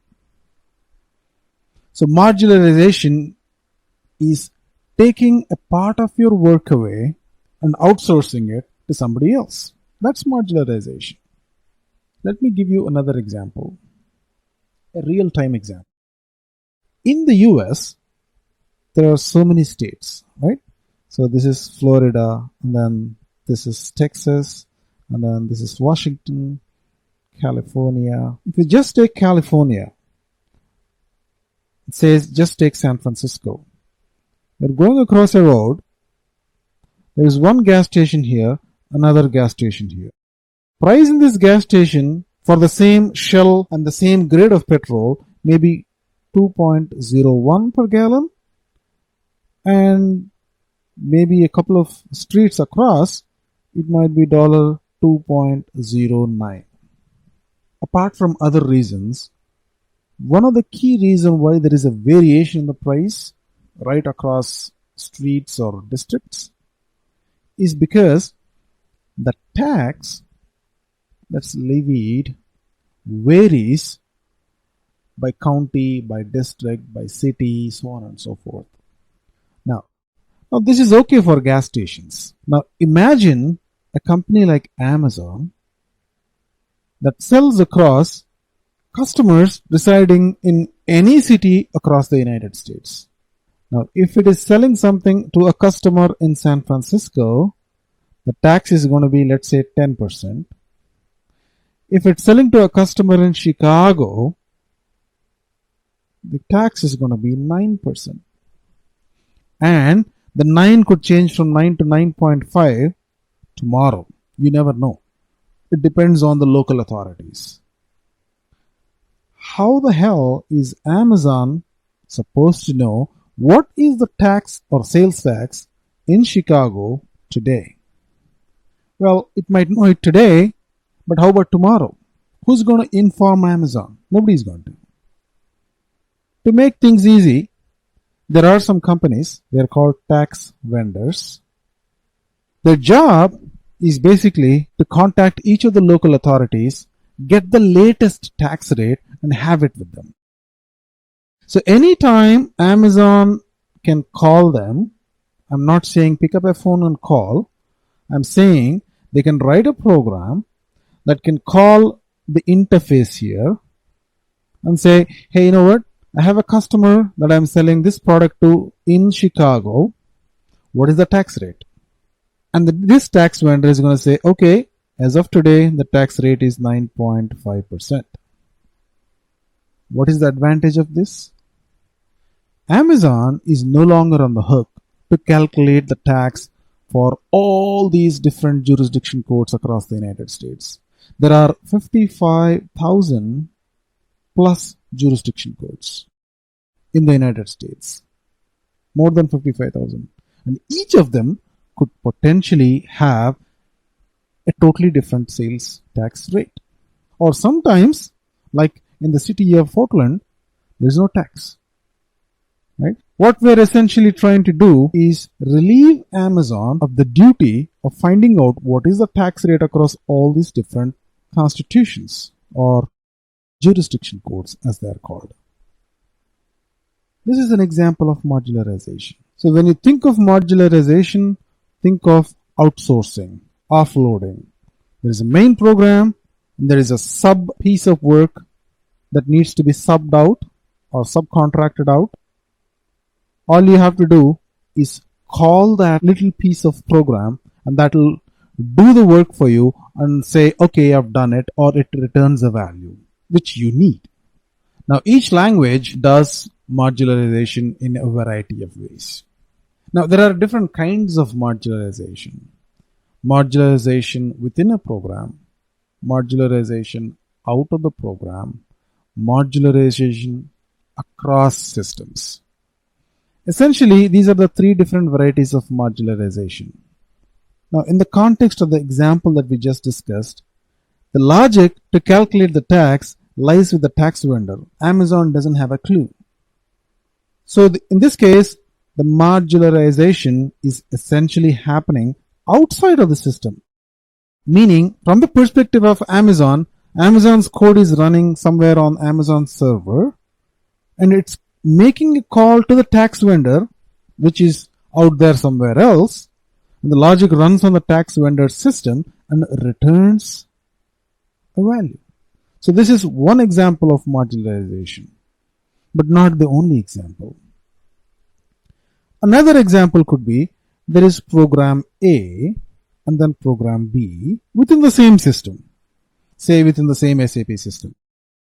Program A is trying to retrieve the average value of sales orders by customer, meaning customer average value.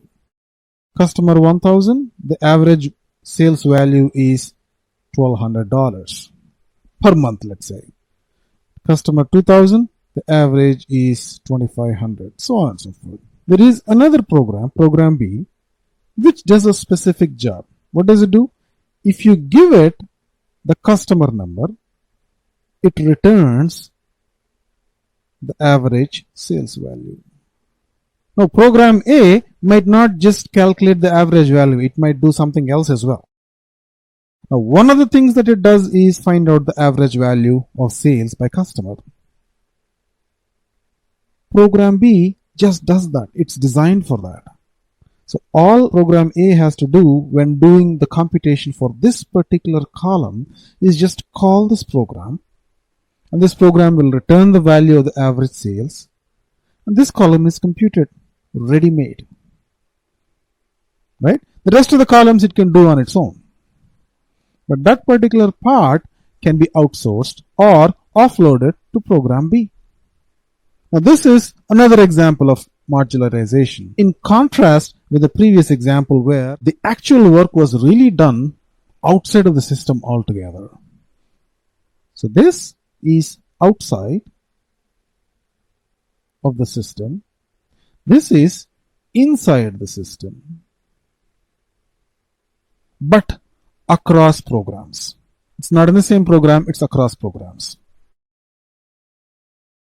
There is another example where the modularization could be happening inside the same program. So this is outside the system. This is inside the system, meaning in the same server. Then another kind of modularization is inside the same program, meaning there is a huge program, say 1000 lines, right? It could be calculating something related to sales or something related to purchases, customers, whatnot, right? So there's line 1, line 2, line 3, line 4, and sometimes there is a piece of code that is run again and again and again. So say line 4 to line 10 calculates the average value of sales of customer, right? And then again line 371 to 373 or 78, it does the same thing. Calculate the average value of the sales of the customer. Why do you need to repeat the code again? You can modularize this and then offload it to something called as a subroutine, which you can just, or a function, whatever you want to call it, which you can just call again and again and again without having to repeat it, right? That's how we work, right? Whenever there is a repeatable task, we either outsource it or package it in such a way that we can easily access. The first example of modularization that we are going to do is something called as the subroutine. So this is an example of modularization where the modularization itself is happening within the same program, like the example that we have discussed in this slide. If you know the C language, think of this more or less like a function. Let's take a very simple program first. The program is not going to be complex. It's going to just do this. On the input screen, we're going to take the first name, the last name, right? Just the first name and last name. And in the program logic, what we're going to do is concatenate the first name and last name, all right? And then this is step number 1. And the second step is make the first letter as capital letter. So if I say my name is Siva, S-I-V-A, P-R-A-S-A-D, the first step is Siva, give a space, and then Prasad. Right? That's first step. The second step is, in case I have not entered Siva S as capital, I'm going to make that as a capital, and then IVA, and then make the second word's first letter as capital, like so. Okay? We can do more string operations, but you get the point, right? Like you can do the string length, you can do so many things. But this is what we're going to do. So how do you write this program? It's very simple.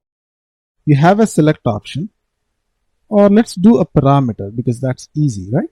Parameters 1, 2, right? And then in the program logic, you concatenate p underscore f name, first name, p underscore last name, right? You concatenate that into name, which is first name plus last name, and then make init capital of the name. So you take the name, make the initial letters as capitals. That's all the program does. So let's start writing that program. So how many variables are there here? Data, name. The name is a combination of first name and last. And then we have parameters, first name and last name. Essentially, at the end of the day, we need a name. Say, for example, my first name is Siva, last name is Prasad. So you want to concatenate that into Siva, then there is a space here, and then Prasad. Right? That's what we need. So we specify a global parameter called name, make it a string. Right? You could make it characters, 20 characters and 20 characters each, and then concatenate that into a 40 character variable. Either way, string is fine, character is fine. String can accommodate as many characters because it's dynamic. Character 20 is like restricted to 20 characters. You could use it either way. And then we are showing two parameters to the customer. First name of type string, last name of type string. And what we are doing here is concatenate the first name and last name into this name parameter. So essentially this plus this into the name parameter separated by space because we want to put a space in between the first name and last name. You could separate by commas, you could separate by any parameter. And then I'm writing that name out onto the screen. Okay, let's execute this. My first name, my last name. Execute. And then it prints out my first name followed by a space followed by my last name. Right? Now this is just 10 or 15 lines, right? I want to modularize the concatenated statement. How do I do that? Here is how I'm going to do it. Form combine underscore names. That's the name of the form or the name of the function. End form as usual. Then I'm going to put this concatenate statement within the form. Okay. And over here, I'm going to say perform combine underscore name. So what did I do here? Earlier, this concatenate statement was executed and then we have written down the result onto the screen. Now, I'm separating this entire thing into a subroutine. So this is the subroutine. And the way to create a subroutine is through the use of the keyword form and end form. And this is the name of the subroutine. Combine underscore names. And everything that goes between the form and end form is executed when this subroutine is called. And how are we calling the subroutine? We are calling it using perform. So this is how you call a subroutine. And this is the actual subroutine. Simple, right? And if you see, the execution goes something like this. So the parameters get executed, and then the perform form gets executed. The name gets written on the screen. But how about this form? Does it get executed again? No, it does not.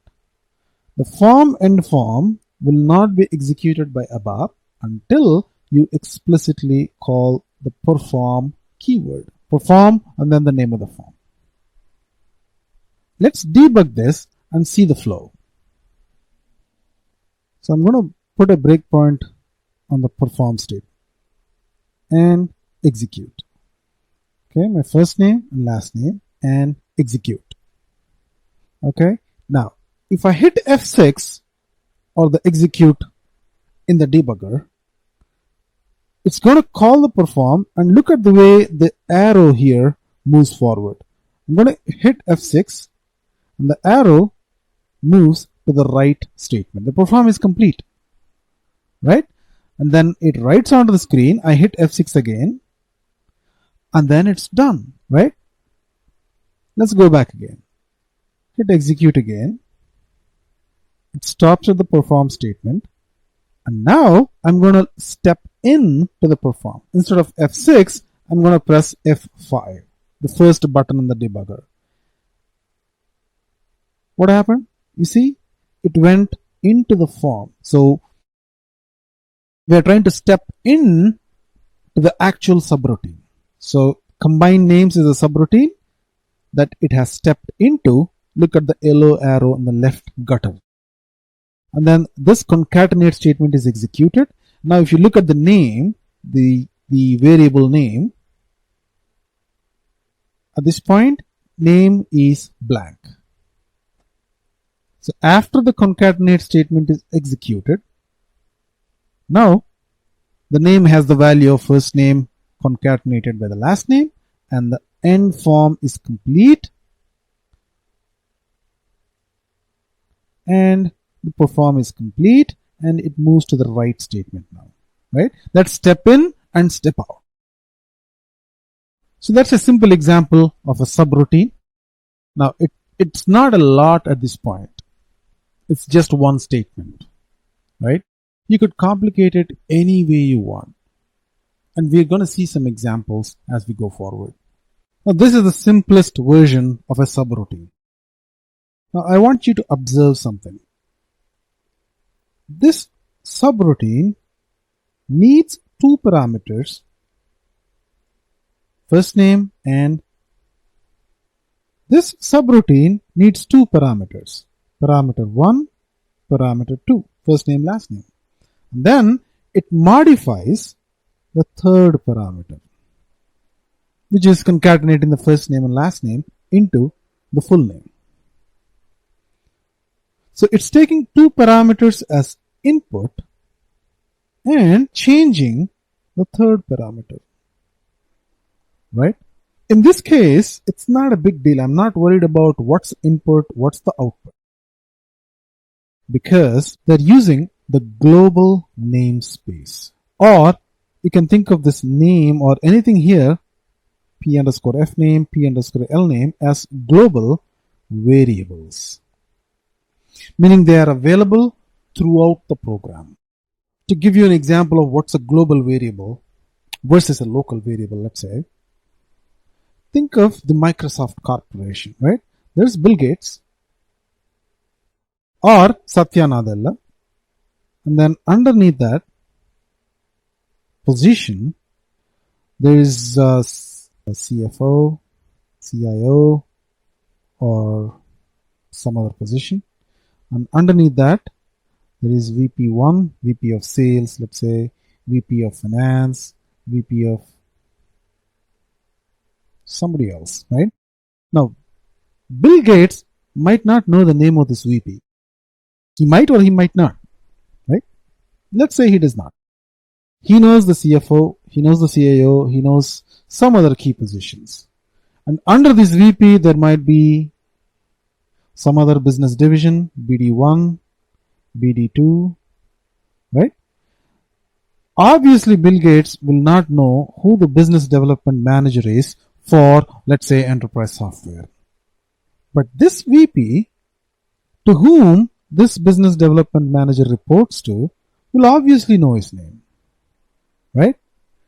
So in this case, this business development manager is local to this VP. meaning that's his scope. Above the VP, nobody knows him. But this business development manager knows who is VP2 or knows who is the CFO, and he of course knows who Bill Gates is. Now think of this layer, say the Bill Gates, the CFO, CIO, as the global variable. So these are variables declared on the top of the program, and they are available everywhere in the program. But if there is a subroutine or a piece of program that's local to a particular section, it's not available outside of that section. Let's look at an example. Let's create a variable here called local name type string, and then concatenate the first name and last name into the local variable. Now when I execute this, what does the variable name contain? Nothing at this point. Now let's go inside the perform. F5 or the first button in the debugger, which goes inside the perform or the subroutine. And then what does this variable contain? The L underscore name. That contains blank as well. Now let that concatenate statement execute. Now the L underscore name contains first name and last name put together. Now let the form end, meaning we are coming out of the subroutine. And then what happens here? L underscore name. Why do you see that? It says invalid variable. What does that mean?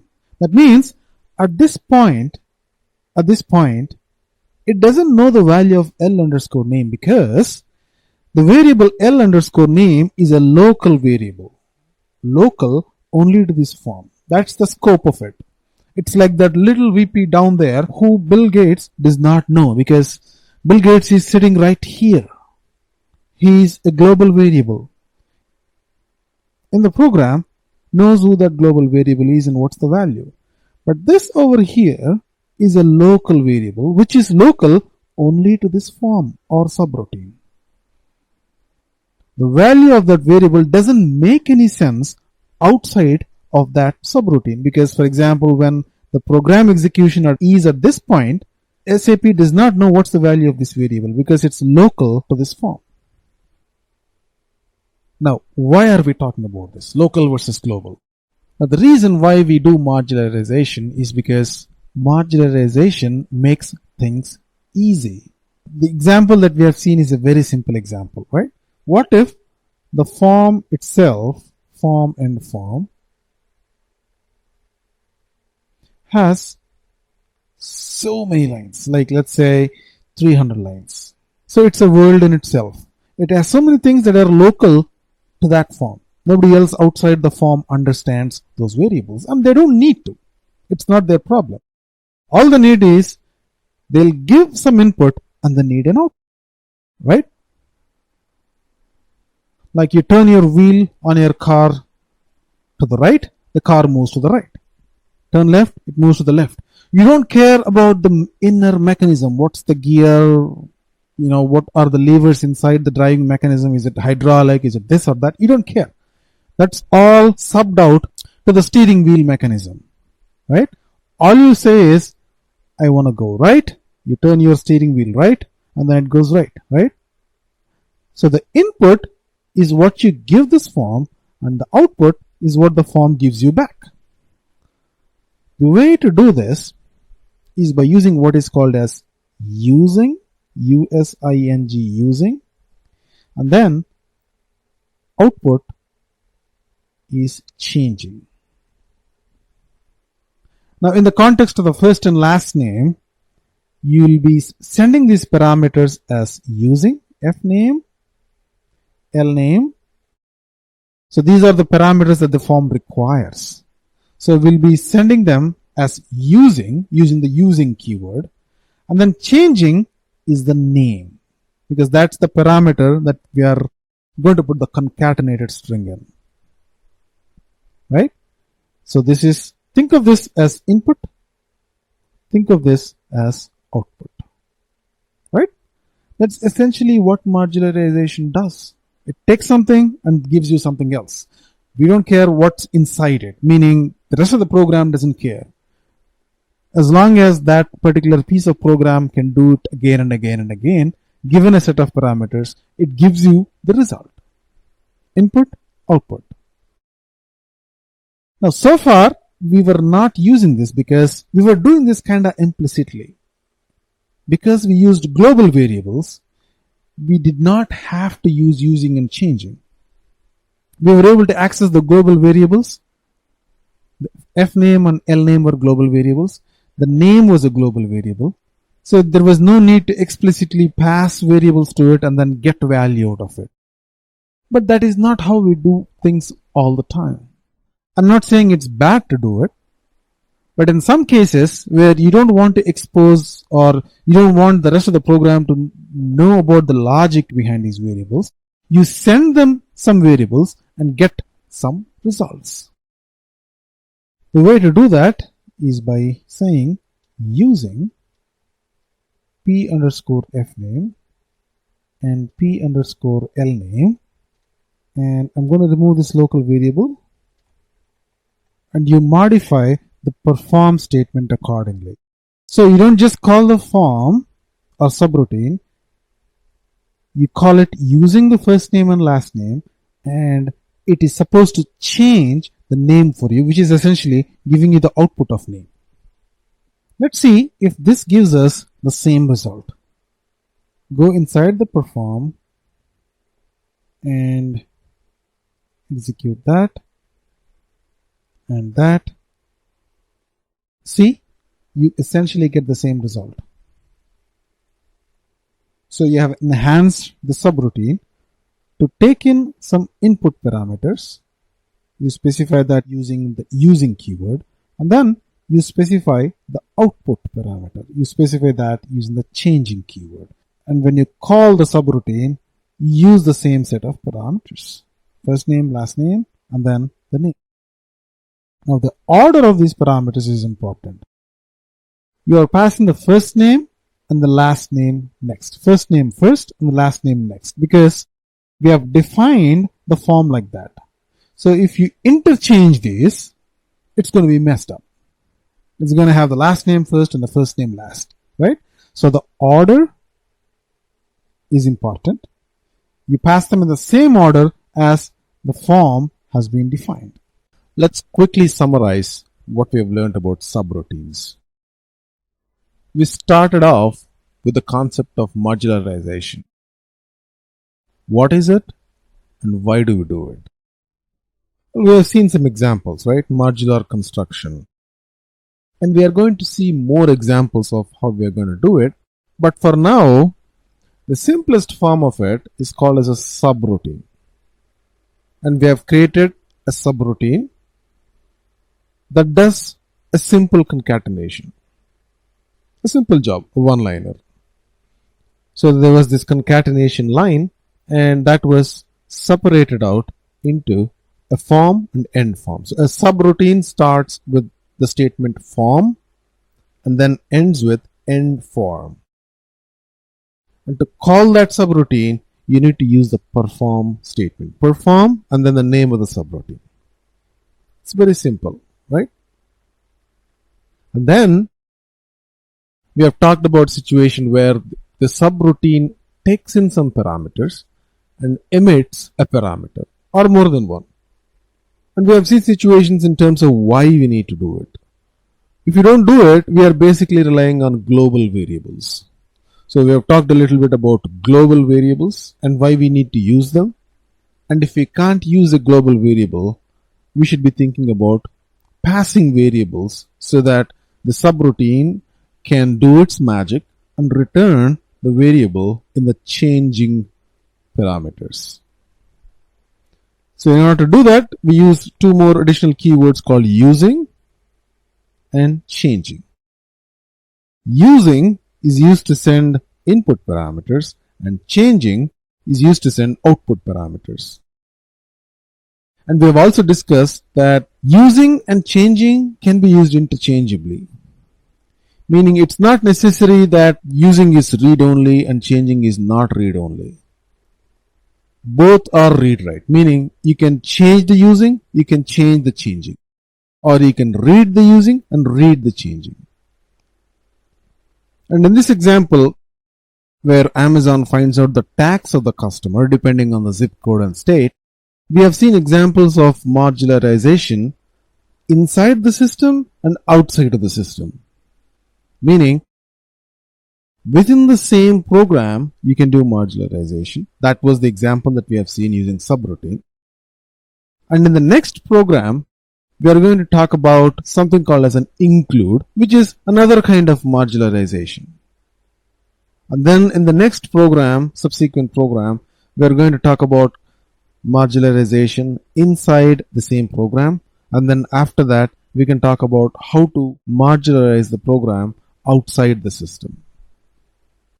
In this program, we are going to talk about include. Now, what was the purpose of the subroutine? The subroutine essentially subbed out or subcontracted the repetitive part of the job. So if you do a repetitive job that's being used again and again and again, then you sub it out to a subroutine and then call it anytime you want that action to be done. Right? Simple example, calculate the area of a circle. The formula and all of that is inside the subroutine. You just need to call the subroutine and it returns the area of the circle. Includes is another kind of modularization. Why do you use includes? Includes are used to make the program more readable. It does not help with repetition. That's not the purpose of it. For example, if you have a 1,000-line program, looking at all the 1,000 lines is a nightmare. It's very difficult. So instead of doing that, if you can logically segregate into different pieces and then have the different piece in a different section, right? So when you enter your home, you have a living room, you have a kitchen, you have a bedroom, you have a guest bedroom, you have bathrooms. What is that? It's some kind of modularization, right? Why? Why can't you just have one big room that's 1,000 square feet or 2,000 square feet and then live there? Well, you could do it, but you don't do it, right? That's not how houses are built. So imagine this 1,000-line program containing things like data declarations, select statements, and then write statements, so on and so forth. We could segregate all of the data into, let's say, one small little program, program 1. And this could go into another program, program 2. And this could go into another program, program 3. And in this 100 or 1,000-line program, all you have to do is split it up into 3 parts and then call or include this part and then include this part and then include this part, right? Now essentially this 1,000-line program has been reduced to just 3 lines, right? And if you give meaningful enough names, you'll know that this program contains something related to reading of the data or creating the data variables, something related to how the data is being pulled from the database, something related to how the data is written. So if you want to find out where things are wrong, you know where to look into. But if it is one big program, scrolling through it takes so much time, right? Just the act of scrolling is so cumbersome. And then going through all these lines without any logical classification feels a bit odd. So you would never want to do that. I think we have a program that we have written on, I think, day 5, which is 100 or 150 lines. So we have an example and let's modularize it in such a way that We don't have all that 50 lines straight in the program, but we split it up into multiple includes. So we have written an orders program, which is basically a search and order line items based on a variety of parameters. On day 5, when we wrote this program, all of it was written in one screen, one little program. So we had the data declaration part where the tables were declared, types were declared, and then the data variables were declared, right? And then all the select options were declared, and the selection criteria, the select statements were all written there. And then the data preparation part was also written there, meaning the loops, end loops, moving and appending and inserting. And then finally, we wrote it onto the screen. I'm kind of dividing this entire 150 odd lines into different chunks. So what kind of chunks are there? Data declaration, select statement, processing logic, output. You could divide it in any convenient way you like. There is no set form factor, but this is how programs are typically refactored. I'll talk about the word refactored in a bit. So here is what I'm going to do. I'm going to copy all of this, starting from tables all the way through the end of data. Cut that part and instead say include ZZ Siva underscore DECL. Okay, DECL stands for a declaration. So you've just said include program name underscore declaration and then double click that. So it says, can you create an object? Yes. And then you see the type of the program is include. So far we have only used an executable program. Now we're using a different type of program called include program. Save it as a local object and paste everything that you have copied from the other program into this. Save it. Okay, go back. So you see now the lines of the program are reduced almost by 50 lines, right? And anytime you want to see the data variables, just double click it and it will take you to the declaration include. Now, how about the selection options?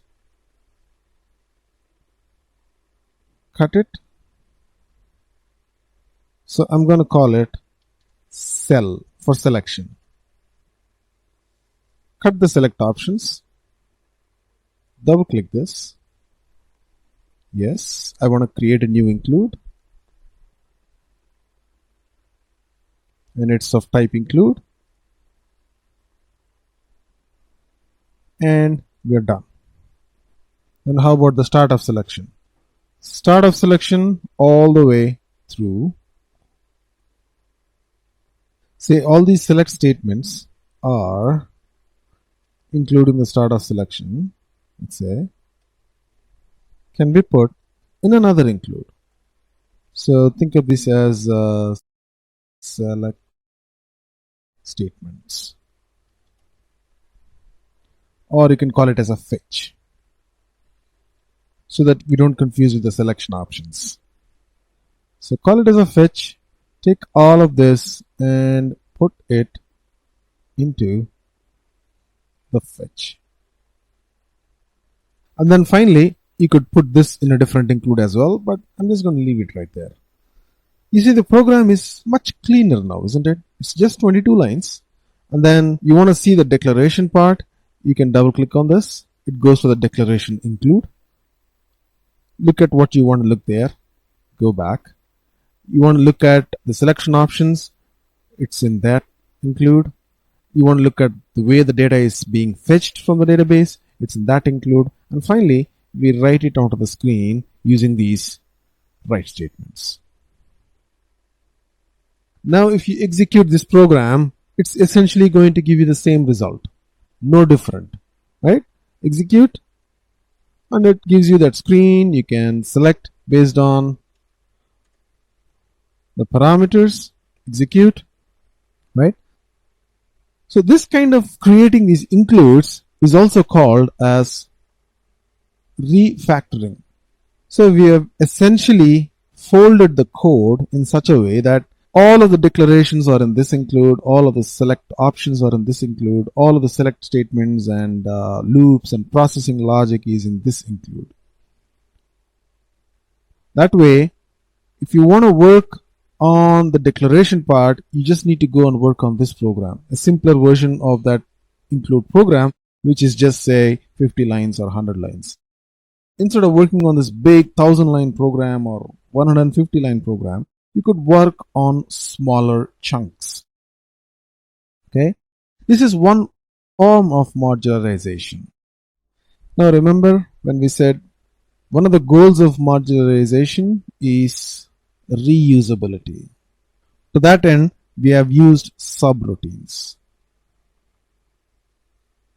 We created a bunch of code in the subroutine and we called it again and again and again anytime we need it. That's called reusability. So without having to write that 3 lines of code or 10 lines of code many times, you can just write it once and use it in many places.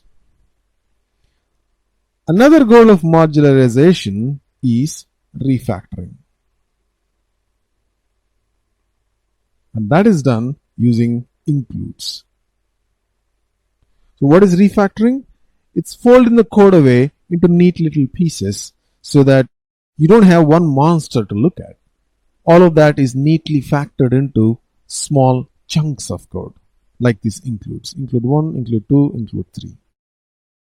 It's almost from 150 lines, this has been reduced to just 8 or 20 lines, right? Depending on if you want to refactor this or not, it's a tidy 4 little lines. How simple is that? In fact, most production programs look like this. When you go look at a report, there will be a bunch of includes. And these includes are given logical names. Like, the end of it shows you what it really contains. Just by looking at the name of the include, you know what it does. So DECL says declarations. Cell could be select statements or select options, depending on how you want to create it. There is no fixed nomenclature. And then fetch is where the data is being fetched. Now, both these kinds of modularization can be combined together, meaning you can have subroutines as well as includes. For example, you could do it like this. Take the start of selection out from here, put it here so that the event is being written out there prominently. And then this gets written here. Write that here. So the selection goes here, the fetch goes here, which is more or less similar to how we have been doing it so far. Now in the fetch, there is a select statement for preparing this table, right? VBAC, VBKD. And then we have the select statement for preparing the TVZBT, TVAKT, and T15KT, right? So, for example, you could create all of this into one subroutine. Like how? Like this. So this select could be put in a separate subroutine, like underscore forms. Forms are subroutines, right? Double click that. So create a new form, call it select data, and then put all your logic in there, right? All the select statement is right there. So inside the fetch, instead of writing down your select statement in the fetch, you can just say perform select underscore data, right? So you're trying to combine the include kind of modularization with the performs or subroutines.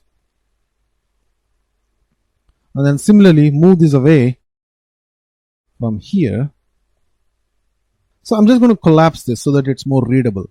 So just click on the minus button here and the entire form collapses.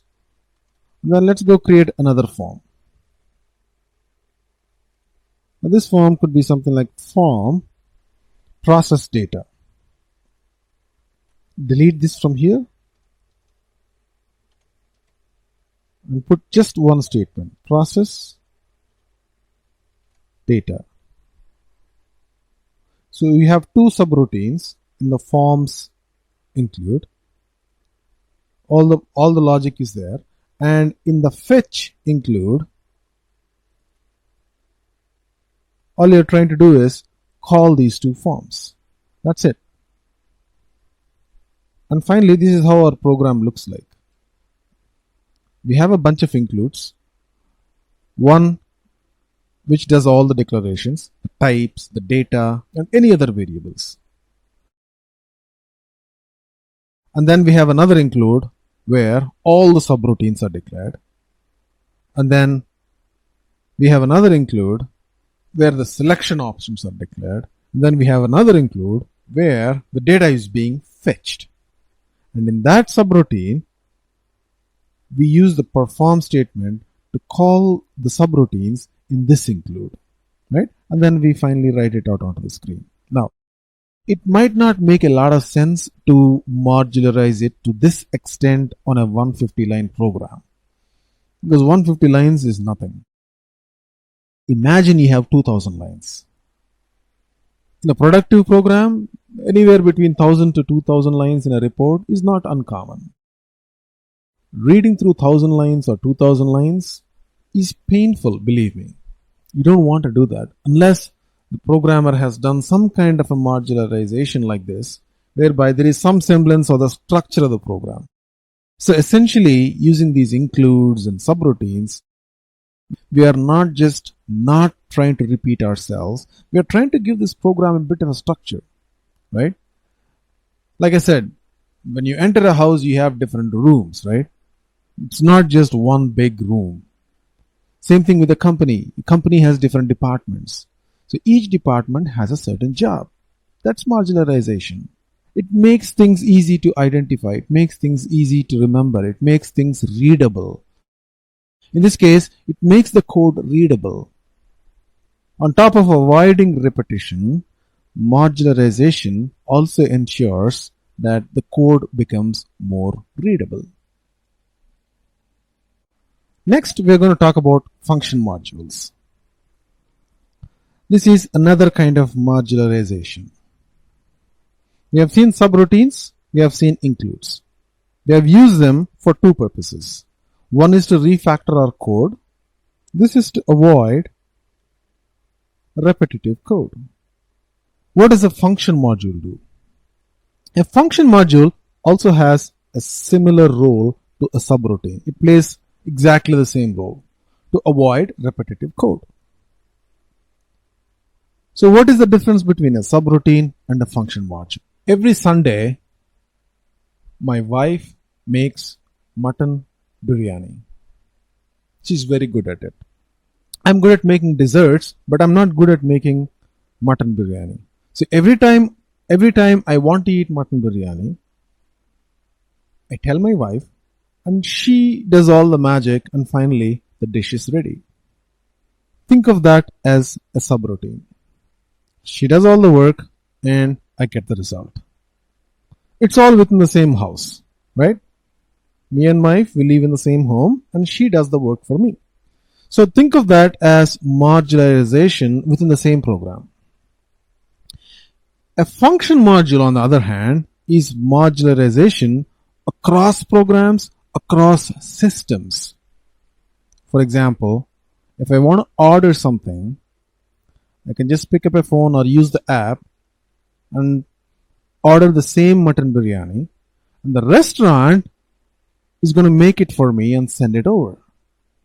Right? The restaurant is a different system altogether. It's not my home. It's not even my apartment. So the modularization is not just happening within the program, it's happening outside of the program. It's happening outside of, in this case, in a restaurant, which is probably a couple of miles away, but within the same city. Now, modularization need not be limited to the same city, right? It could happen across cities as well. The point being, once we understand modularization, which is packaging the code into a neat little module, submodule, whatever, then that submodule can be called from anywhere as long as you have the means, right? Now, prior to the appearance of these food ordering apps, we used to have difficulty ordering these items from restaurants, right? Now that we have a means, it's easy because he knows how to do the biryani. All I have to do is place an order. Same thing with function modules. In the context of SAP, I have to explain what is my house and what is the restaurant. For example, this is my SAP instance, ERP, and it has all the programs, right? SD, MM, FI, all different modules. And say this is CRM, SAP CRM, and this is SRM, Supplier Relationship Management, and then we have GTS, and then we have so many different systems altogether. Although they may be physically close together or even separated by a distance, they all belong to what is called as a landscape. It's called the SAP landscape, which shows us the list of all the SAP instances. SAP CRM, SRM, GTS, all different kinds of modules. Now, a program to acquire a customer could be in the CRM module. A program to talk to a vendor could be in the SRM module. A program in the ERP, if it wants to avail the services of acquiring a customer, it need not write its own code, right? It can just call this function over here and it knows how to do it, and then it returns what is needed. Same thing with this. So this way of modularization is called as function modules.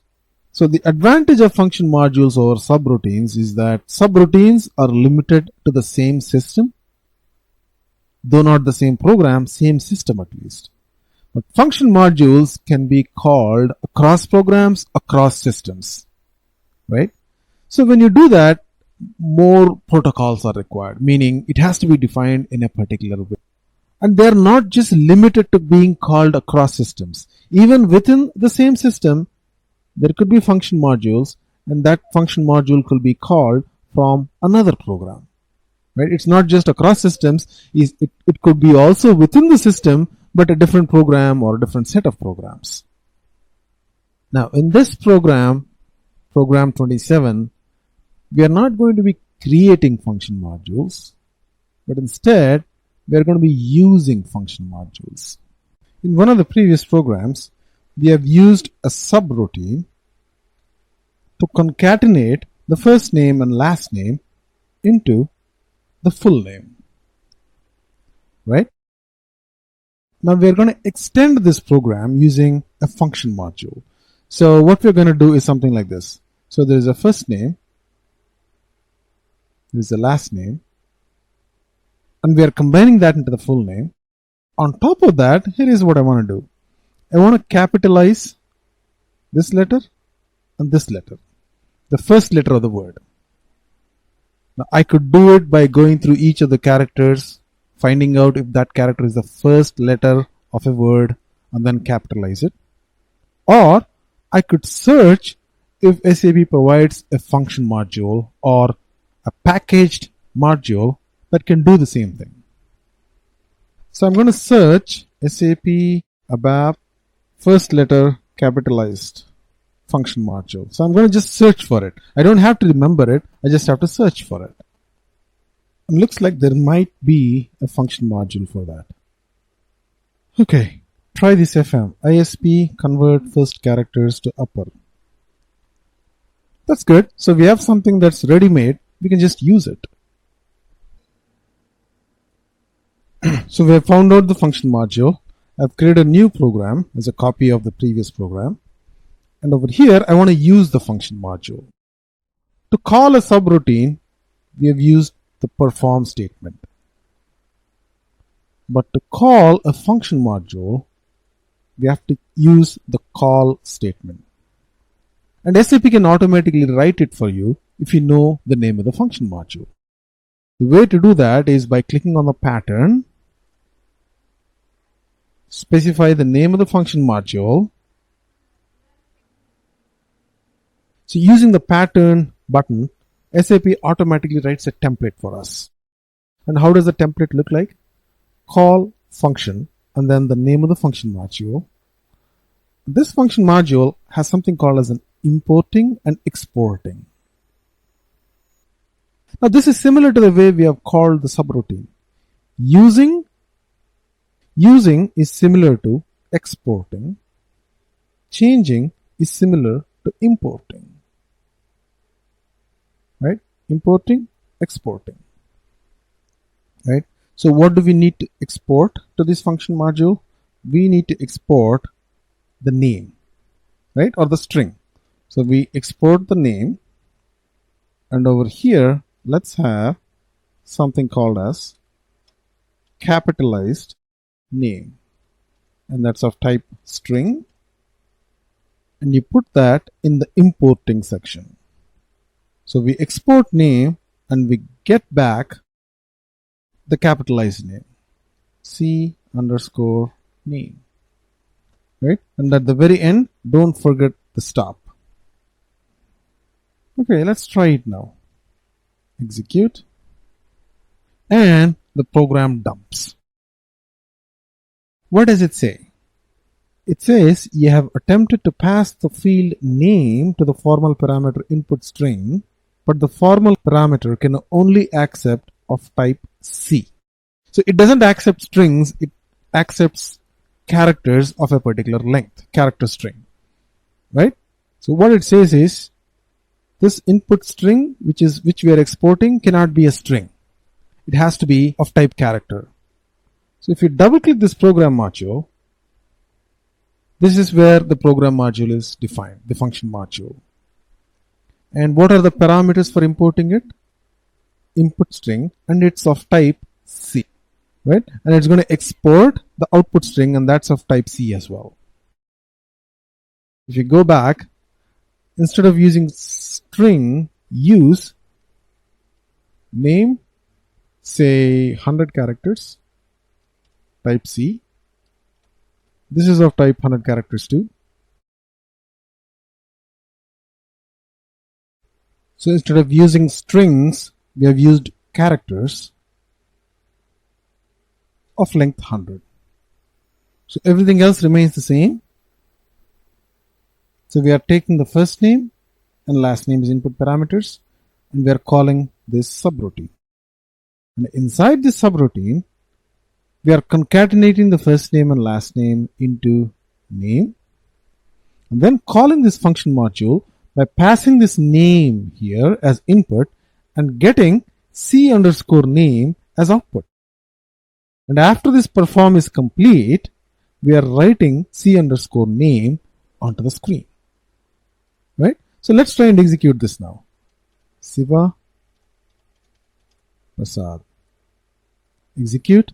You see that? The first letter is capitalized now. So this is an example of a function module.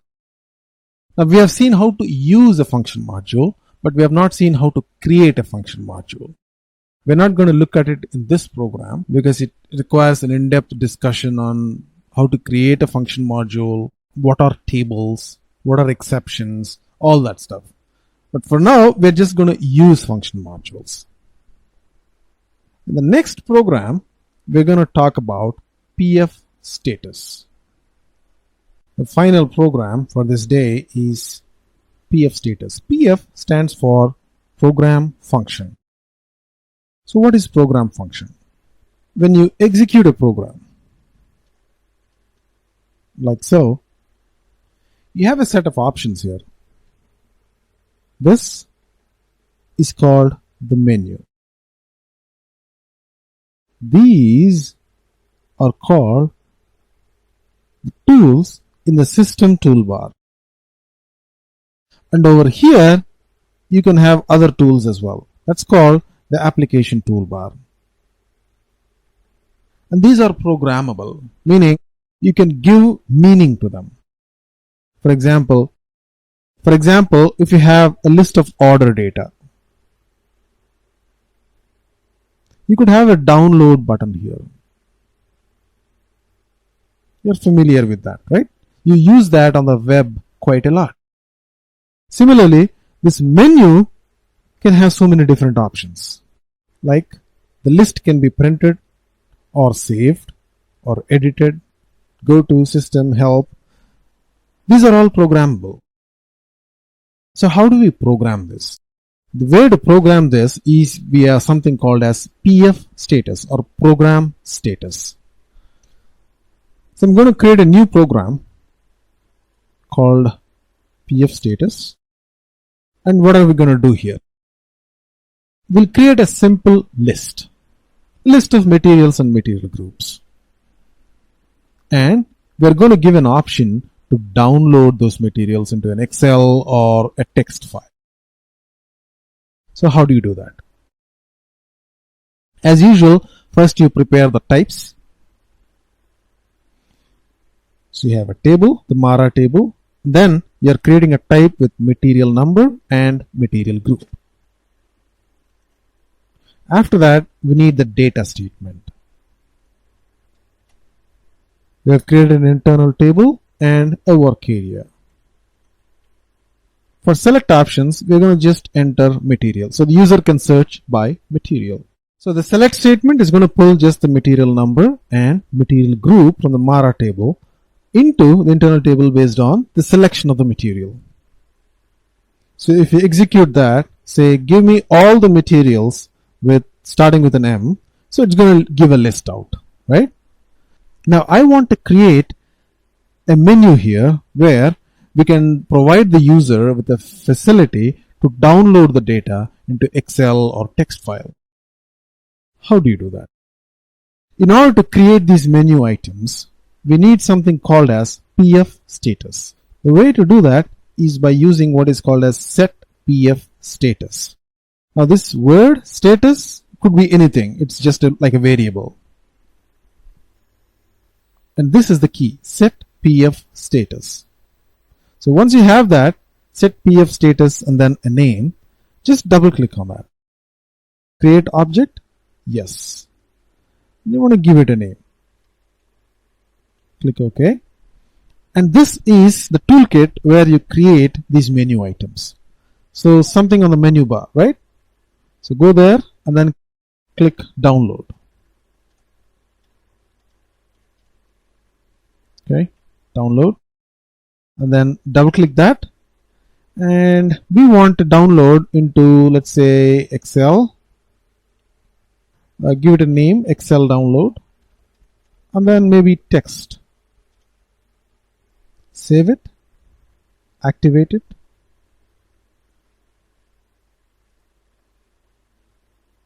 Now let's try to execute this again.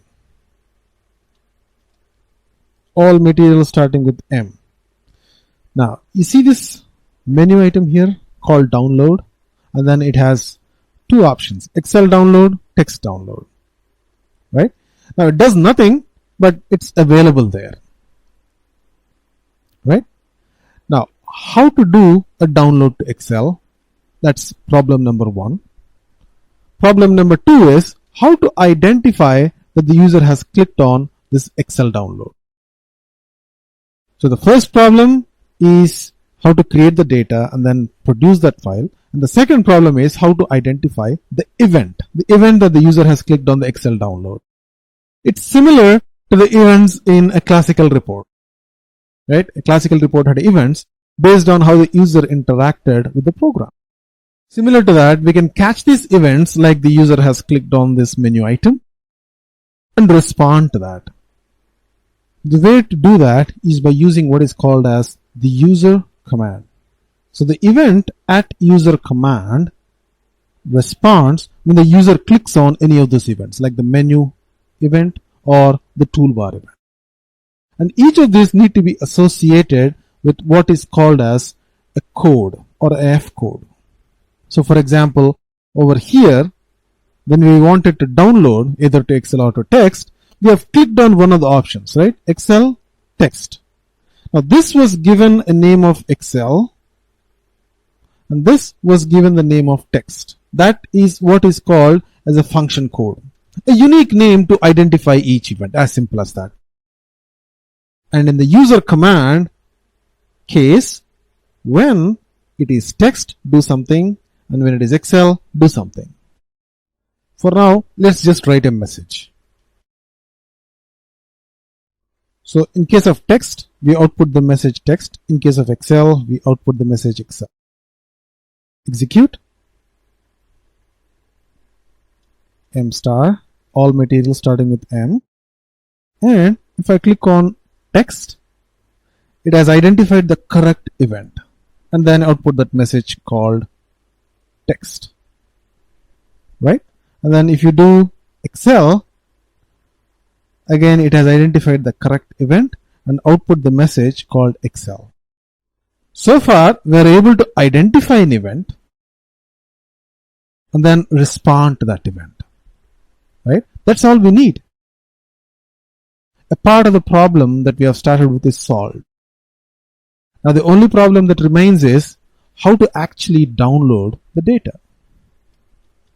Okay, remove this message, and to download data there is a function module, a built-in module in SAP that can download the data given the internal table. And go to pattern.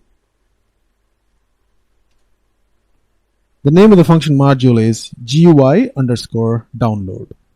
Now there are many versions of this download, but this is one of them. Put that in. Now this is really big, right? So here we are calling the function and then exporting so many different parameters, and we don't have to export all of them. We can expect some of them. The only mandatory parameter is file name. And then there are some exceptions. So just to make things more readable, I'm just going to delete this.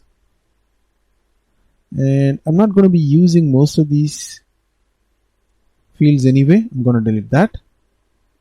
And the file name is, let's say, file.txt, right? And the file is of type ASCII. It's just a technical classification that it's a text file. So we are specifying the file name and the file type. And what about the table, the data? The data is there in this IT_Mara internal table, and we need to specify that as well. So we specified what kind of file should be used. That's the file type. And we specified what's the file name. And we specified what is the data from which you need to create this file.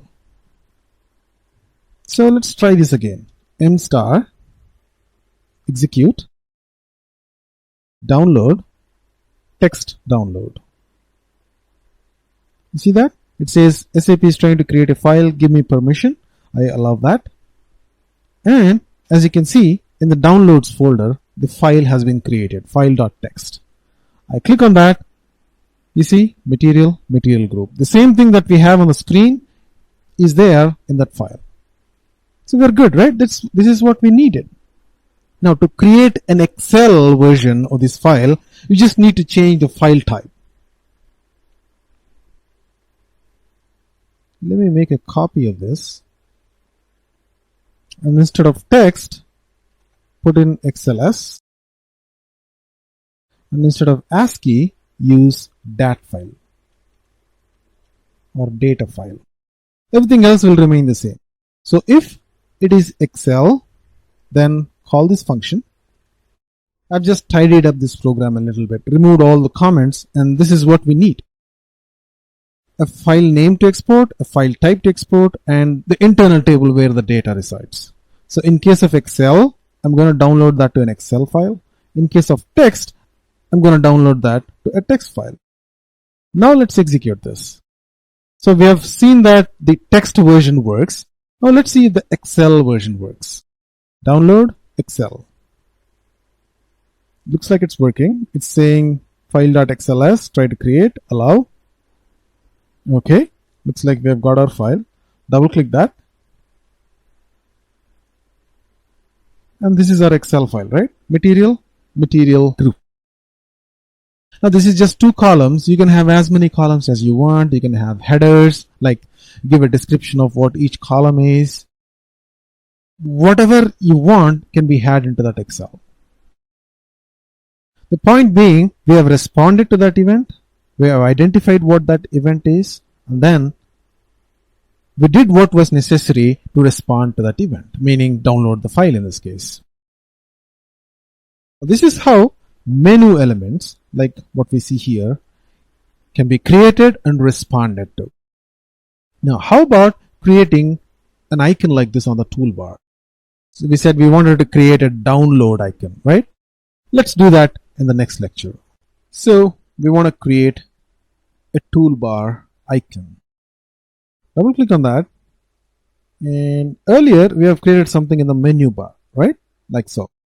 Now we're going to create something in the toolbar. Let's call it download. Okay. Enter and it pops up this text. It's a static text. All right. Call it download. Say download to Excel. And you can give it an icon. We want to have something that looks like Excel, right?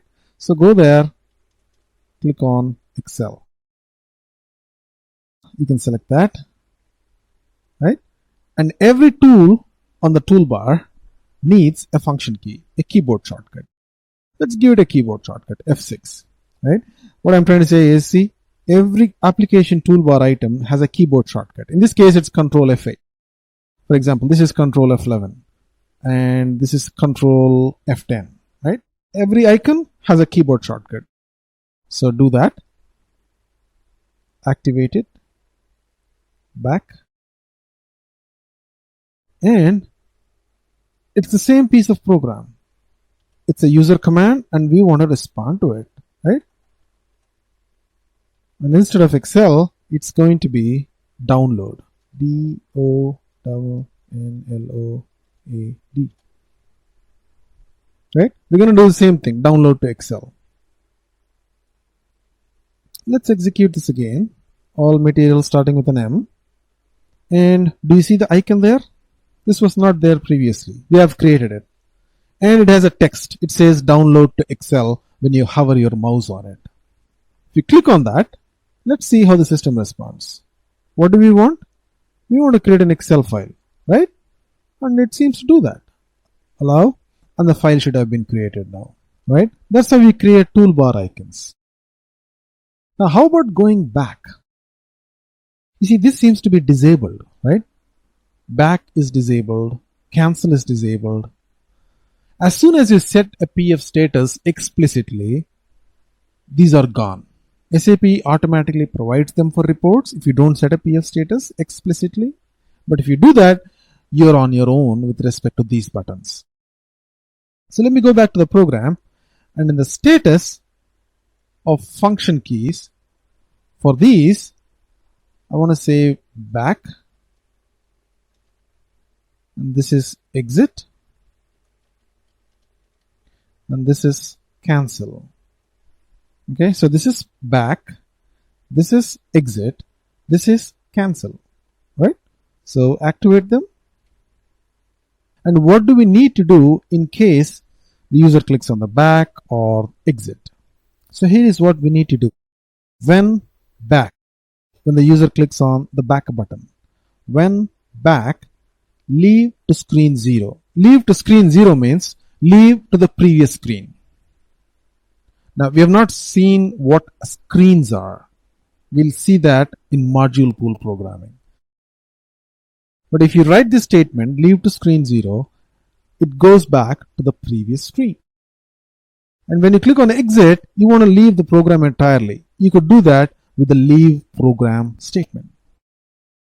And in case of cancel, typically it is subjective. You want to make a decision based on what kind of application you're doing. And you could do that here. I'm just leaving that blank for now. But whatever you want can be done when you click on the cancel button. Back and exit are typically programmed like this. When you click on back, you leave to the previous screen, and when you click on exit, you leave the program entirely. Right? Let's see if this works. Now you got this menu item, you got the application toolbar, and you got the back button, right? Click on back, it goes to the previous screen. Click on exit, it leaves the program, right? The execution is stopped and returns to the previous screen. So this is how the PF status works. So what have we learned in the PF status? So we know what is a program function, or PF. And using PF status, we were able to create menu items. We were able to create application toolbars.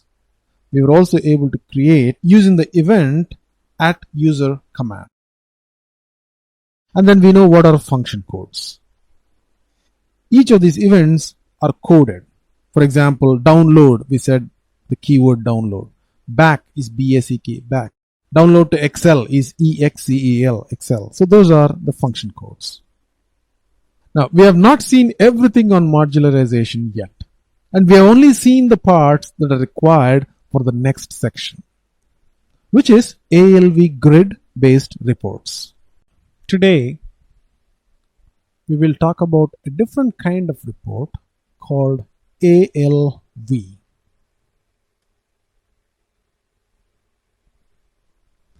ALV stands for Abap List Viewer. Abap List Viewer. I'm not going to talk about it, but rather let's write a program. I've written a very small program here. I'm not even calling it version 1, I'm calling it version 0. Because it's the simplest program there is. The table that I'm going to use is EKPO. If you remember the tables discussion in one of the previous lectures, this is the purchase order line item table. Just like the way a sales order has line items, the purchase order has line items. And we're going to select based on the purchase order number, and then based off of the table, we have created an internal table and a work area. Now I have not used the types, instead directly used the table. And then select all the fields from the table EKPO into this internal table based on what the user has selected. And forget about what's in this block that's commented. We're going to talk about that. But what I've essentially done here is looped at the internal table and written it out onto the screen. Let's execute the program. I'm just going to say, get me all the purchase orders. And then it's going to dump all the purchase orders, order number, and line item. This is the way we have been writing reports, right? We can very well make them more beautiful, like putting titles, different colors, so on and so forth. Maybe put some boxes, but that's about it. Now, I'm going to do something different. I'm going to comment this and uncomment this. Okay, don't worry about this yet. All it's doing is calling a function and setting some parameters, and that's it. Right? Just these 5 or 6 different lines is going to give you a whole new report altogether, but with the same data. It's the same data, but the look and feel is going to be very different. How different? Let's see. Again, let's pull all the purchase orders, execute. Do you see that? It's very different, right? Now, it's not just these 2 columns. I have printed out all the columns, but that's not the key point. The point is, you look at the way these columns are organized. I can sort by purchase order number. See, sort in ascending order or sort in descending order. I can filter and remove some purchase orders if I need for any kind of analysis. I can do totals. For example, I have the net order value and I can do a total here. Like how? Like so. And if I scroll all the way to the bottom, do you see the total there? That's the total of all the purchase orders net value. On top of that, I can download them into an Excel. There are a whole host of functions. I can even pick and choose fields. For example, I don't want all these fields to be shown. Okay, what do you want to be shown? Let's say, let me pull everything to the right, which does not show anything. Then from that, I'm going to select just the purchase order number and the purchase order item. Click OK. Now it's going to just show me those two fields. Okay, I want something more.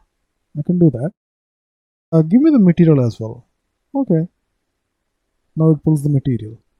You see what's happening? Just with the addition of these 6 lines or 7 lines, I have got a whole new report. So what is different here? I've got this entire toolbar filled up with pretty nifty tools, right? This is sort in ascending, sort in descending. This is filter,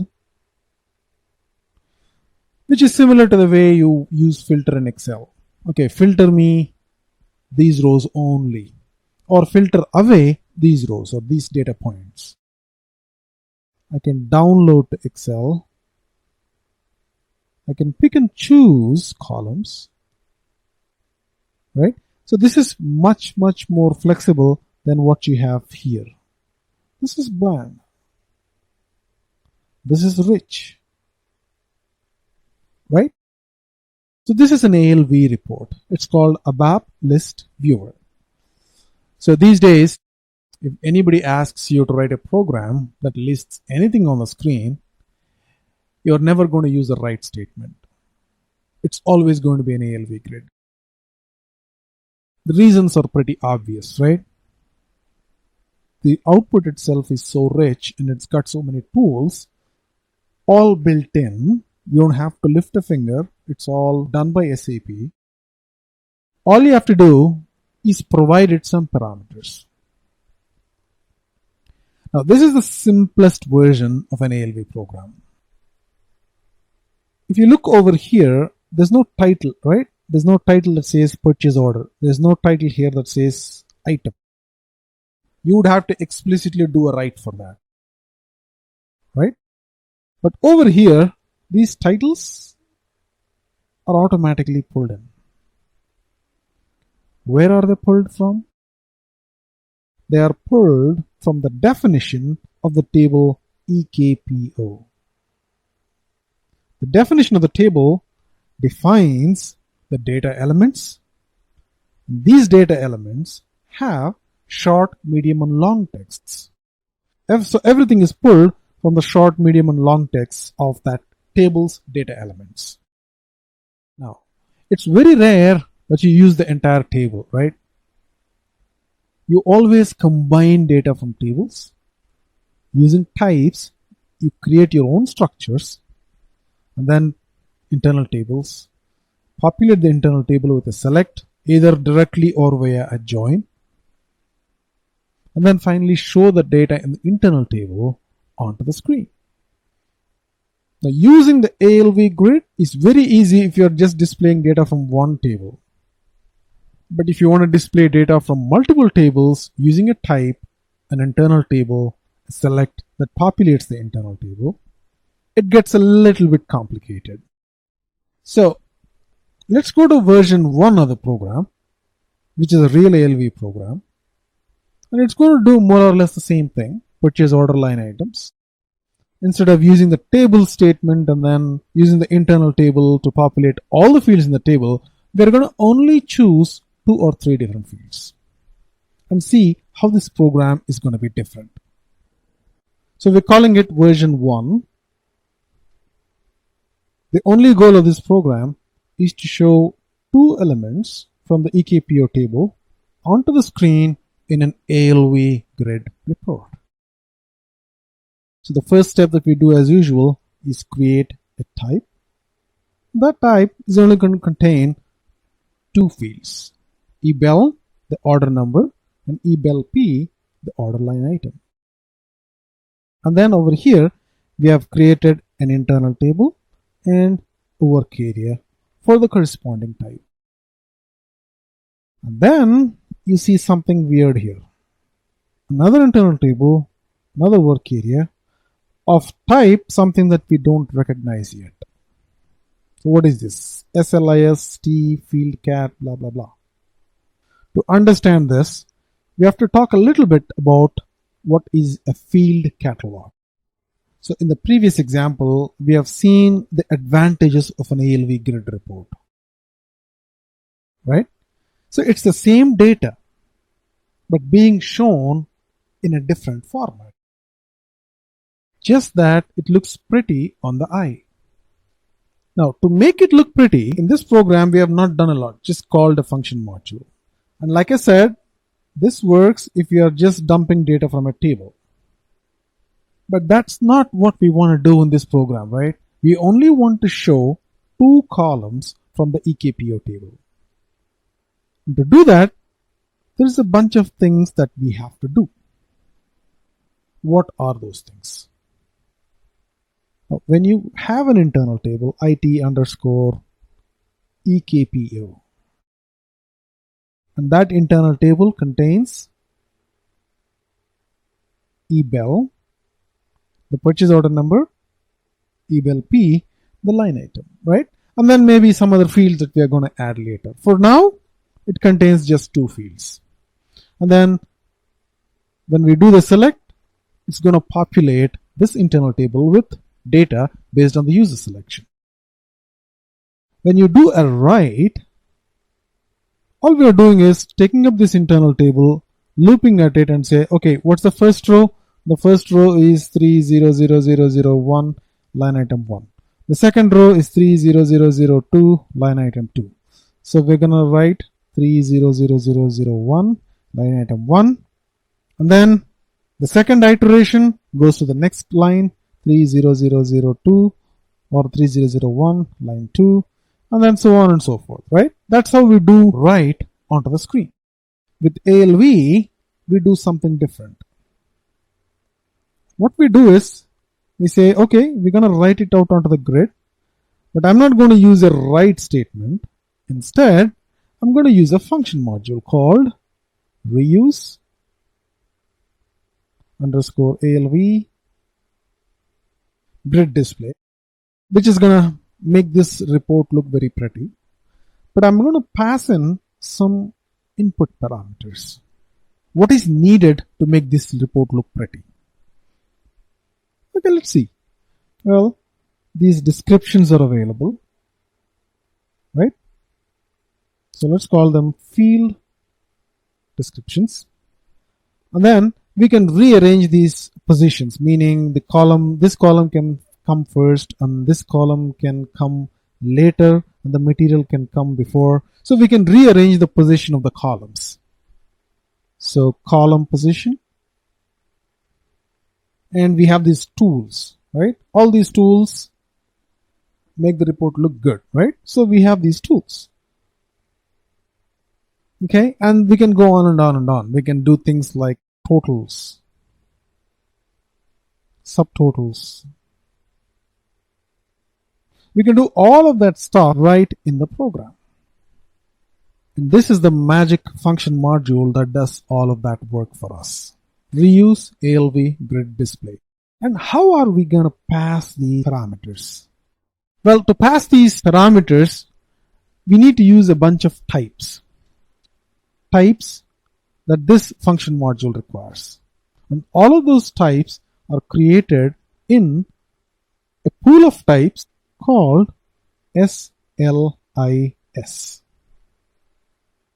This is called a type pool. Well, we know what is a type, right? types and then begin of, end of. We know what a type is. A type pool is a set of types. You can create your own type pools, but this is a type pool that's provided by SAP to be used with these set of function modules. Now, this is not the only function module. There are other ones that rely on this type pool. So a type pool is a set of types put together into one little key program. So where is that available? We have declared it here using the keyword type pools. And then if you double click on SLIS, you'll see that these are a standard set of types. Types, types, types. All this program is going to do is contain types. Types, types, types, types, types, types. Because it's a pool of types. So think of them as variables, predefined structures or variables that this function module needs. Okay, go back. And what's the function module? The function module is reuse ALV grid, right? So based off of these types in the SLIS type pool, we're going to create key internal table called the field catalog. Where did I get this name from? SLIS_T field catalog ALV. I got this from SLIS. Okay, if I go back, I can just double click on it, and then you'll see that it's there in the SLIS type pool, and it's called SLIS T field catalog ALV. Type, this occurs one. So this is the type, and this T is of type internal table because it says occurs one. Right? That's one way to define an internal table. So if you double click on the structure itself, you'll see that it includes two more structures. And if you click on the first structure, it again includes two more structures. Again, click on the first structure, and these are the fields in the structure. The first column in that structure says row position. So the purchase order number should come first, or purchase order line item should come first. Look at the second row, column position. So you have 10 columns, for example, in an internal table. How should they be printed? The third column can come first, the first column can come fifth. It gives you that flexibility to decide which column should go first and which column should go next. And this is where you specify what is the field name in the internal table that you want to be shown in that particular position. Is it a key field? I'm going to show an example where key fields are going to be shown differently. Remember, tables have key fields. And then we have something like do_sum. Do you want to sum up the values in a particular column, like we have done summation on the net price? No out says hide that particular column. The user can go and explicitly show it, but by default, when you execute the program, it's going to be hidden, right? And then here are the selection texts. There's a small selection text or short selection text, long selection text, or a medium selection text. This is similar to the way a data element has a small, medium, and short description, right? So there are so many parameters that control how a column should be shown. And each of these parameters here, I don't know, 25 or 30 of them, all of them refer to a single column. So if you have two columns, you have to explicitly create this work area attached to the internal table, which I'm going to show you for each of those columns. So let me show you how it looks like. So I'm going to go back all the way. Now that we know that it's going to contain a bunch of elements in the structure. So the first thing that we're going to do is create an internal table of type this and create a work area of type this. Okay. And then we have select options where we put in eBell, the purchase order number. So let the customer choose. And then in start of selection, I'm not going to put everything right there. Instead, I'm going to use subroutines. The first subroutine is fetch data. So if you double click that, the fetch data is going to contain the select. The select is really simple. It's going to say ebel, the order number, ebel p, order line item, from this table into the internal table. So this is the data part. So the fetch data is going to just do the data part. Right? So I'm going to collapse this because we no longer care about it. It's very easy. The show data part is where we're going to create this field catalog and call this alvgrid function. So look at the way I'm creating this field catalog. So I'm going to take the work area and then say field name is ebel. This is the order number, right? And then internal table is ITEKPO. And then the selection text. How should it look on the screen? This is where the title of that particular column comes in. I could say purchase order. I could say anything the user wants. In this case, it makes sense because it's a purchase order number. And then append this entire work area to the internal table. So what we're essentially doing is something like this. So these are columns, right? EKPO, ebel, EKPO, ebelp. And for each of these columns, ebel, for example, what should be the description be? What should be the row position? What should be the table that it should get the data from? Is it a key field? Should it be totaled? So on and so forth, right? Now you see this is a work area. What should be the description? It should say something like purchase order, right? What should be the position? 1. What should be the table? IT underscore EKPO. That's where the data is. Is it a key field? No. Should it be totaled? No. This is a work area. Append it to IT underscore whatever the field catalog is. This is just for one row, row number 1. Do the same thing for row number 2.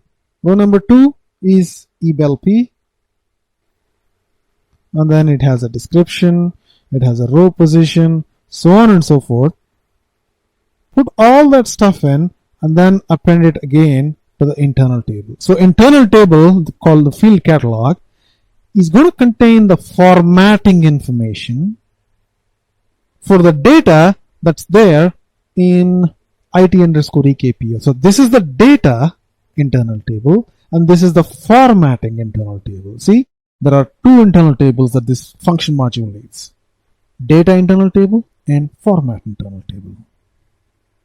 So this is where we are creating the work area, append it, and then clear it because we want to do it again. Create the work area, append it, clear it. And finally, we said we need to pass 2 variables, primarily 2 internal tables to this function module. This is the field catalog, which is basically the formatting information. This is the data. Ignore those. It's not a big deal. You just have to hard code it. Okay? Don't worry about it. So formatting information, data information. It's like saying, here is the data, show it in this way. You know, make it this color, put it in this row position, give it this title, so on and so forth. Sort it, total it, subtotal it, etc., etc. All that formatting information is concisely put in this internal table. And this is the data. And that's it. Now, if you don't have a lot of time to go through ALV reports, this is one key slide I want you to remember. This function module, we use ALV grid display, mainly deals with 2 things. The first thing is data. That is provided using this parameter, tables parameter. And how to format the data. And that is provided in what is called as the field catalog. Now, once you provide both these pieces of data, to this function module, it displays it in that beautiful looking ALV grid with so many different tools in the toolbar that you can use really to do sorting, sifting, filtering, downloading, and all that stuff right out of the box. So this function module here is actually doing all the lifting behind the scenes, and all you have to do is provide it data. So let's execute this program. So it's going to print out two fields, purchase order number and item, right? And just to print these two columns, we have provided so much information, mostly formatting information in the field catalog. Alright, so let's make the second version of this program, which is going to be very similar to the first version. All I'm going to do is add additional elements to this type, and then the rest of the program is going to be exactly the same, right? We still have the tuples, we have the field catalog, internal table, and work area. Think of them as formatting information. It's going to be a little bit messy because when you do it the first time and second time, there's going to be like a lot of information in that internal table and work area. It's a lot of data, but it's not a lot of logic in there. There's nothing you're going to miss if you do 5 elements or 10 elements. It's going to be very, very simple. And because you're doing 6 or 7 different columns, this step of creating this field catalog is going to be repeated so many times. The first time for eBell, the second time for eBellP, the third time for material, the fourth time for material description, the fifth time for quantity, and the sixth time for net price. So 6 elements. And calling this function module finally with those same 2 parameters basically. Field catalog, which is going to contain the formatting information, and this table, internal table, that's going to contain the data that you pulled based off of the select statement. So let's try to execute this with all the purchase orders. Right? This looks cool, right? So we've got a purchase order, item, material, short text, quantity, and price. Now we know that price can be totaled like so. So if you look at all the way at the bottom, you got 41,933,679. Now you can also do something called as a subtotal. And to do that, you have to subtotal it based off of certain parameter. It could be material. Meaning, okay, here's the total, but give me subtotals by material or by purchase order. Meaning, there is a 30004 line item 1 and 3004 line item 2. What is the total just for this purchase order? You could do that by clicking on the subtotal.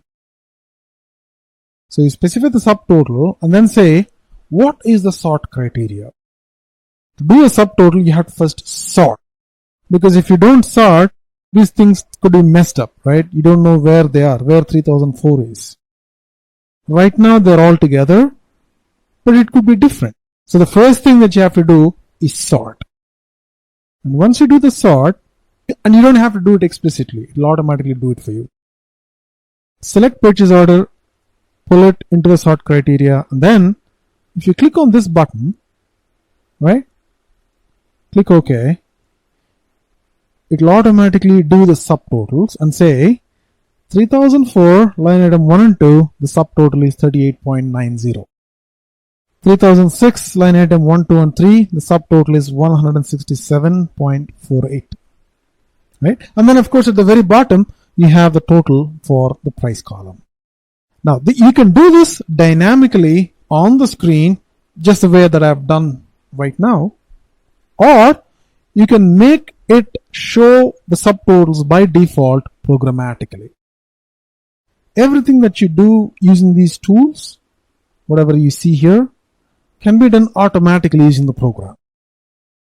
And that's going to be part of the focus on what we're going to do for the next set of versions of the program. So here is the next version of the program, version 3. In this program, we're going to talk about three things. How to specify the column position using the formatting information and field catalog. Meaning if you want to shift the columns around, say the purchase order number should come first, purchase order item should come second, and then instead of material, you want quantity. You want to put material to the last. How do you do that? So that's the column position. You want to also specify something called as a key field. In a table, a key field is a primary field. Similarly, in a structure, if you want to show the key fields, it doesn't make a lot of sense in a structure, but in a table it does. So if you want to show some of the fields in a different color based off of the key field, you could do that. And of course, how to do the totals automatically. So these are the three things that we'll be doing in this lecture. And how do you do these things? So everything remains the same. Typos, tables, types, nothing different from the previous version. Nothing so far. And over here, when the field catalog is being prepared, look at this thing. The purchase order number is a key field, right? So all I'm going to do is work area field catalog dash key is X. And same thing with the item as well. Item is also a key field. I'm going to say item key, because this is item. Item key is X. And then I'm going to say the column position for the material is 3. Now I could say 3, I could say 5. I could put that column wherever I want. So the first thing is how you specify the key. The second thing is how you specify the column number. And finally, how we do the sum. So this column price should automatically be totaled, right? So all you have to do is say do underscore sum equals X. You see, it's less programming and more configuration. Hey, you know what? This is how I want to show this internal table. I want to sum these columns. I want to show these in different color using the key attribute. In fact, you can hide some of the elements using the no out parameter. I'm going to show you how it looks like. And finally, after all that formatting information is put in the internal table, pass it to the function module, and it's going to show the data the way you wanted it. You want to see it? Let's check it. Execute for all purchase orders. Do you see that the first two columns are shown in a different color, right? Because my theme is green, these are shown in light green, the first column and second column. If it's blue theme, it will be shown in light blue color. And then internal table has these things in this order. This is in the internal table when we do the selection. This is 1, this is 2, this is 3, this is 4, and this is 5, and 6 you have quantity. So the quantity is not being shown here because we said no underscore out is X, meaning don't show it. And then we have jumbled up 3, 4, and 5 based on what? Column position. Okay? And because we said do underscore sum for the price column, you have the price being summed up. And what about the quantity column? It's being hidden, right? So if you go here, you'll see that the program by default has set the column to be hidden. The user can anytime go to this grid and then pull it back into the displayed list of columns like so. Now you have the quantity, right? So the program can do things for you like setting some columns to be invisible, totaling up some columns, changing the order. But the user can always go and do whatever he wants because it's just a grid of data, like Excel. You can move columns around, you can hide columns, you can show columns, you can cut and paste columns anywhere you like. You can subtotal or total columns based on whatever parameter you like. You can sort columns.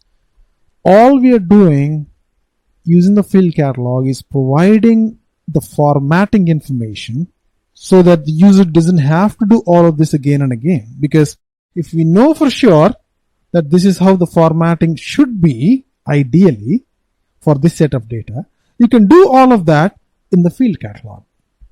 Provide all the formatting information to SAP so that SAP will show the report in a particular way.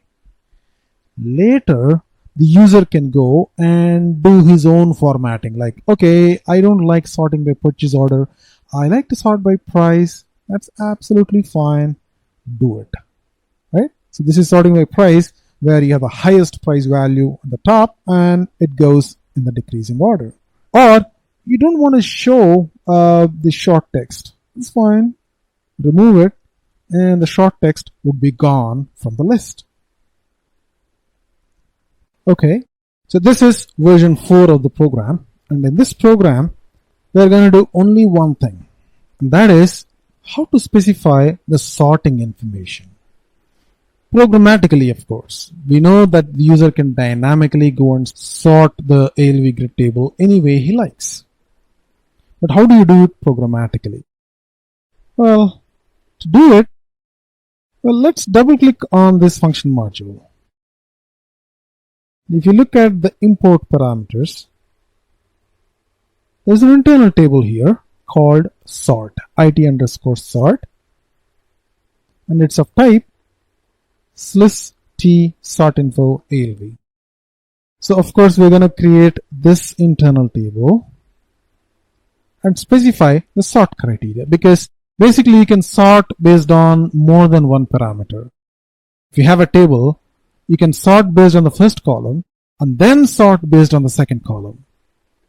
Because you can do this sorting based on more than one column, you have to specify it in an internal table. First sort criteria, second sort criteria, so on and so forth. Right? So we're going to create an internal table like this and also use a work area. If you just simply remove the T, it becomes a work area. That's the convention that SAP uses. So here is the sort internal table and the sort work area.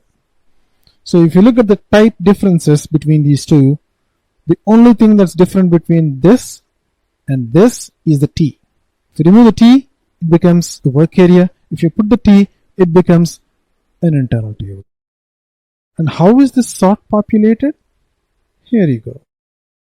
You populate the field name, the field or column that you want to sort by, and do you want to sort it up or down, meaning ascending or descending, and do you also want to do a subtotal based off of that column. Now this is entirely optional. You don't have to do a subtotal. If you want to do a subtotal, you can specify that as well. And then append this work area to this internal table. Now when calling this function module, we already specify the field catalog which contains some of the formatting information. Now, what about this IT sort? Is this additional formatting information? Yes. So if we go above, so this is where we are calling that internal table, and this is the field catalog. This is where you specify the sort information, and of course this is the data internal table. So this is the additional thing that we are learning in this program. How to specify the sort criteria. So this is how you specify the internal table and work area. And this is how you actually create the sorting data. And this is how you call the function module with the sorting info. The rest of the parameters remain the same, like the field catalog and data, except that sorting information is being added now. So this is how you do sorting. In this program, we are going to talk about events. Well, where have we seen events before? When we talked about classical reports, we have talked about events. Events like top of page, end of page, start of selection, end of selection, so on and so forth. Most of the events are on the selection screen, still apply to the ALV report because the selection screen has not changed. It's only the output that has changed. Earlier, we were creating the output based on the write statement. And now we are using a function module to create this beautiful list of data called ALV grid display. And on the output screen, there are events. How many events? 17 events. How do I know there are 17 events? I know that because there is a function module that gives me a list of events. You don't have to remember it. All you have to do is say reuse star ALV star events. This pulls me all the list of function modules that know how to get the list of events. So here you go, ALV events get, which returns a table of possible events, right? Select that, execute, and here we go, list of 17 events. Select that, and these are the events.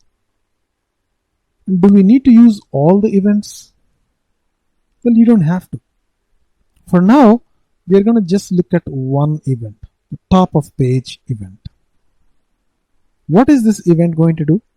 Now, just to remind you, an event is triggered by the user, right? The user does an action and that triggers an event. For example, in this case, executing that ALV report is going to put the grid of data on the screen, and that's what triggers the top of page. And when an event is triggered, the event needs to be wired with a piece of code, right? And that piece of code, in this case, would be a subroutine, right? Which is just a piece of code, starting with a form, subroutine name, and then end form. So that's how you wire up an event against a piece of code, at least for events. So let's see how we are going to do that. So the first thing is to create an internal table for all the events and a work area to hold each individual event. So we have created a subroutine that calls this function module that we've just used, and we send it the internal table for events and it populates it. Okay, so these 4 lines do just that. So if that function module is successful, say sub RC0, then you do something here. 1, 2, 3, 4. There are 5 lines that does some read and modify, etc., etc. I'll explain that when I execute this program.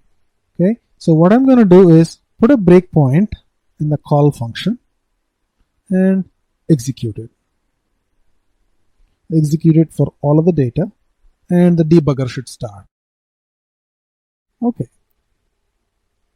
So what does this function module do? It fills up the list of events, those 17 events, right? So double click that. It doesn't have any data, and execute. Now it has 17 rows. Double click, and these are the events, right? We are only interested in one event, top of page. So all we have to do is wire up this event to a form, a subroutine. And how do you do that? This is an internal table, right? IT_events. We want to only modify one particular grid in that internal table, which is this form. So against top of page, we have to fill a name of a form. How do you do that? You read this internal table, then get the exact row, the psi index that we need to modify, and then use the modify statement with the work area to affect the internal table. And that's what we're trying to do here. You see? So if psi sub RC is 0, meaning if that function module returns OK, read the table with the key name, top of page, and if that read is successful, these 2 statements essentially modify that row and add the actual form name. So we are right here And then by the time we come to this modify, that internal table would have been changed.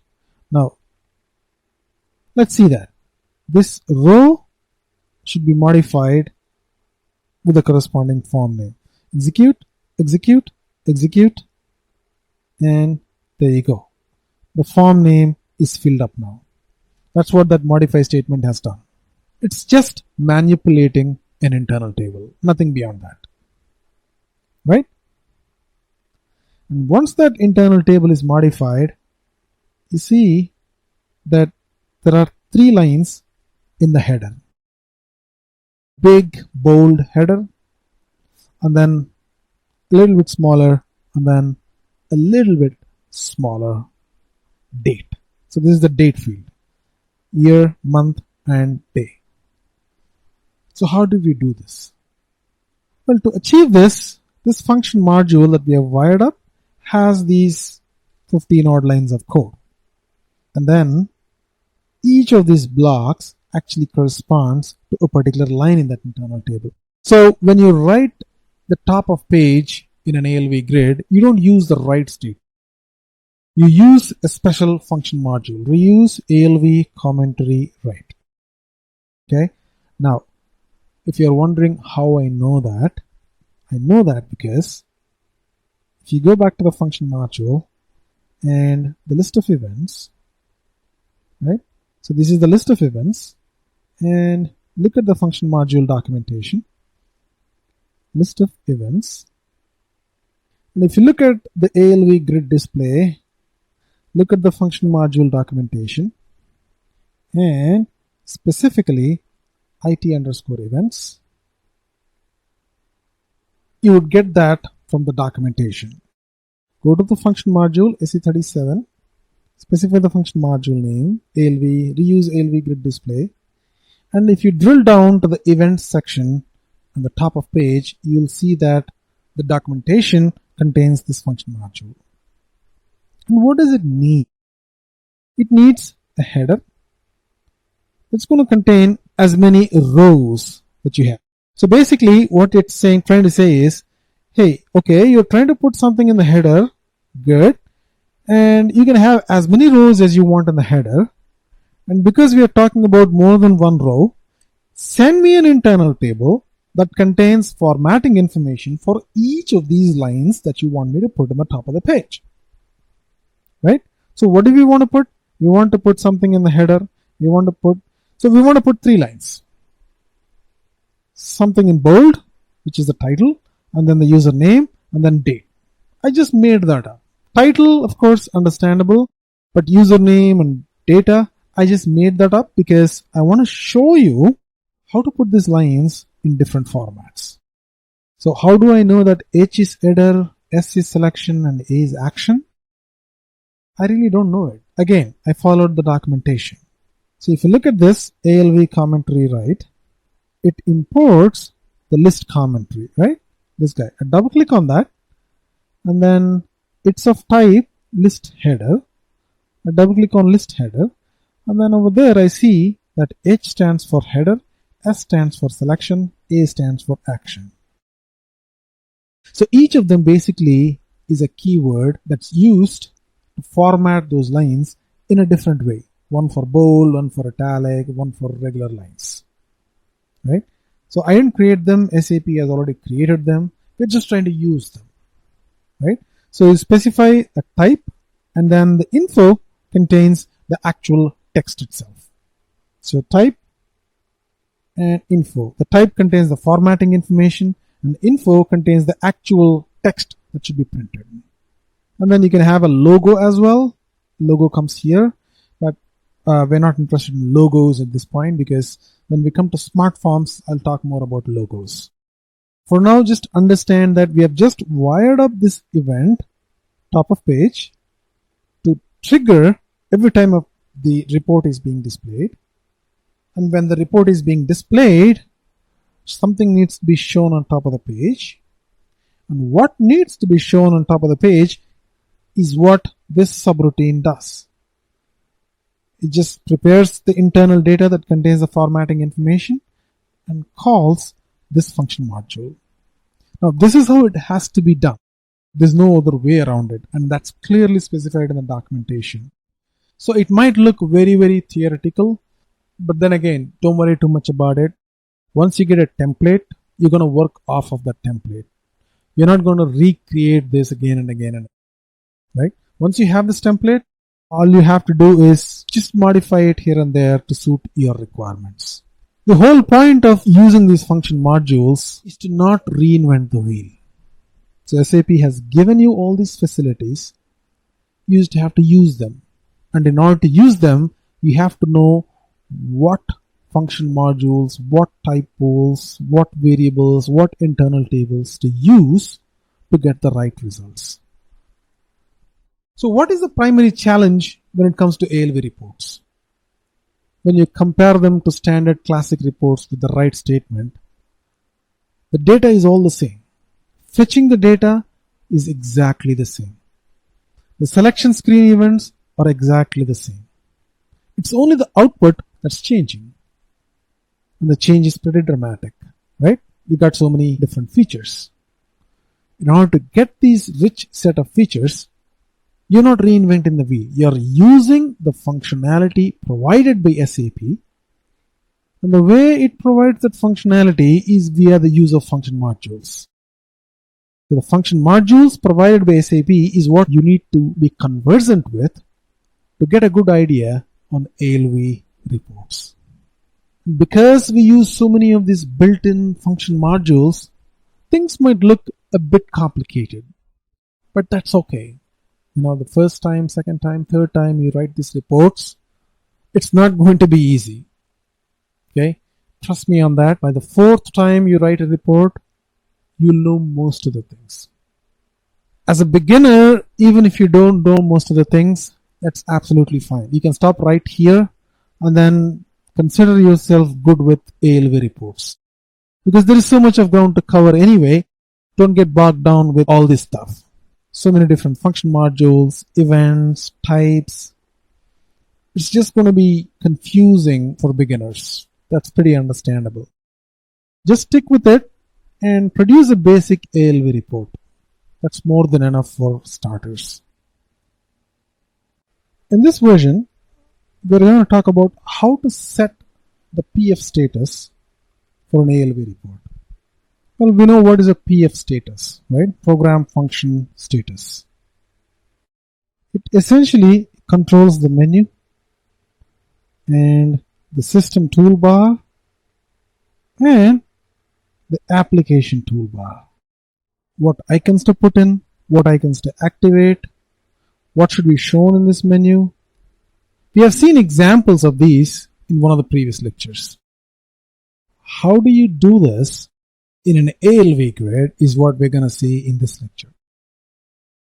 Well, we know that PF status is one of the events. Well, we know that PF status is one of the events. So all we have to do is wire up this PF status event to a function module, right?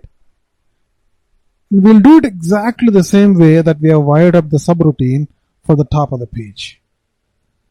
Well, for the top of the page, we have done these 5 lines of code, and for PF status set, we're going to repeat the same lines of code except search for the key PF status set, that's the exact event, and we're going to wire it up with the function or subroutine f underscore pf underscore status underscore set.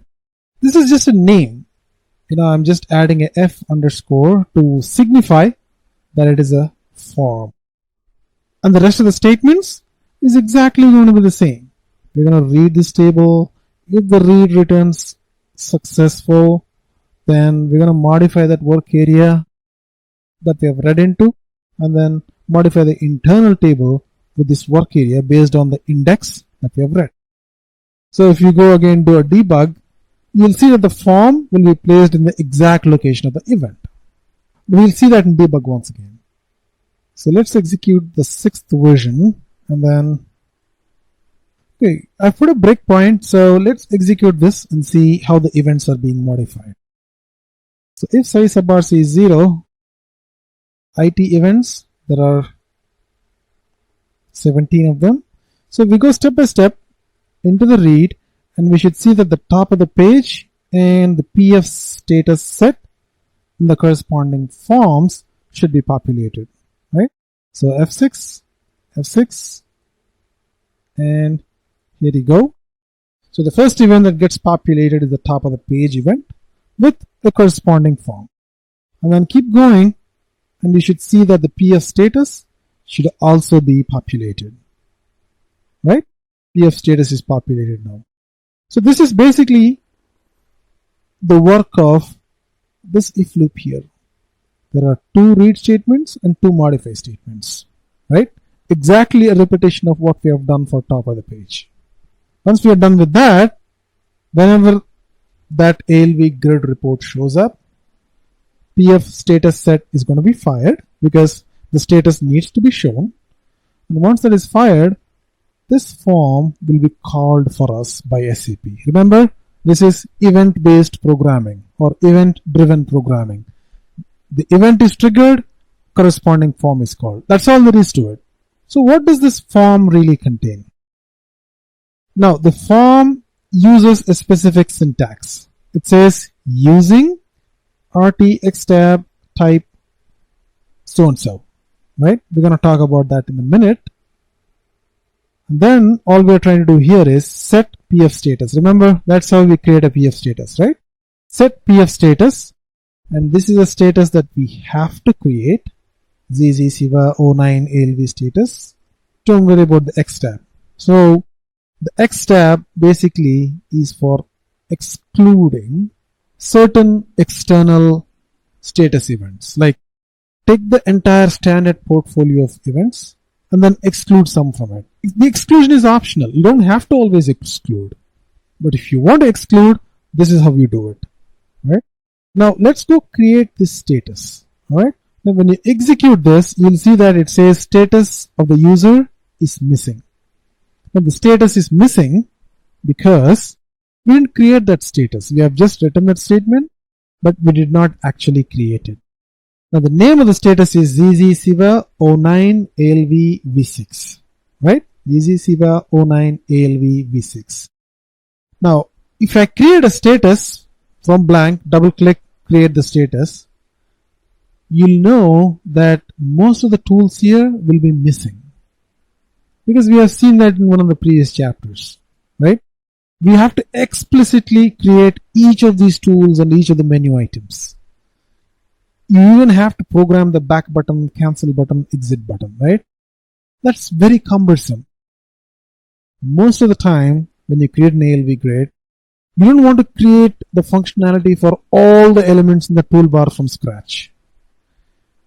You would rather have everything remain the same, like searching, sorting, filtering, download to Excel, all of that remain the same. Maybe remove some of the elements or add some more. That's what you would want to do in a real productive program.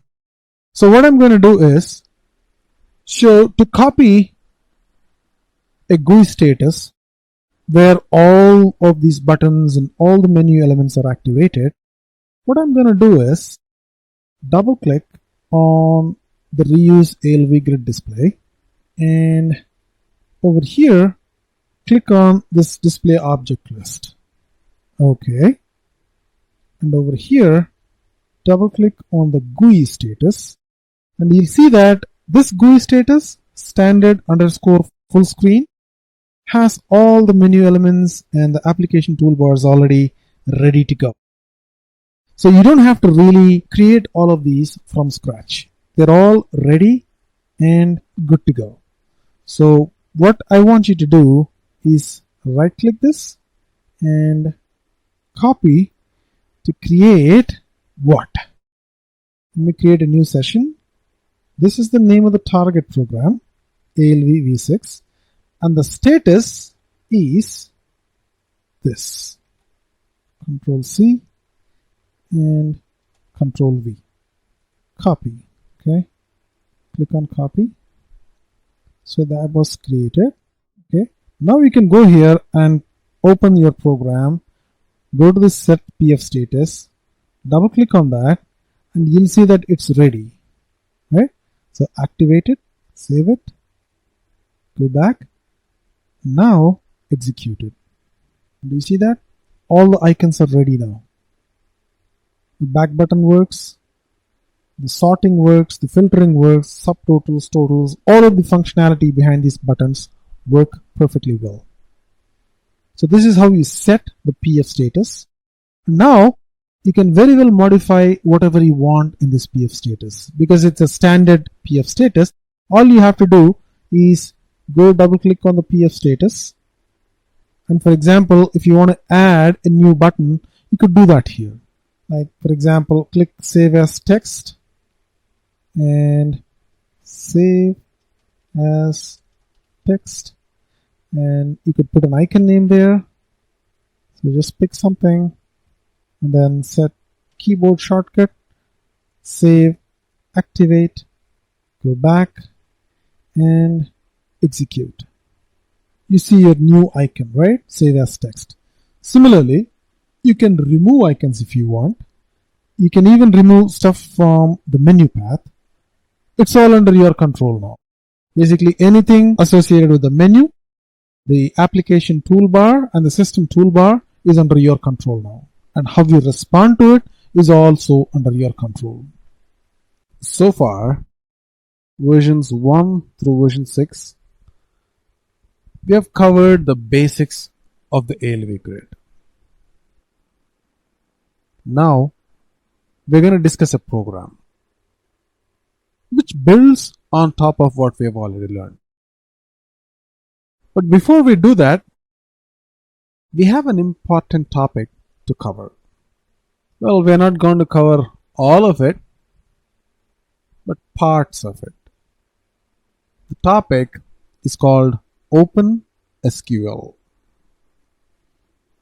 What is OpenSQL? Well, we know what SAP R3 stands for, right? The number 3 represents a 3-tier architecture, right? So you got the application server or app server, and then you have the database. Those are the disks that represents a database.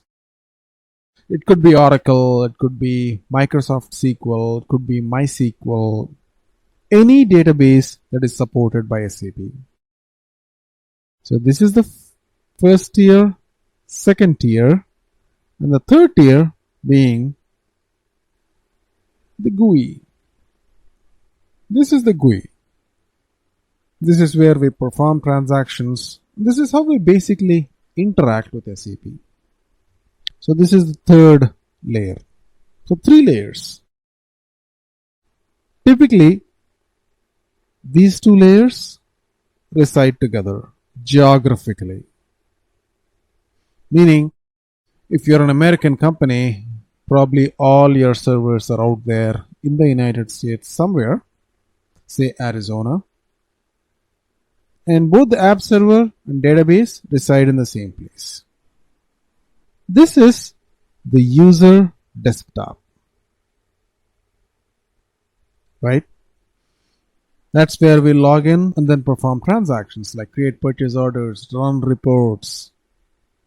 Like I said, think of this like a browser. This is the server. The server has 2 parts, application server and database. Okay. Well, we know this already. So why are we discussing this?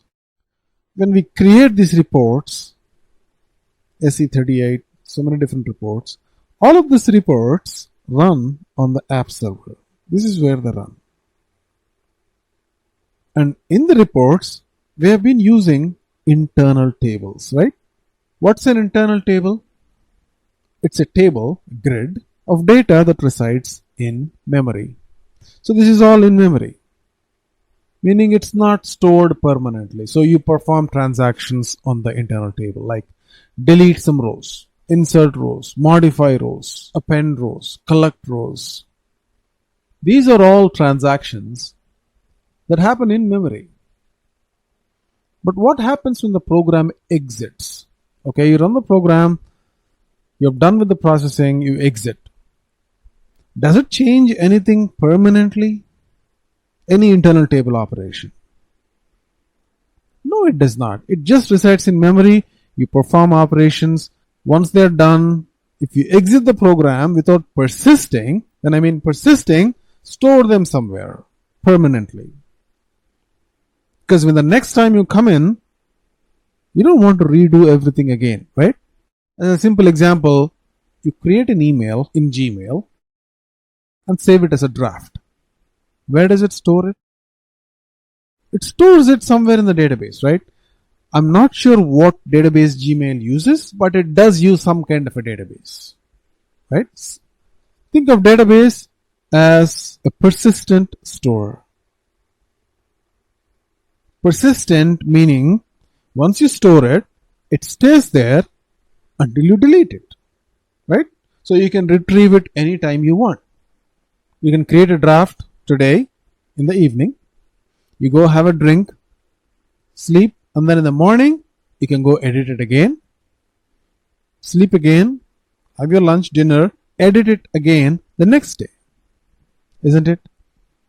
It just stays there until you explicitly delete it. That is called persistent storage, meaning it resides there until you delete it. So far, we have not pumped anything into the persistent storage, meaning we didn't create data and put it in the storage, right? All the operations that we have done is all in memory. We have worked only with internal tables. So what if you want to persist that data into the database? Well, SAP provides something called as Open SQL. Some of you might have heard about SQL. SQL stands for Structured Query Language. What is Structured Query Language? It's the language to talk to a database, especially a relational database or database management system. So examples of relational databases are Oracle, MySQL, Microsoft SQL, many different databases, DB2. I'm not going to talk too much about RDBMS at this point because it's a topic in itself. What is relational databases and all that stuff. But we have kind of understood what is a table, right? What's a table? What are primary keys, foreign keys? We know all that stuff from the discussion that we had sometime previously. So we know that tables exist in the database and we can create tables. We can put data in the table using SE16 or SE11 or SM30. But we have never programmatically put data or retrieve data from the database. In order to do that, SAP provides a special language called OpenSQL, which is very similar to SQL. So SQL stands for Structured Query Language, right? Structured Query Language, which is a standard language to interact with any kind of RDBMS, relational database, which, by the way, is the database supported by SAP. Meaning, think of Oracle, MySQL, Microsoft SQL, DB2. So these are all examples of relational databases. And SAP supports so many different databases, meaning this database could be Oracle or MySQL or MS SQL or DB2. Any of these. There are a list of supported databases and SAP can work with any of these supported databases. So if you go to System, Status, do you see the database system here? MS SQL, which stands for Microsoft SQL. That's a kind of database. It could be Oracle, it could be MS SQL, it could be MySQL, any of those databases.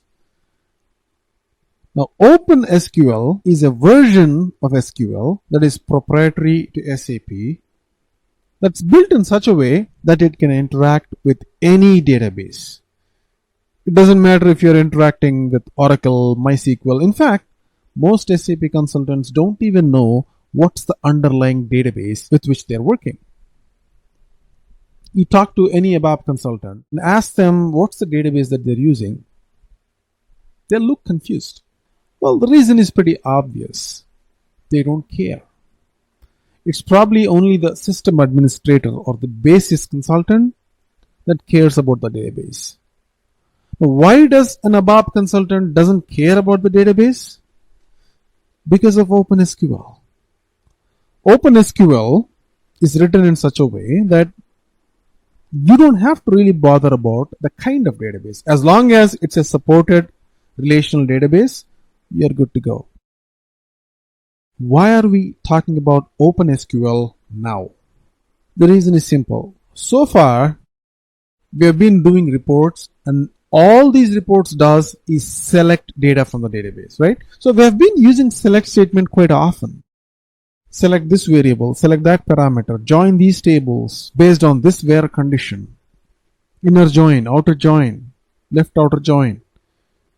All of them are basically variations in the select, which is actually an example of OpenSQL. And what does select do? Select pulls data from one or more than one tables based on a set of conditions. So this is a select, right? You select data from the database, put it on the app server using a set of internal tables, and then you use operations like read operation, append, collect, so on and so forth. But what if you want to do this? What if we want to update data or insert more rows into the database or delete rows, right? Examples are create an employee. That will be done using an insert, right? Or delete an employee, delete an order, delete a material. It will be done using the delete statement. Update an employee's salary. That is done using an update. These are operations or statements in OpenSQL that we have not seen so far. And actually, there's a good reason why. The reason is most reports typically don't update, insert, or delete data because most of the time we do selects. We select data, show it in a nice little format because these are essentially reports. A report typically does not manipulate data in the database. It pulls data from the database and then shows it in a way that the user wants it. But sometimes you might want to do updates, inserts, or deletes. In cases like that, we have to think about OpenSQL much beyond what just a select is. So we have to talk about update, how to update data in a table, insert data, or delete data. Now, I don't want to talk about the syntax of an update or an insert or a delete. We'll talk about it, but before doing that, let's understand a business requirement and then try to solve it using a combination of ALV grid report and OpenSQL. Now, before we go get into this requirement, there's one more thing that I want to talk about. A word of caution. Standard tables like sales order, purchase order, deliveries, FI documents, accounting documents, all the functional stuff that we have seen, never perform any of these manipulation documents like update, insert, or delete because it changes data in the database. And we are not supposed to write programs that interfere with standard SAP code. For example, there is an order. An order is created using transaction VA01 and it does update some tables like VBAK, order header, VBAP, order items, and then a bunch of other tables. Now, we are not supposed to go and delete data in this table. Now, to understand this, let's think of an example. You buy a car, brand new Mercedes. Now, irrespective of whether you are an end user, the user who drives the car, or a mechanic who understands the car, there are some things that you can do and there are some things that you cannot do. As a mechanic, do you want to go open the engine and see the pistons inside? You could do it if you own the car and you don't care about the car. But if you do that, you void the warranty, right? Mercedes, as a company, no longer gives you that warranty that you bought for. So you paid $50,000, bought your Mercedes, and you'd want that warranty to remain, right? You don't want to just go tinker about everything in the car, like the suspension, the engine, what's inside the engine, so on and so forth. You can't do that. Well, you can do certain things, like put a sticker on it, right? Or do certain things that does not void the warranty, right? Because once you do things that void the warranty, Mercedes does not support repairs or anything on that car no longer. You're on your own, right? Well, if it's just a car, it doesn't matter. But what if it's SAP, the system, the ERP, the backbone of the company? You can't just go and delete things in this table, right? Because these are tables that are designed in a particular way that are supposed to work in a certain way. Just like that engine in your Mercedes. You're not supposed to go and tinker with it. You're not supposed to go and delete or disable a piston, even if you know how to do it. Right? Same thing with these standard tables. Standard. When I mean standard, provided by SAP. So these are tables that you're never supposed to interfere with. Well, you can do selects, meaning you can just view the data, no problem. But you're never supposed to edit that data, meaning update, insert, delete. You could do that through the program being sales order create, change, display. But you're never supposed to change the data through SQL or ABAP. Okay. Now, if you don't understand it, that's fine. You can just leave it for now. I just want to introduce you to OpenSQL. And the reason I'm going to do that is because in the next version of the program, Program 30, PO Manager, I'm going to talk about OpenSQL and how to actually insert data, how to edit data, how to add and delete rows, all in a program. And because we are trying to manipulate data, not just read data using the select, we don't want to use standard tables. We want to use our own custom tables. And that's what we're going to do. But before we do that, let's talk about what the business requirement is. So I want to go to SE11, look at the table EKPO, because that's where I'm going to pull most of the data from. What's the data that I need? I need the purchase order number, purchase order item, the item text, I need miscellaneous text, material number, and the quantity that's being ordered, and the net price. Maybe I might need more information like which plant it's being ordered for, meaning are we ordering this material for the Chicago plant or Michigan plant or New York plant? We could go for all of that, but we don't care at this point. Just these 6 fields. And I'm going to go to SE11 and then say give my own table. Right? ZZ Siva is a prefix, no big deal, as long as it starts with a Z. And then PO, not header, line item. And I'm going to call it M. Okay? M for the manager app. Right? And then click on create. PO manager. And the delivery class is A. Display maintenance allowed. And let's see what are the fields that we need to create. The fields that we need are ebel, ebelp. Copy and paste the data elements. Same thing with these. And then menge. And because we are putting quantity, Let's also put the unit of measure, because whenever you put quantity or values, you need the corresponding unit of measures. I need 20 kilos or 20 pounds or 20 whatever weight unit or pieces. And then the net value is $100 or euros or whatever that unit of price is, right? So whenever you use quantity or price, you need to put the unit of measure. And that is unit here. And same thing with price, like so, right? And then you go to the currency. I just want to copy everything from here. Menge is from these reference fields. And same thing with net PR. Again, if you don't understand this, you would have to go back to one of the previous videos, I think section 3, where we talk about how to create databases, fields, data elements, so on and so forth. Okay, what are the technical settings? Save it and activate it. Let's see, I'm sure we'll pick up some errors.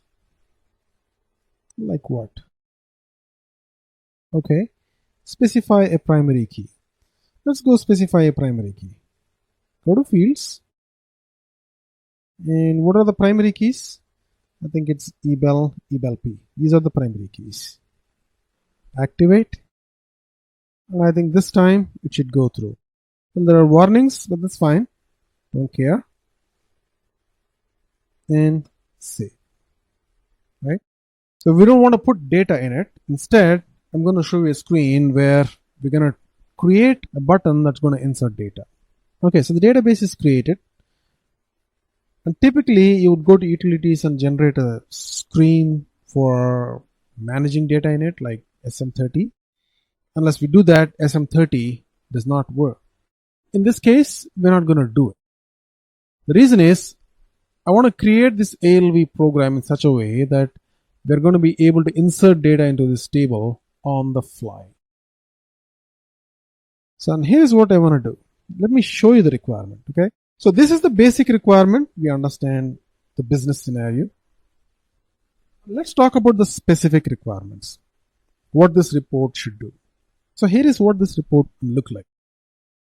So once the user selects based on the purchase order or based on the team, remember I said there's a team in Hyderabad, there is a team in Seattle, there's a team in China, there's a team in Vietnam, Ho Chi Minh City, so on and so forth.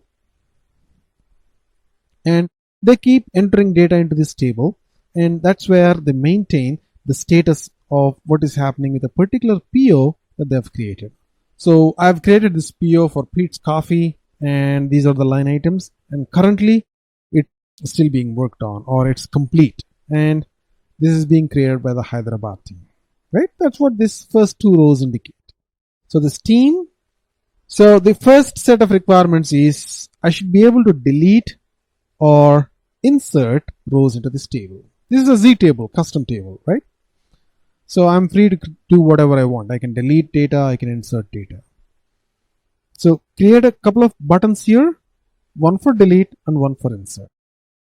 So if we click on insert, it should be able to automatically ask you for a purchase order number. Once you enter that, it should pull in all the details of the purchase order that you have created and show it out there.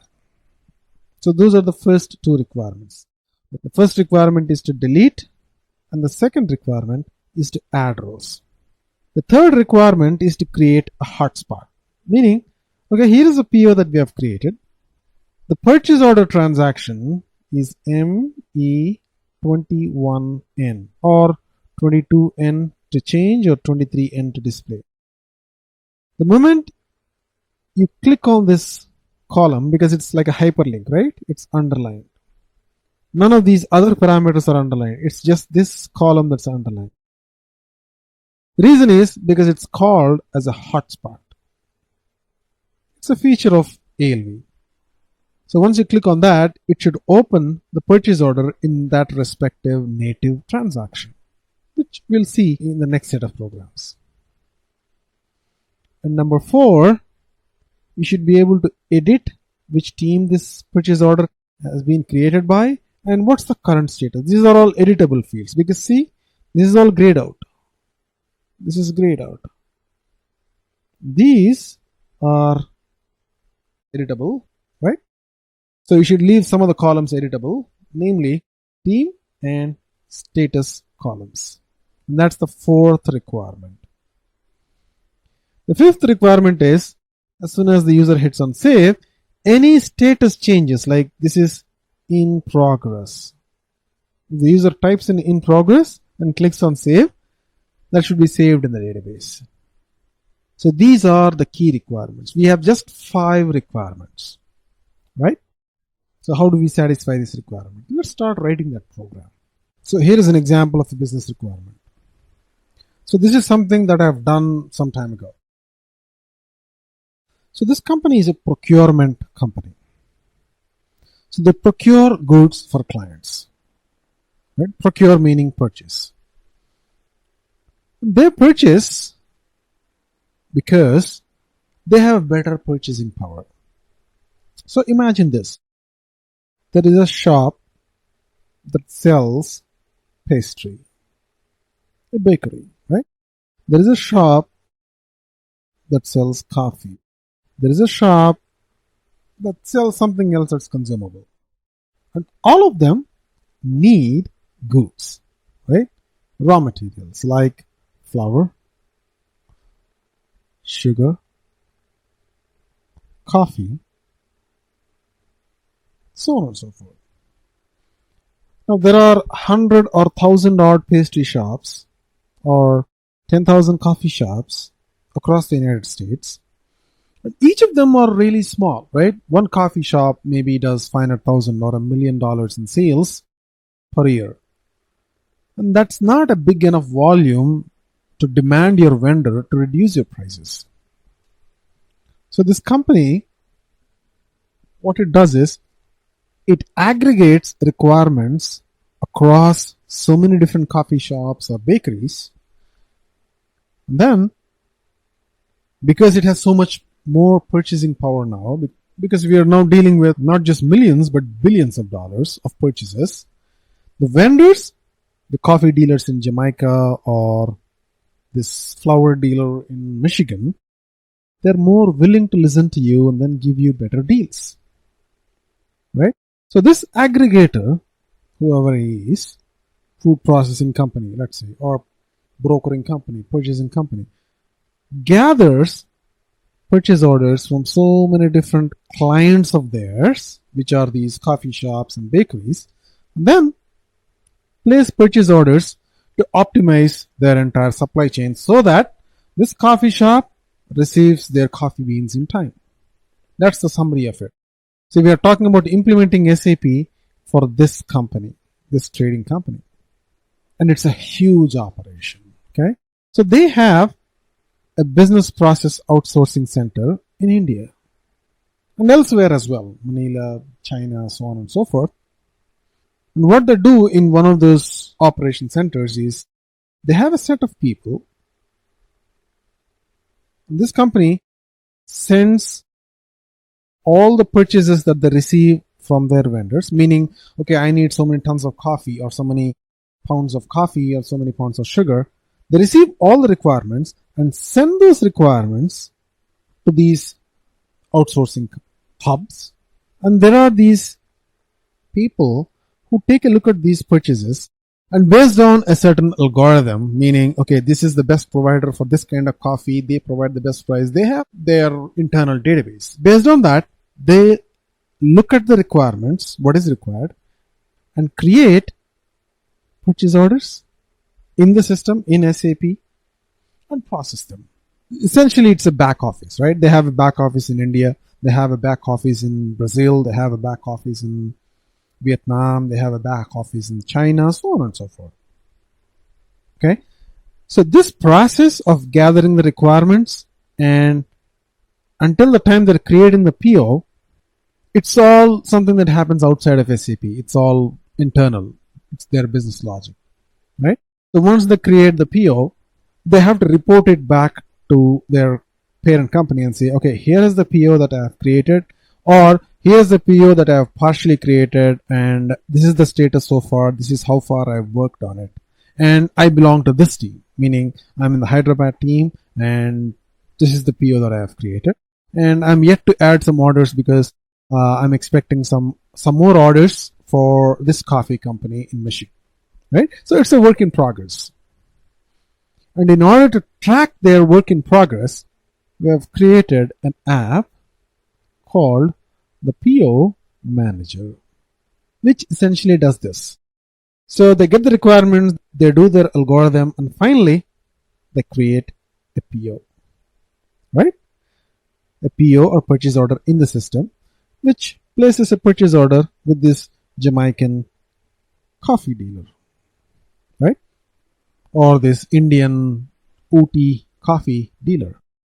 And that purchase order, let's say 3001, has two items, item number 1, item number 2.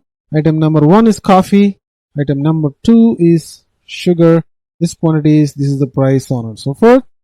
And this is being created by me, belonging to the Hyderabad team. And so far, this is complete. This is partially complete because I'm yet to look at the price, or I'm yet to add more quantity to it because I'm expecting more, right? And then purchase order 2. This is being created by the second person. This is for coffee, 1,000 pounds. And again, it's being created by the Hyderabad team. And this is complete, right? Now, purchase order is there in a standard table. So we're not going to touch that basically. All we're going to do is pull the corresponding PO details into a separate table and then maintain status and descriptions for the order that they're trying to create. So how do you do that? The first thing that you have to do is create this custom table based on top of standard tables or table. So essentially, this table contains data from EKPO. If you refer to one of the older videos, EKPO is the table for the purchase order line item, right? So you're going to take some of the fields from the EKPO standard SAP table and then pull it into a separate Z table. Okay, so how is this Z table going to look like? Let's create that table. So SE38, so this is the name of our program, POM, and click on create. Okay, we don't need the description here. So this is the main program that we need, ZZSiba PO_M. And then we also going to need the purchase order header, the standard purchase order header table and standard purchase order item table. Now, if you don't understand what these tables are, that's fine. So these are standard SAP tables that hold purchase order related data. That's all there is to it. Okay, we're not supposed to go meddle with that data. We can pull the data, we can read it, but not write data directly using SQL. Just remember that.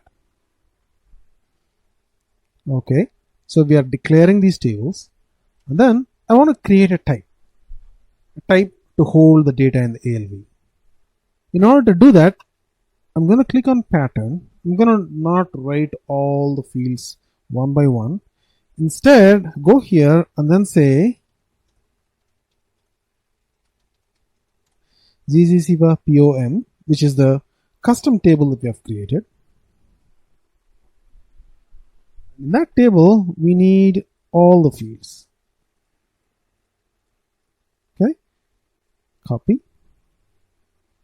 And we're going to copy them into ty type_PO. So it's going to pull everything in, and instead of data, we're going to say types. And on top of these, we need two more parameters, right? Which is team and status. So let's create them as well in the table because we need to be able to store them once the user clicks on save.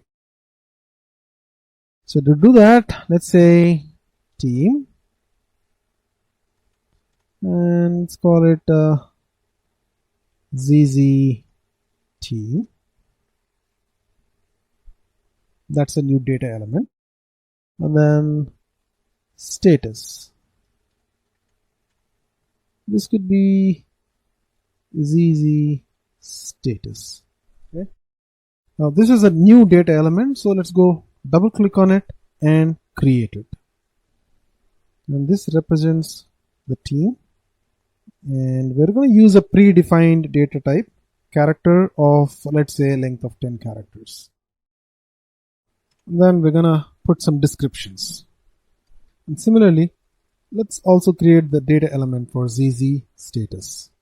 This could be of character, let's say 50 characters, because status is a descriptive text.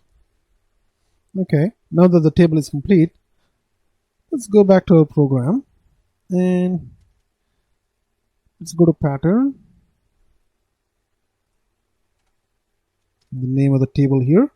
So we just want to create a type and be able to create this type without having to manually enter all these fields. So this is an easy way to create a type, as simple as that. So I'm going to call it ty_po, click OK. Okay, so it has already created all the data for us. All we have to do is call it types instead of data, right? So basically it has saved us the pain of having to type all of this, right? So we have a big table, say EKPO or VBAP, and you want to create a structure just with like 10 elements off of it. This is an easier way to do it rather than having to go to SE11 and then selecting all the different fields and then copying them here, right? SAP does all the work for us when we do it this way. Okay, so now we are going to create data, and this is the main internal table, ITPO type table of ty_po. This is going to contain all the data in the ALV grid, and of course we are going to also create a work area for it. So this contains all the data in the grid. Okay, and as usual we're also going to need the field catalog, right? So at this point we don't know what's the field catalog because all the details are in the function module, right? So let's first write the select options. So what do we need to select based off of? EBEL, EKKO, EBEL. So this is the purchase order, and you can also, let's say, select by team. So S_team for dash team, and then start of selection. So what do we need here? First thing is to fetch the data, right? So perform fetch data. Double click. Yes. And don't create a new include. Put a form or subroutine in the same program, same main program, right? So right underneath this, it has created a form for us. So what do we need to fetch the data? We need to create a select, right, from that table into this internal table based on the user's selection criteria.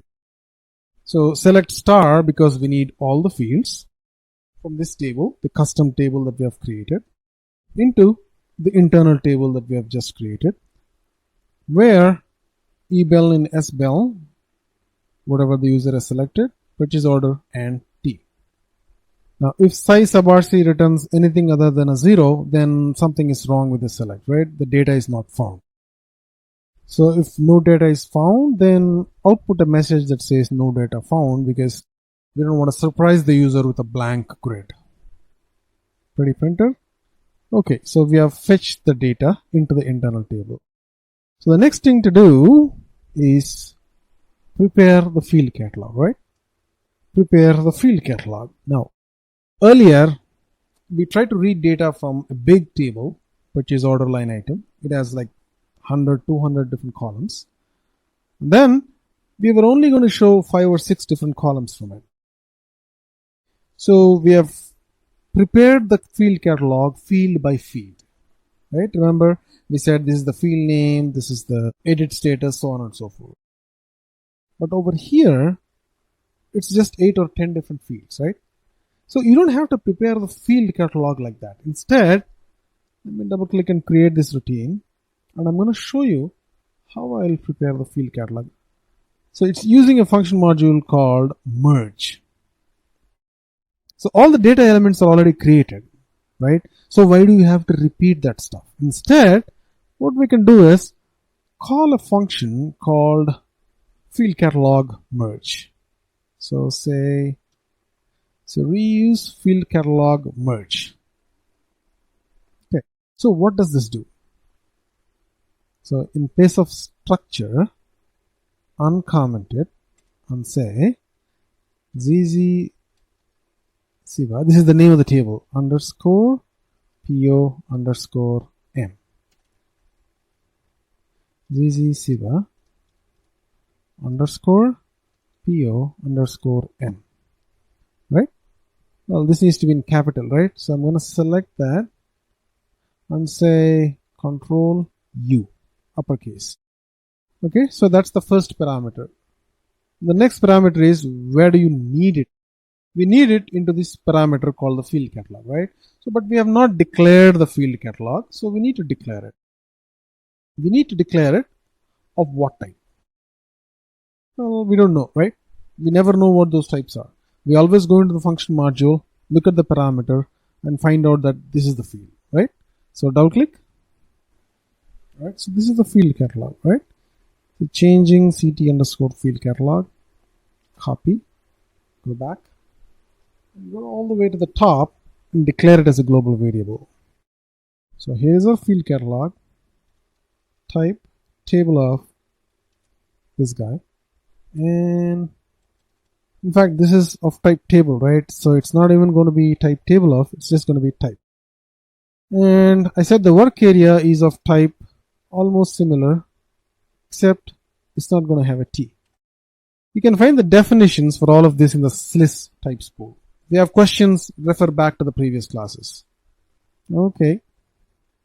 Then over here, I'm going to say IT FLDCAT. Okay, so we have prepared the field catalog, and then finally, we got to be able to call the ALV, right? So go back and say perform call ALV, and in this subroutine we're gonna call the ALV, which is that standard function module, reuse ALV grid display. Okay, so right inside it we're gonna use pattern and fill out the code for reuse ALV grid display. Okay, so this is the field that we're interested in, IT field catalog, and that's going to be IT underscore field catalog, and the tables is going to be IT underscore PO. Okay, let's check for syntax.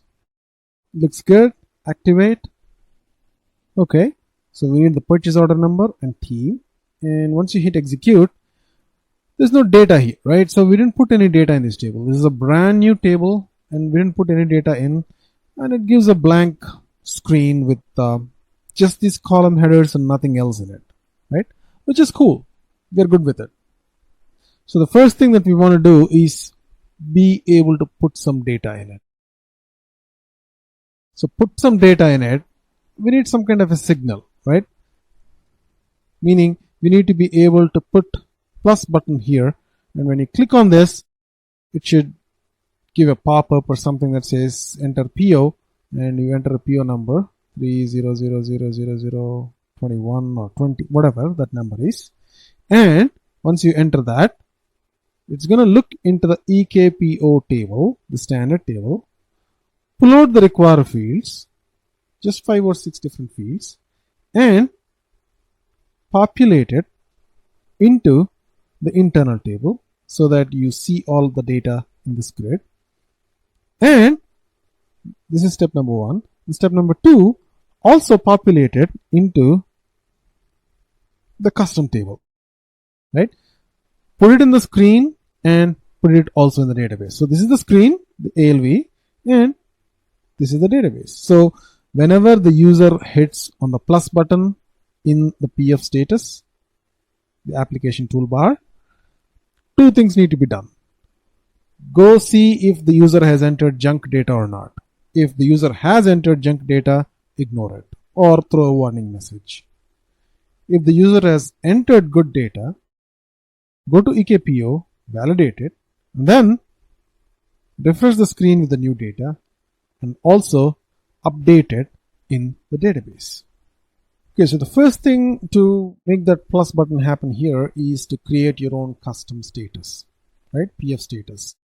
In order to do that, we need to be able to create the set of events, IT_events, and populate these events with a subroutine that can handle the PF status, right? So before even we do all of that, let's create a new PF status. And remember, where do we get the PF status from? The standard PF status. You just go to any of these standard function modules for ALV grid. Click on this button. Go to the GUI status. Select standard. The standard normally available status. Copy. Where do we need to copy it to? Our current program. ZZSiva _PO _M, and we can call it standard. Copy. That copies everything. Before we even set that status, we have to first hook the events, right? And in order to hook the events, we have to create a new internal table for events. See, it's all playing with function modules and existing data structures. In fact, you don't have to reinvent any of the data structures or function modules. It's all out there for you. All you have to do is understand which ones to use. So data. Okay, so we have created these two events internal tables and work areas. Now, because I've done this so many times, I know that these are the standard types. If you don't know them, you can very well go to the field catalog and then create them. And then verify that this is the internal table for events, right? In fact, go to this function module and then see what is the data type for this particular import statement. That's it. So once we have those events internal table, just before calling the ALV, let's prepare fill events. Once again, this seems like a lot, but once you do it a couple of times, it's the same story again and again and again. Double click on fill events and let's create this function module. And previously, when we have created these events, we have used another function module to get us a list of events. And we have used the read statement to look at this list of events and inserted a corresponding event handlers, right? The form names. But we know at this point that we only want to use one event. And we know how the structure looks like. How is that structure going to look like? It's going to look something like this, right? Name, the name of the event, and form. That's what you're going to pass to the reuse ALV grid.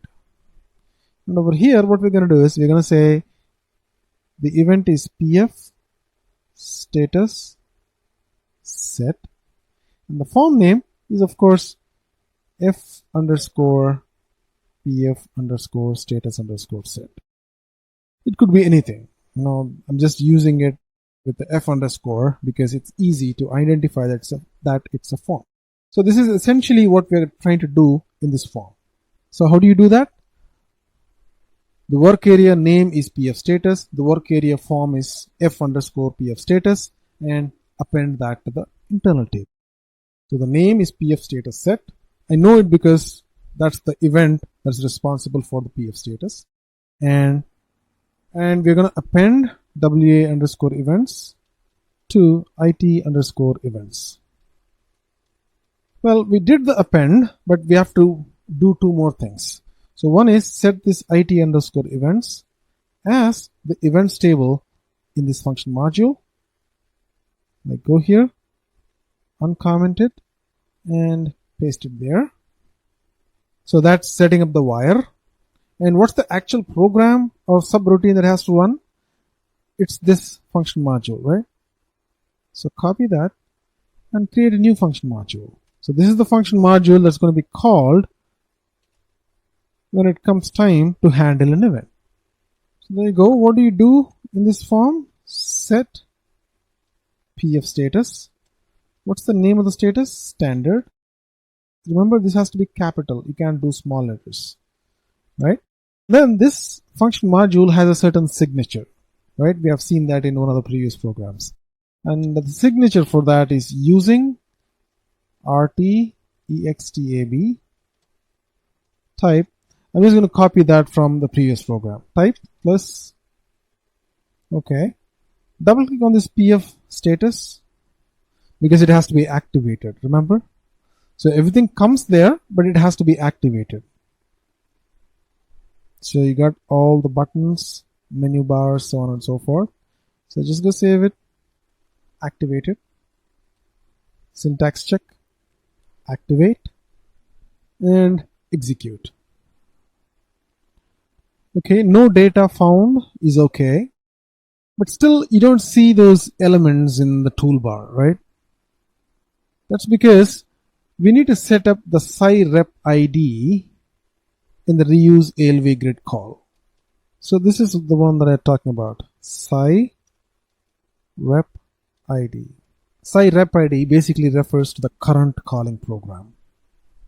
Okay, let's execute this again and see if we get the ALV grid. Okay, we don't have data, but we do have the buttons that we need, right? These sorting buttons, the back button, exit button, all of that stuff. Now we have to add our new button, right? Add the new button.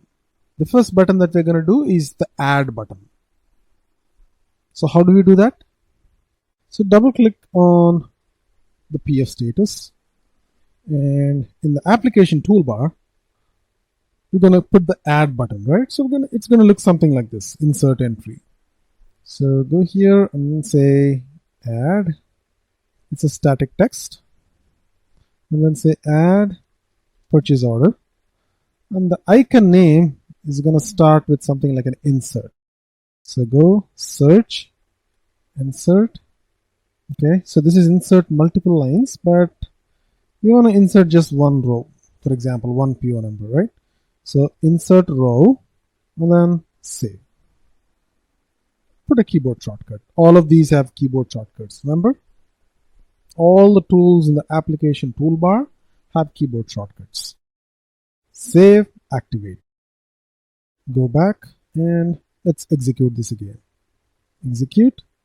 No data, that's fine. And you have a plus button there, right?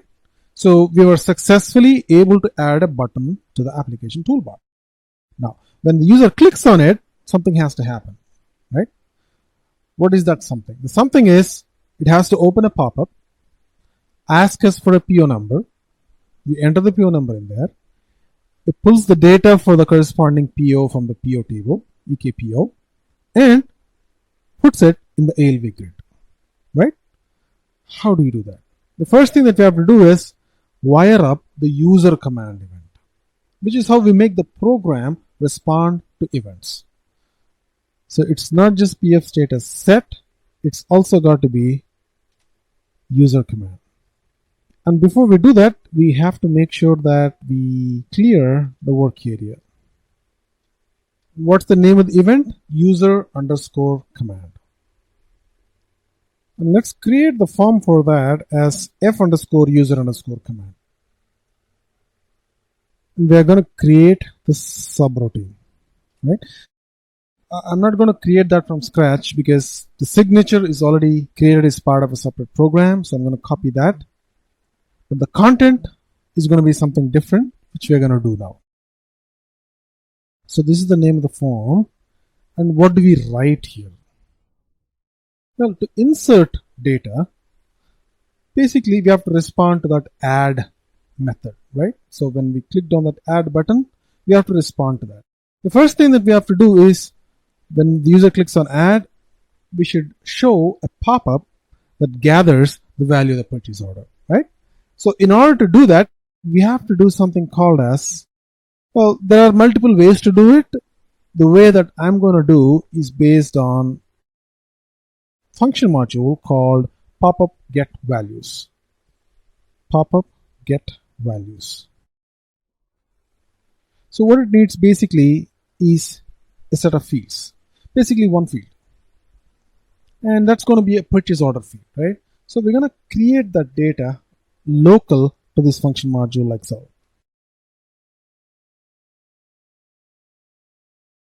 So basically, if you look at this function module, look at the tables parameter, it's of type as_val, right? And it has a field name, a table name, and a value. So what it's trying to say is, hey, I can show a pop-up to the user, ask him for a field, get the value for you. That's it. Simple, right? So let's see, fields is equals, so and that's what we have essentially written here. An internal table of type as_val and a work area of type as_val. And we have filled up the table name and field name, appended it to the internal table. Now we're going to pass this here, right? So once we do that, SAP is going to throw a pop-up when we click on the plus button. And let's see what happens next. And by the way, what should be the name of the pop-up? A title for the pop-up. It should say enter PO, right? Some kind of name for that. Okay, activate. Okay, when I click on the plus button, it's supposed to show me a pop-up, right? Like this. Enter PO. And then over here, we're going to enter something like, well, we don't know, right? So we need a purchase order. So let's go pick a purchase order. And the reason why we were also asked to select the table and field name is because it shows us the search help, right? So we're not interested in any particular PO. Any PO is fine. Click OK. Say 4500. Enter, right? So it doesn't do anything yet. It just shows that pop-up. And let's see if it is really capturing us the PO that I've entered in the user screen. Now, if I click on this button, let's see. So if size sub RC is 0, meaning if the pop-up has successfully returned us the message, then what we have to do is, this is where we have to write our logic, right? The logic to add that purchase order from the database. The first thing that we have to do is verify that that purchase order really exists, right? And how do we do that? We read this internal table. Read table, this internal table, IT_EKKO into our work area, into WA_EKKO, and we need the first row, right? Because that it's just a pop-up with one field, so it's going to pull us only one field. If this read is successful, then we're going to write a select. And what are the fields that we need? We basically need all the fields, right? Select all the fields from EKPO or EKKO, right? Any of those fields. We basically need all the fields except for status and team, which this table is not going to have anyway. And I'm going to simply copy just these top set of fields. I'm not going to copy team and status because those are fields that the EKPO does not have. So I'm going to copy just these fields and say select, and then these set of fields, paste. Just going to align them a bit. These fields from which table? EKPO. into which table? Well, we need to populate the ITPO table, right? So let me explain what we are trying to do here. So what we are trying to do here is, so we have the ALV grid that's empty, right? Or it could be filled up with some rows, and we have a plus button here. What we want the plus button to do is, once the user clicks on the plus button, a pop-up comes up. User enters a PO number, and once he does that, hits enter. What we want to do is go to the EKPO table, fetch the data, right? That's what we are trying to do here. But where do we fetch them into? Do we fetch them into this internal table? Well, we could do that by appending that data into this internal table. But instead, what I'm going to do is, for more flexibility, create a new buffer table, or new buffer table, whatever we want to call it. And we're going to pull the data, if it exists, into the buffer table. And if that select really succeeds, insert the data from the buffer table into the internal table, right? Couple of ways to do it, but this is one way I choose to follow at this point. So we need to also create this buffer table. So we could create that right here. So ITPO buffer type table of ty_PO, right? So we have got that into that temporary table, and if it returns successful, insert lines into this internal table. So if size sub RC is equal to 0, meaning if that select has been successful, insert lines of. Why are we saying that? Because this is an internal table, say internal table 1, we want to insert all the lines of this internal table into the internal table 2 at, so this is internal table 2, and then there is internal table 1, this has 2 rows, and this has 3 rows, 1, 2, 3. So we want to insert all of these rows right here, where the index is 1, starting with the first index. The reason why we do that is because when the user inserts data, we don't want to insert it alphabetically or at the very end, because the list could be very long, right? 100,000 rows. Because of that, just to make sure that the user understands that the row has been entered successfully, insert them at the very beginning, right? Later we can refresh and then push it to the bottom. Okay, and then we should be able to refresh the screen, right? RS cell field, which is this parameter over here. Okay, RS cell field dash refresh equals X. So let's execute this program again. No data found, that's fine.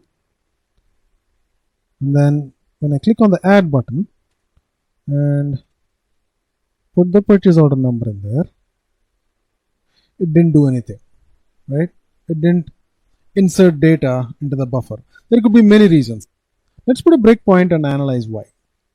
Yeah, let's put a breakpoint here. Size sub RC is 0 and execute. Okay, as of now there's no data, which is fine. Click on the plus button, the debugger should start. So size sub RC is 0, meaning the pop-up is successful. Okay, F6. So read the data that the user has entered in the pop-up. Okay, so did the data come in? Yes, it did, right? And then our select statement from EKPO. What happened to the select statement here? The select statement is complete and the size sub RC is 0, meaning the select statement is successful. And it did pull the data into the ITPO buffer table. So there's one row or one line item in that purchase order. Okay, and then we are saying insert lines of ITPO buffer into IT_PO, right? IT_PO is our main table. And we know that because that's what we have given to our ALV grid. Okay, if size sub RC is 0, insert lines of. So as of now, IT underscore PO does not have any data, right? 0 rows. Now after this, it should have all the rows from ITPO copied over to ITPO, right? So this one had 1 row and that was copied to this row as well, right? 1 into 10, 1 into 10.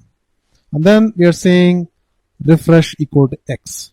So I think that's the value of X should be capital. That's the reason why it's not getting refreshed. So everything looks okay. So let me try that by setting that to capital X. So I'm trying to do this on the fly, and that's the reason why we're having so many errors, and that's absolutely fine. You don't have to really worry about these errors, because so when you do it at a client's place, this is how you're going to do it. You're going to do it step by step. Okay, let's try again. Plus, enter a purchase order number, and the debug has started. Let's try to execute this and see if we get results. There we go.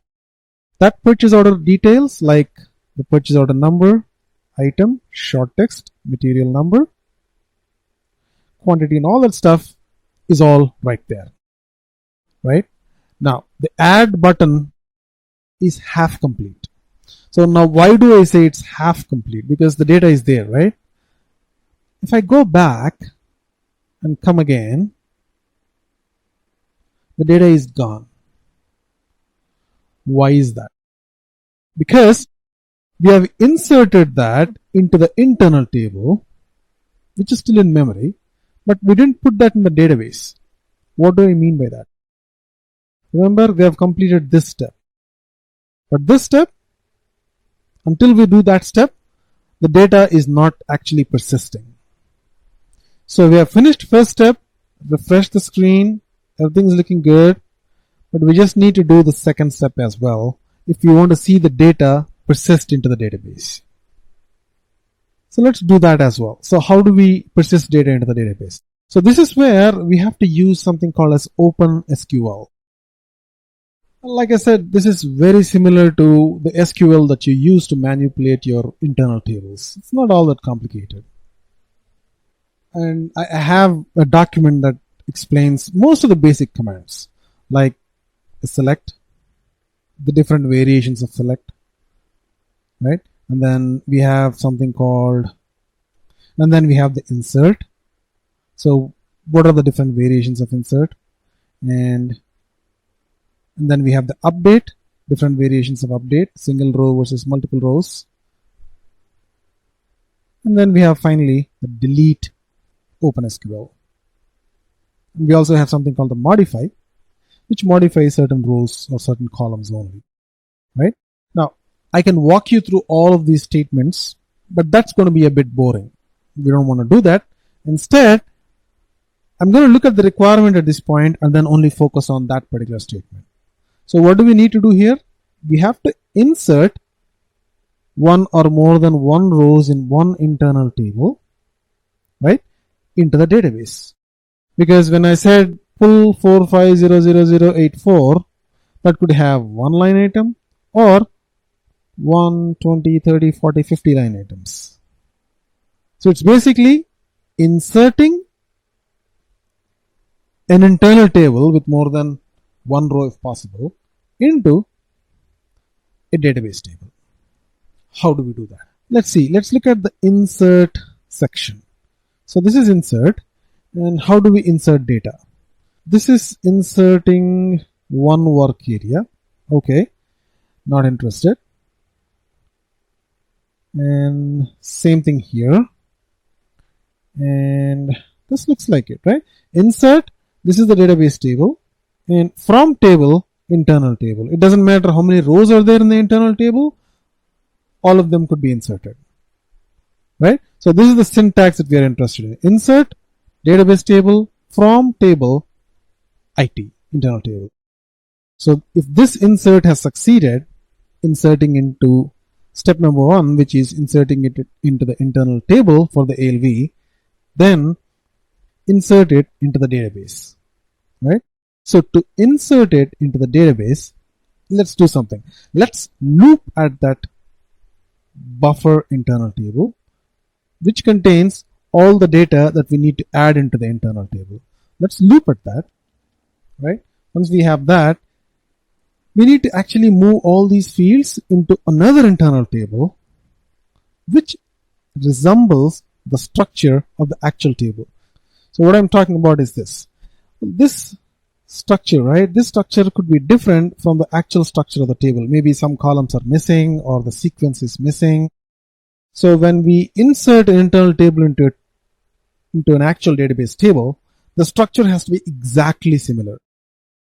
So in order for this to happen, what I'm going to do is copy this internal table into a table that's going to exactly resemble this database table, PO_M. And once that is done, I'm going to insert this internal table into the actual database table, right? This looks like a roundabout, but like I said, there are many ways to do things. There's no one right way. There might be some optimal ways of doing things, but optimizing things is something that we are not looking at this point. Okay, so just run along. Okay, step number 1 is copy all this data into this temporary internal table that's going to resemble the exact structure of this table, and then do this insert. And before I do that, I have to create this internal table, right? So where do I do that? So we could do it right here locally. So what have we done here? We have created a new internal table which is exactly like a table ZZ Siva POM, right? And then a work area which is like a line of this table. This is the table that we want to persist to, right? So let's get this data and then move it to this new. And to do that, we're going to do, so how do we copy data from one work area to another? Move corresponding, right? Once this is done, this is when we fire the insert. So let me explain what I'm trying to do here. This part is loop, right? So this is where, as soon as you click the plus button, you went to EKPO, got all the data associated with that purchase order, 1 line of 10 lines, and you have updated the ALV grid, which is good, step number 1. And step number 2, I said, is to persist it in the database, right? So in order to do that, we have created another internal table which is exactly same as this database, and we have looped over this internal table row by row and then moved each of these rows to this internal table, right? And that's what this does. Loop at this table.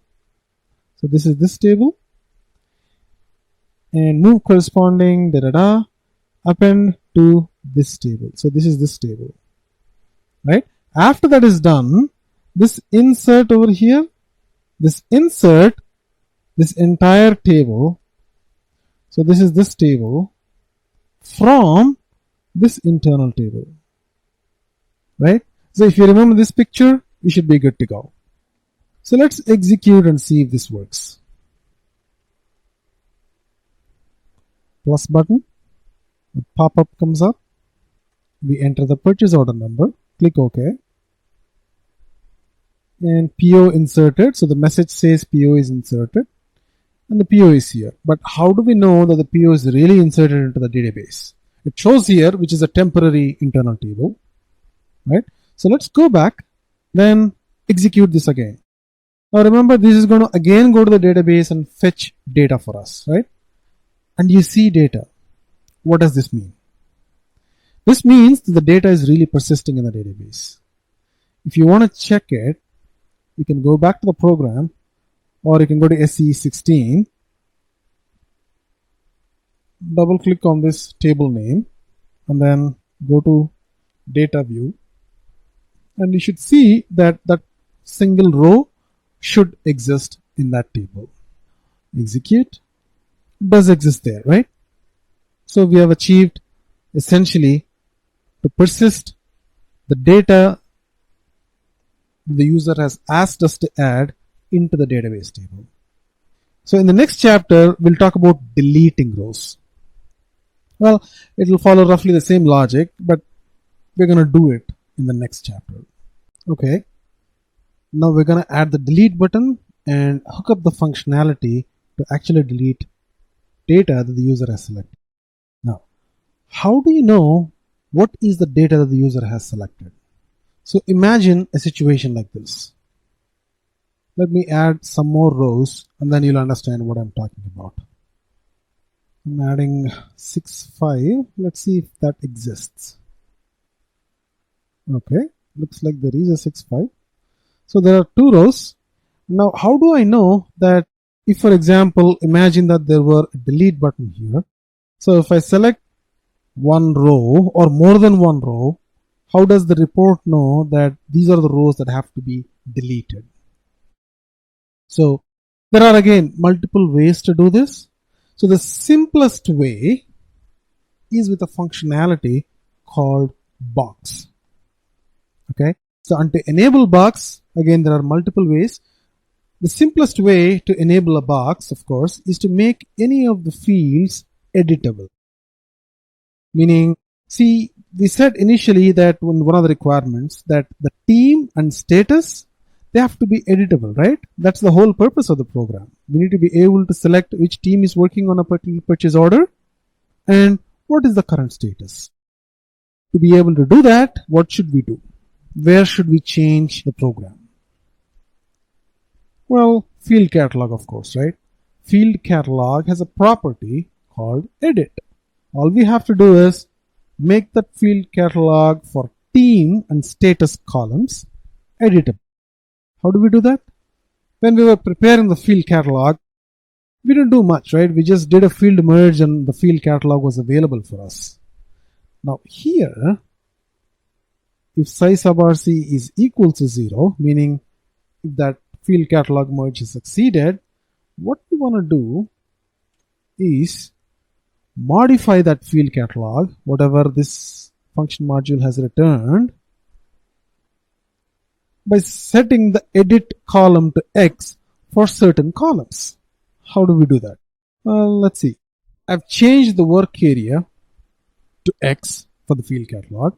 Now I'm going to modify this internal table by transporting just the field catalog's edit property for a certain field name only. So how do I write that syntax? Right? Modify internal table from work area. But I'm not going to modify all the fields, right? I'm only going to modify transporting just this particular edit column, right? And then should I modify it for all the fields in the field catalog? No. Where field name equals status, right? So I also do the same thing for team, for status and team. So let me put a breakpoint here and explain what really is happening here. Execute and execute. Okay, so at this point, this function module is complete. And let's see what's there in this field catalog. The field catalog that we got out of the merge. Right? So it has 10 rows. What are those rows? All the columns that are there in the table, right? Eval, blah, blah, blah. And it doesn't look like much, but if you scroll to the right, you see the bulk of the stuff, right? The selection text, short, medium, long. All of these were got from the data elements associated with that table. And then what are the data types, the length, so on and so forth. So all we have to do is set the edit field for status and team to X. Right? Can we do that? See, this is the one that we're interested in, edit field, right? Only for a certain set of columns. See that? As a step through, this got set to X. And if I set through one more time, the next field, which is the team or status, should be set to X as well. Let's execute and see the results. You see that? These fields now became editable. That's one achievement. And SAP has automatically put the box here, right? Now that's all good, but to be able to select and perform actions like delete, so we need to do something else, right? What do we need to do? We need to add the box field to the actual internal table, IT_PO. Like how? Box, you can say box comma, which automatically assumes type C, but we're going to just set it to type C, just so that there is no confusion. Okay, is this enough? Of course not. We have to also set the layout to say that this is the field, box is the column that SAP has to consider and mark as selected when the user clicks on it. And in order to do that, you have to have something called the layout. So which is essentially a single work area that defines how the entire internal table or field catalog should look like. Okay, again, because I've done this quite a number of times, I know this by heart, but you don't have to. You can always go to that function module and see what should be the type of WA_layout. Right? It's this type. So before we set this, we have to actually set values, right? So fill events, let's also say perform prepare layout. And let's double click that. And that should basically start the process of creating a new subroutine for it. And we are not going to do a lot in that subroutine. All we're going to do is set the box_field name equals box, box box.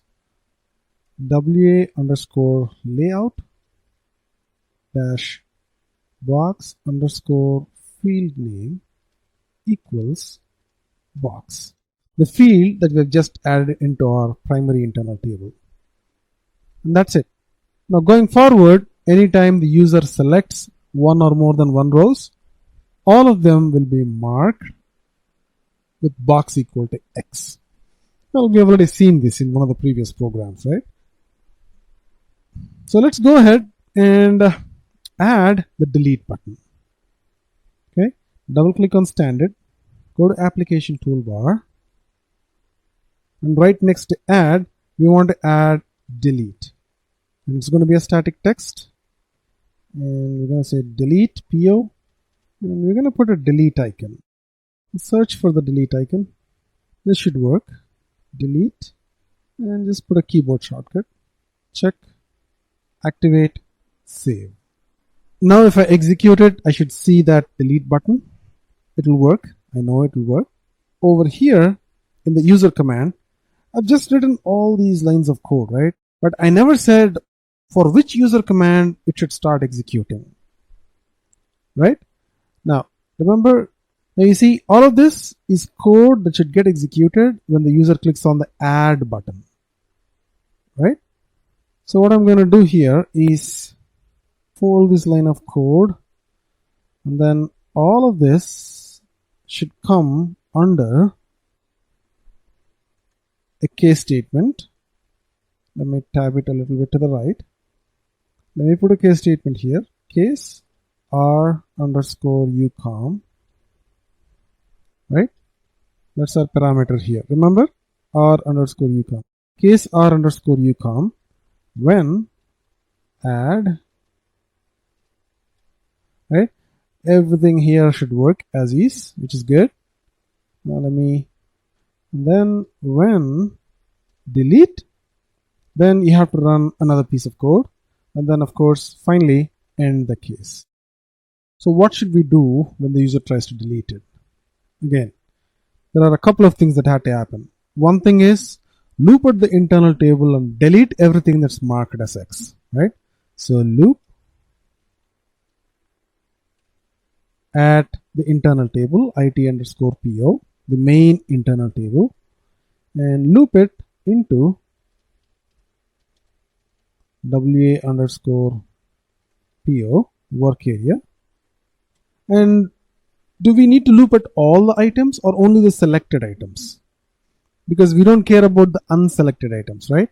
So how do we identify the selected items? Where? Because when we select, SAP will automatically set the box variable in that internal table to X. So we're only going to loop at those parameters. So those rows in that internal table, and then delete from the database first. ZZSiva underscore PO underscore M, right? Where ebel equals, so what are we doing here? So there's this big internal table, right, that we are displaying in the ALV grid. Purchase order number, blah, blah, blah, and then status, team, so on and so forth. So we are looking at the internal table, and the box represents this selection. Whenever a row is selected, the corresponding box variable in the internal table, IT underscore PO, will be set to X. So I'm looking at all the rows in the internal table that have been selected, and I'm doing that using this where condition. And if it has been selected, delete from the database table. What's the database table? ZZSiva underscore PO underscore M. This is where the actual data is stored. So every time we run the report, data is pulled from here. So delete from the database table. So this is an OpenSQL statement. Previously, we have seen an insert. In fact, inserting an entire internal table into the database table. Now, we are talking about a delete OpenSQL statement. So delete from this database table where ebel equals whatever the purchase order that the user has selected, right? So this should delete the data from the internal table. And then we have also got to delete that from the internal table that the user sees on the screen. So how do we do that? This one is really simple. Delete the internal table where box equals X, right? And then of course refresh the grid. Cell field, right? So these lines does the OpenSQL of deleting data from the database, and these two lines deletes the data from the internal table and then refreshes the screen. Let me see if this works now. Execute. Okay, so we have 164 and 165, right? So let me look at 164, select that, and you see the delete button here. Click on that, and it's not gone from here. It's still there, right? So why is that happening? We don't know. Is it really deleted from the database?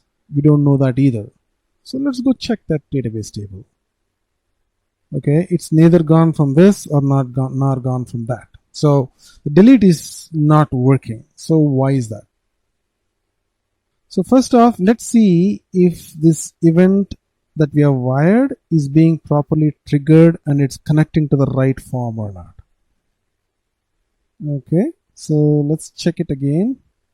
Select 164, click on the delete button. Okay, so what is the value of RUCOM now? So it is delete. So okay, so the value of the delete is coming. Okay, so when delete and then step in. Okay, loop at IT underscore PO where box equals X. So this is where probably things are going wrong. So let's check that. Okay, so IT underscore PO, double click that. Let's see if the box variable is set to X for 64. The box variable is not set to X. Why is that? Let's see, prepare underscore layout. Looks like we did set the box variable. And what about the actual grid itself? Did we set the layout here? No, we did not, right? So control uncomment this. WA underscore layout. We forgot to set the layout work area in the reuse ALV grid. Now let's see if the box field is being set properly. Execute again. Execute. Select 2164. Click on delete. It's going to the right place. Now let's look at ITPO. ITPO, the box parameter, should be selected for the purchase order that you have selected, which is 2164, right? This time it's selected properly. Now if we execute, the 6.4 should be gone, right? Is it gone just from the internal table or from the database also? Well, we need to find out, right? Go back, execute again. This time it's going to go pull from the database again, and 64 is gone. It's not just gone from the internal table, it's gone from the database also. Okay, so we have added the plus functionality, which is going to add rows. We have also added the delete functionality. Now, what about these columns, team and status? Now, if I set the team to Hyderabad or Chicago, right, and save it, what happens? Nothing happens, right? In fact, the save button itself is not enabled. Well, that's because we have used the standard PF status. I'm going to use another PF status, enable the save button, and in fact, we don't even have to do it. We can just do Control S and that should work, but it's not really saving, right? Because we didn't write code for save. See, if you go back, try again, the value in this is gone, right? Well, let's enable the save button. Save. Activate. Go back and execute. Execute. Well, the save button is here, right? So we got the save button. Now let's see what action we have to take when the user clicks on the save button, right? What do we have to do? We have to basically look for a place where we need to add the save logic. So when save, right? When save, what do we do? Well, here is what we need to do. So here is our internal table, right? And then there is a plus button which adds more rows. There is a minus or trash can button which deletes rows. And then there is this save, this one. And what happens when you click on save? The status and team, whatever you write here, has to be updated in the database and of course be updated in the internal table as well. So how do we do that? Previously, when we clicked on add, we used the insert, a variation of insert, OpenSQL. When we clicked on the trash can, we used the delete OpenSQL. Now, because not all the fields needs to be changed or new rows need to be added. None of that needs to be happening. We just need to update the values of certain columns in the database, right? So in order to do that, we need to use update OpenSQL. Okay, how do we do that? Again, let's loop at the entire internal table, because right now we only have 2 rows. What if there are 2000 rows? We don't know which of the rows have been changed, right? Irrespective of the rows that have been changed, we want to update all the rows and then update the database table. Now, it's not a very efficient way. There are better ways to do it. But effectively, we would have to force the user to select the rows to update. We could either do that or leave it open and then run a mass update. Well, we're going to do the second approach now. Loop at the internal table, right? How do we do that? Okay, there's our loop. Then we have to move all the fields from the work area into this, work area that's suitable for updating the table, right? Now we write the actual OpenSQL update statement to update the database, 1 row at a time. Let's see if this team update works, right? So we have put something in team, Hyderabad, and status is in progress. Okay, now let's click on save and see if data is really getting saved. I don't think the data is getting saved. Let's see why. Okay, the data is not really getting saved. Let's put a breakpoint and see why. Okay, what does rucom say? Is it saved? Okay, it's saved. Step in. So the loop is perfect. There's 1 row, which is good. Move corresponding WAPO to this work area. I think this work area is not the work area we're looking at. Does it really have all the data? No, it doesn't, right? So it doesn't have team, it doesn't have status, so something is wrong. I think instead of that, we have to use this work area. This is the work area that contains team and status. I think I got it. Okay, let's try this now. So whatever we put in here, as soon as we click on save, it should get updated in the database and it should be reflected here as well, right? Let's see. Okay, so we enter Hyderabad team. The status is in progress. Save. Okay, so that's saved. So let's go back and try again. Okay, just to make sure that it's not just a change in the internal table, it's a change in the database as well. See, it again pulled the correct data from the database. Okay, the save part is done. What else is remaining in the requirements?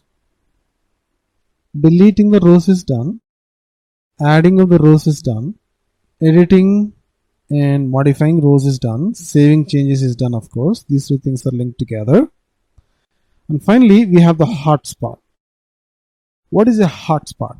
A hotspot is something like this. If you click on this purchase order, so if I hover my mouse over this, it should automatically change the mouse to a hand symbol, indicating that this is clickable. And then when you click on it, some action should happen. How do you do that? So let's see where the field catalog is prepared, right? So prepare field catalog, because it's a front end thing, it should exist in the field catalog, the logic for that. So go there, and then quite similar to this, we want to make WA field cat dash hotspot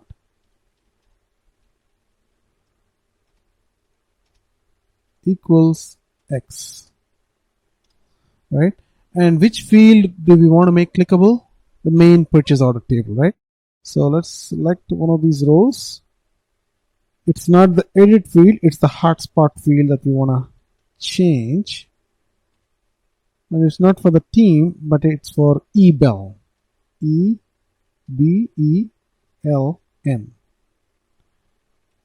E-B-E-L-N.